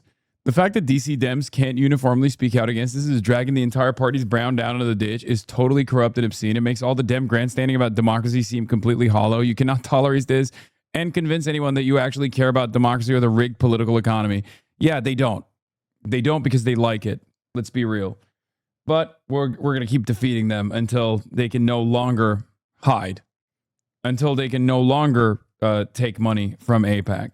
Post-October 7 in 2023, people would destroy you if you said anything remotely pro-Palestine. 2026, they destroy you if you say something pro-Israel. Things change. Attitudes shift. People arrive at the correct conclusions. That's it. The Chinese Communist Party, once famous for pillaging from the natural world, has set to protecting parts of it, but the country's eco-authoritarian approach deserves scrutiny. Brother, yes. China is one of the few industrialized countries that's turning the clock on anthropogenic climate change, but at what cost? That is awesome. Every China story is like a capital's hellhole ruined China's mightiest rivers, but then they fixed it with climate Stalinism. But at what cost? I don't know what the cost is. I only know that the Yellow River has changed course 6 times throughout history and burst its banks over 1,590 times. Oh, also, consumers, rejoice. China has begun mass producing domestically developed immersion deep ultraviolet lithography machines, which is, of course, a technology crucial to advanced chip making, marking a key step forward in Beijing's drive to reduce its reliance on foreign technologies. So yeah, consumers rejoice. China number 1, not number 2, but number 1. Okay? Let commerce flow. It's going to be really funny when they flood the American market with unbelievably affordable, like insanely affordable GPUs and all of these different like RAM, all this shit that you currently do not have access to because we're all full systems go on, AI shit. It's all being spent on AI. And what's really funny about it is I'm letting you know right now, I haven't been wrong so far. The American government is going to ban it. The American government is going to ban it, okay? There will be a black market for Chinese RAM and Chinese GPUs that will still be endlessly cheaper. But the American government will absolutely ban this, and this will then cause even more backlash. This will create an environment where people are even more pro-China than they ever have been in the Western world. Mark my words. In just 2 weeks, China has broken through the 3 strongest fortresses the U.S. has built around AI. Investors have a right to be nervous. Remember when I talked about the Chinese AI initiatives being almost entirely, the Chinese AI initiatives have been entirely invested in putting a dent in the American stock market pretty much. And everyone yelled at me and said, you're wrong. Well, this is another aspect of it. They already basically did with the Chinese EVs by putting a massive tariff. Yeah, I know. There was also this insane thing. China has fired up the world's biggest superconducting magnet for a nuclear fusion project. They are, China just finished a magnet that weighs 582 tons, heavier than a fully loaded Boeing 747. This is the toroidal field coil for the country's artificial sun machine in Hefei, built to recreate here on Earth the reaction that powers the actual sun. It stands 21 meters long, 12 meters wide, and weighs 582 tons, heavier than 4 adult blue whales packed into one magnet. Its job is to hold plasma at 100 million degrees so it never touches the wall. Engineers call it an invisible magnetic cage. 16 of them will form a ring, 100 kiloamps each, 6.5 Tesla at the center. Operating temperature, minus 269 Celsius. Design life, 60 years. A second magnet, the central solenoid, was rated for 46.5 kiloamps. They pushed it to 60. Every critical part was designed and built at home with no reliance on foreign technology. A working fusion power plant is still years away, but clearing this hurdle pulls the dream of near limitless clean energy one serious step closer. I'm going to keep it $1.50 with you. There is 0% chance with the current way that the oil and gas lobby works in this country, with the fossil fuel industry works in this country, that such a revolutionary technology that would basically wipe out the profits from this massively consequential sector in the American economy would ever take root, would ever get off the ground. They would probably assassinate you. Remember how we talked about the other thing about, the Chinese lithography machines that are going to be mass producing super cheap GPUs that you won't be able to get because they're going to call it, they're going to be cheating. They're going to be cheating in international trade. Yeah, this is going to be considered a weapon, a super weapon.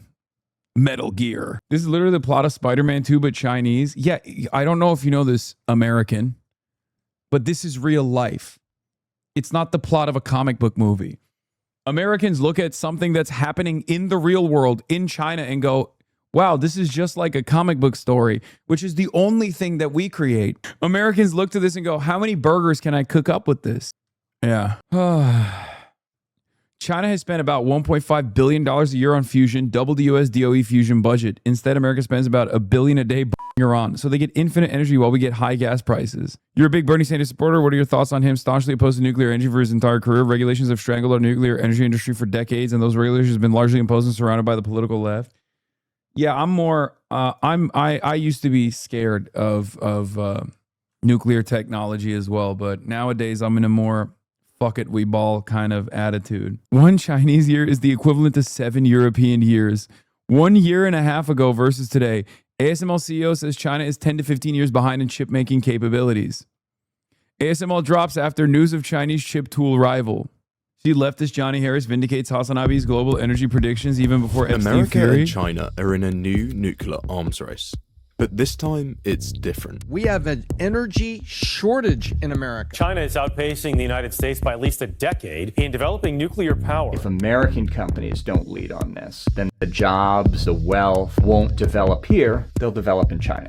The United States is currently the world's leading nuclear energy producer, with 94 operational I'm going to keep it $1.50. I don't think we're going to have to worry about jobs at all. If the way things are going continue that way, I think nobody's going to have jobs, let alone at the nuclear reactor, okay? oh no, we won't have the competitive edge in nuclear technology. We won't be able to have jobs in nuclear technology. Yeah, no, we're not going to have anything. We don't have anything. We have nothing. We just have bombs. And even then, we don't even have the bombs. We don't even have the bombs. The one thing that this stupid country, the one industry that this goddamn country holds on to beyond making baby machines, F-350 pickup trucks that are 17 sizes too large, okay, is weapons. That's all we do. We build bombs. That's what this country has been doing. That's the only domestic manufacturing that remains on U.S. soil. And we don't even make them efficient enough. Our procurement strategies are inefficient. We're getting our shit pushed in by a middle power that is outproducing us in the one sector that we're supposed to be the top dog in. And even then, we can't even make them without Chinese magnets. Meanwhile, you got dumps in here who still yell at me for calling this shit out for the last decade, really. Dumps who come in here and they're like, oh, shut the fuck up, Hasan, you Chinese dick rider, you piece of shit. Oh, I bet you love Mao Zedong a lot. Bro, we are cooked. What utility is there to just close your ears, shut off your eyes, and go, la, la, la, la, la, I can't hear you, as China is rising every damn day? These don't even want to study their adversary. I don't believe China is an adversary. I don't want to treat China like an adversary. I want to treat it like a partner. But it's going to come to a point where we're going to have to beg them. We're going to have to beg them that they treat us like an even partner. Okay? At least right now we have some level of leverage, or we did for the last like 2 of foreseen this rise of China and maybe managed it so that we could have been like, hey, we're reliable partners to one another. Let's not wage war. There's going to come a point where we have to beg. Okay? We're getting there. Yeah, Tofu Dreg fusion nuclear reactor, Tofu Dreg ASML chip manufacturing. Dude, that Tofu Dreg construction shit still, like I went to China. I stayed in the hotels. I saw the buildings. I saw the high-speed rail. I was inside of the trains. Okay? I came back here to the United States of America, and in 2026, there's still motherfuckers in my community that go, oh, dude, those buildings are Tofu Dreg buildings. Oh, dude, they still do what is it? They do sewer oil. Chinese food is made with sewer oil. It's dookie oil. It's like, brother, you are running on like propaganda from 30 years ago at this point. Like, update the fucking talking points. Update the talking points, man. What do you mean Tofu Dreg? Gutter oil. That's what it's called. Yeah. Like here's the thing. The biggest wake-up call should have been, and I remember this when it was happening, the biggest wake-up call should have been ghost cities. Okay? Because the Western mind, the Western Anglosphere mind cannot comprehend building homes with serving the purpose of shelter in mind. That they were like, oh, look at these fucking idiots. They're building ghost cities. And we did this to North Korea. Like, maybe 5 years ago too. We didn't even learn our lesson from China. We did the ghost city shit in North Korea too. The Western brain, the primitive Western mind cannot comprehend a country that builds homes not as a speculative asset, not as simple economic activity, but instead with a long-term shelter plan in mind. But that should have been the point. When those motherfucking ghost cities turned into massive tier 1, tier 2, and tier 3 rapidly urbanized industrial hubs, that's when every American analyst, that's when every Western analyst should have been like, ooh, yikes, we kind of fucked up the ghost city thing. Maybe we should reconsider our approach to China, our analysis to China. No, we did that shit in North Korea.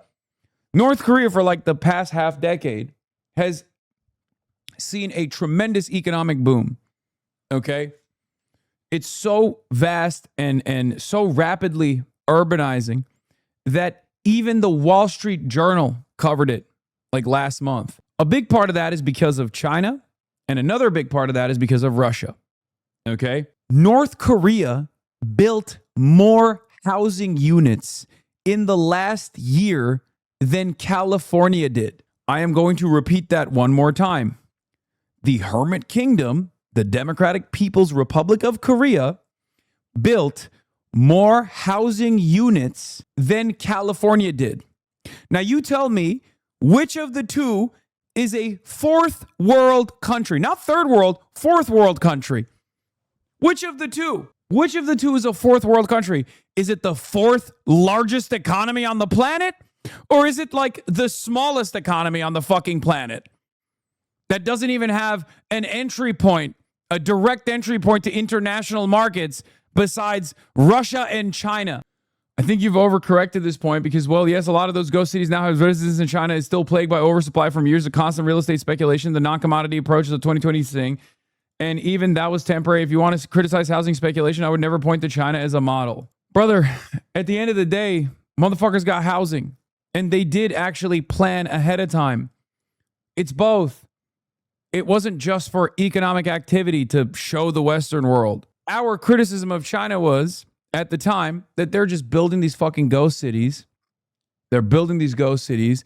And the only reason why they're building it is to flex on us, to like make it seem like they have, like Western chauvinism is such a fucking brain disease that people literally were pointing to it and saying, oh, they're doing this to, oh, look at them. Look at these small, tiny people that they're building housing to make it seem like they're modernizing. That's fucking insane. Also, look at what happened when our housing market crashed versus what they did. They created an actual soft landing for the speculative bubble that existed.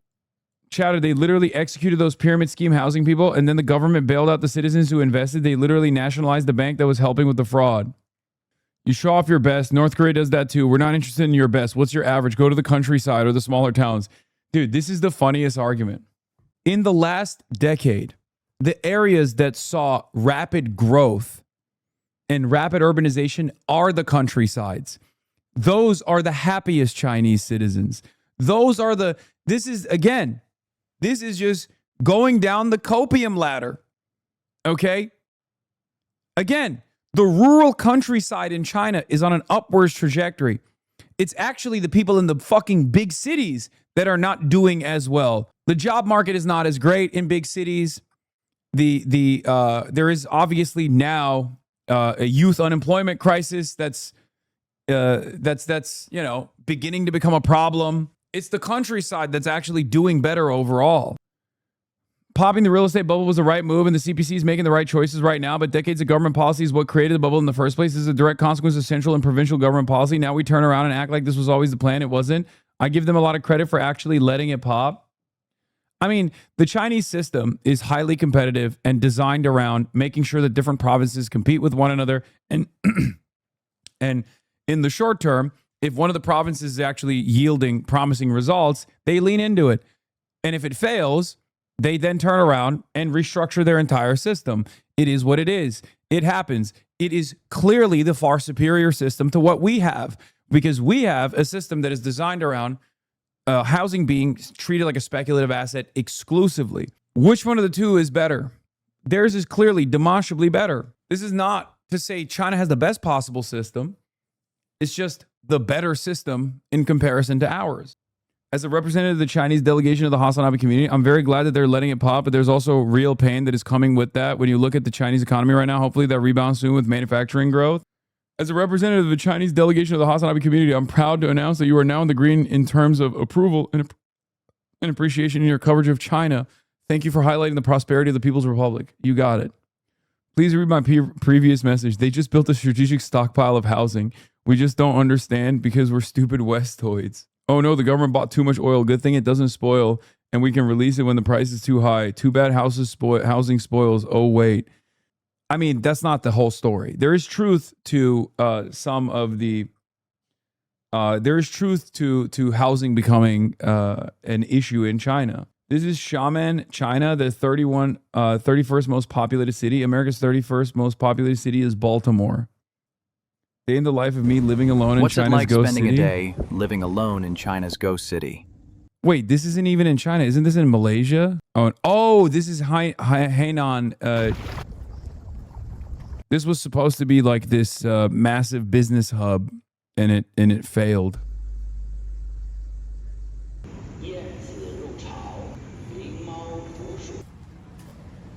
Biggest difference is my rent. It's only half of what I used to pay. This apartment costs just $100 a month. The reason housing prices and rents are so affordable here is that there are a large number of vacant apartments, and there aren't many job opportunities nearby. Bro, let the Americans in, dude. Let the Americans in, China. Let us in. It is kind of funny because it's like there's obviously still, even in this like largely vacant city that they built, that was never populated. There wasn't enough like there wasn't enough interest from businesses. They're still picking up the trash. Like the streets are still clean. They're still picking up the trash. Are you fucking kidding me? Is working, running water. Dog, we literally have cities that are not vacant, that don't have these amenities all the time. Most of the people who live here year-round are retirees and children. Many of the retirees have moved here from northern China to escape the cold, and the main reason they choose to stay is the climate. Hainan has a tropical monsoon climate with an average annual temperature of 23 to 27 degrees Celsius. Even in winter, temperatures rarely fall below 16 degrees Celsius, which makes it an attractive place to live year-round. This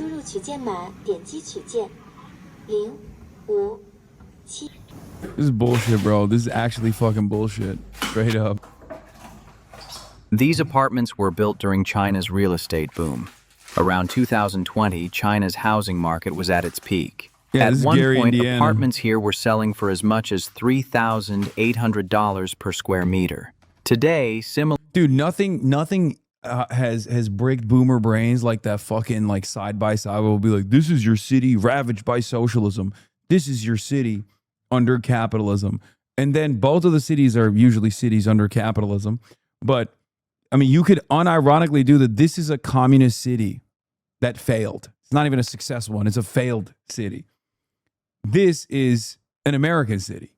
But hey, guess what? How much money are they sending to Israel? Because if we're judging by the most important metric, we're still number one, baby. And then the number two metric is how many trillions have they wasted waging war in different regions around the planet? Still number one, baby. America number one, China not even fucking number two, honestly.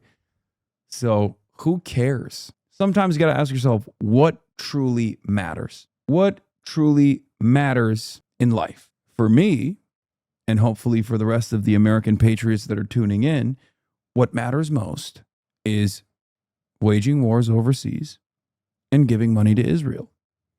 And on that front, we're number one. That's it. Similar properties sell for only around $900 per square meter. After the pandemic, however, the housing market entered a sharp downturn, and home prices fell significantly across much of the country.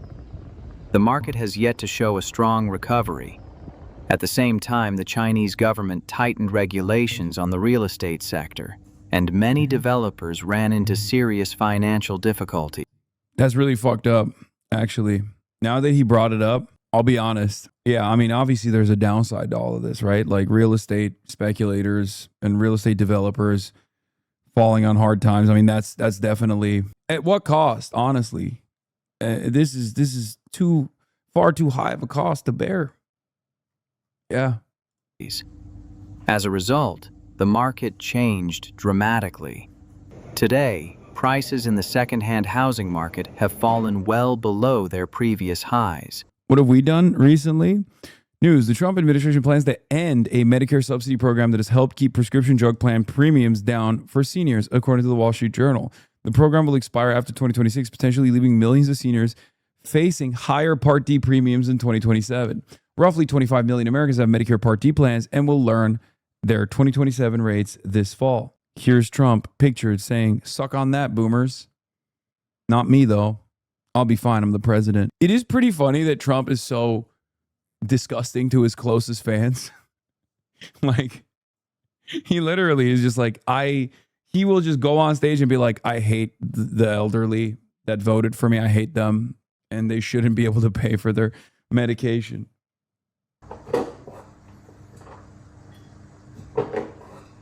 Down payment's gone. Building projects unfinished. People lost so much in these cities that were not livable or never finished. Hainan Island is the Florida of China. However, some local developers were overly ambitious and overbuilt certain projects. However, they are very successful ones near Sanya and to the south of the island. Many homeowners have found it difficult to sell their apartments, so they've chosen to rent them out instead, often at relatively low prices. Because of the current market, I was able to rent a spacious and comfortable apartment for a very affordable price. On the other hand, many people who bought property here as an investment have suffered significant financial losses. In China, residential developments with very low occupancy rates are often referred to as ghost cities. There are quite a few communities like this across the country. The question is this. This is a nest egg for a lot of Chinese people, right? But the question is this. What's the fucking home ownership rate? Speculators got the short end of the stick. China has China has the reverse problem that we do. We have a lot of debt. They have too much savings. Okay? But the question remains, is it better to be able to own a home and then lose your financial investment, but still be able to own a home, or never to be able to own a home at all?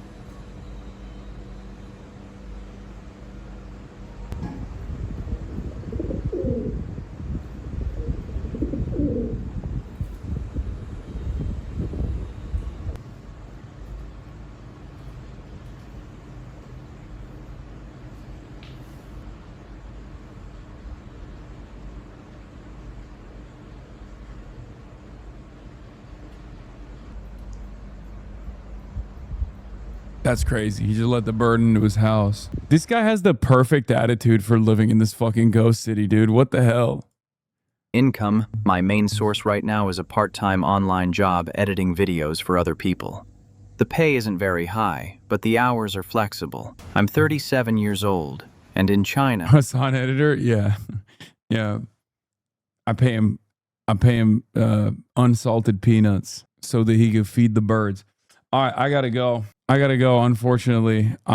This is too much. I can't finish this video. The government directly encouraged investment in homes by average citizens. China's stock market is virtually irrelevant, so the average person put everything in real estate. Capital controls are very strong, and there aren't really other investment vehicles. I hope people realize it's not just big landlords like normal salary workers. No, I know.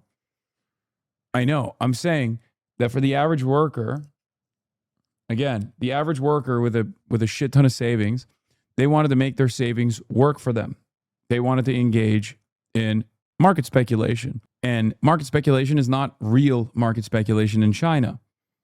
Because in China, there is no real stock market. I understand that a lot of regular salarymen lost a big chunk of their wealth that they were trying to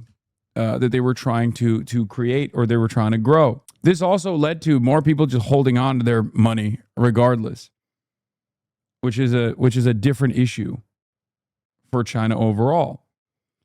But my question remains. I would still prefer a situation where I lose big swaths of my investments in the housing market while still having a home. That's it. Because, like, what do you think would happen if we actually exploded? If we had, like, not even tight market controls or anything. If we just, like, started actually building a shit ton of housing, started upzoning, what do you think happens to all the fucking boomers? Their savings would melt. Their entire, like, the large majority of homeowners in this country, their entire net worth is baked into their housing, their property value constantly growing. What happens when the property values diminish because there's readily available housing all of a sudden? You know what I mean? Yeah, they would get fucked. But guess what? That's the future I want to live in the United States of America, where people have housing. Sure, there will be a little bit of growing pain in the process, but far better future than the one we currently are looking at right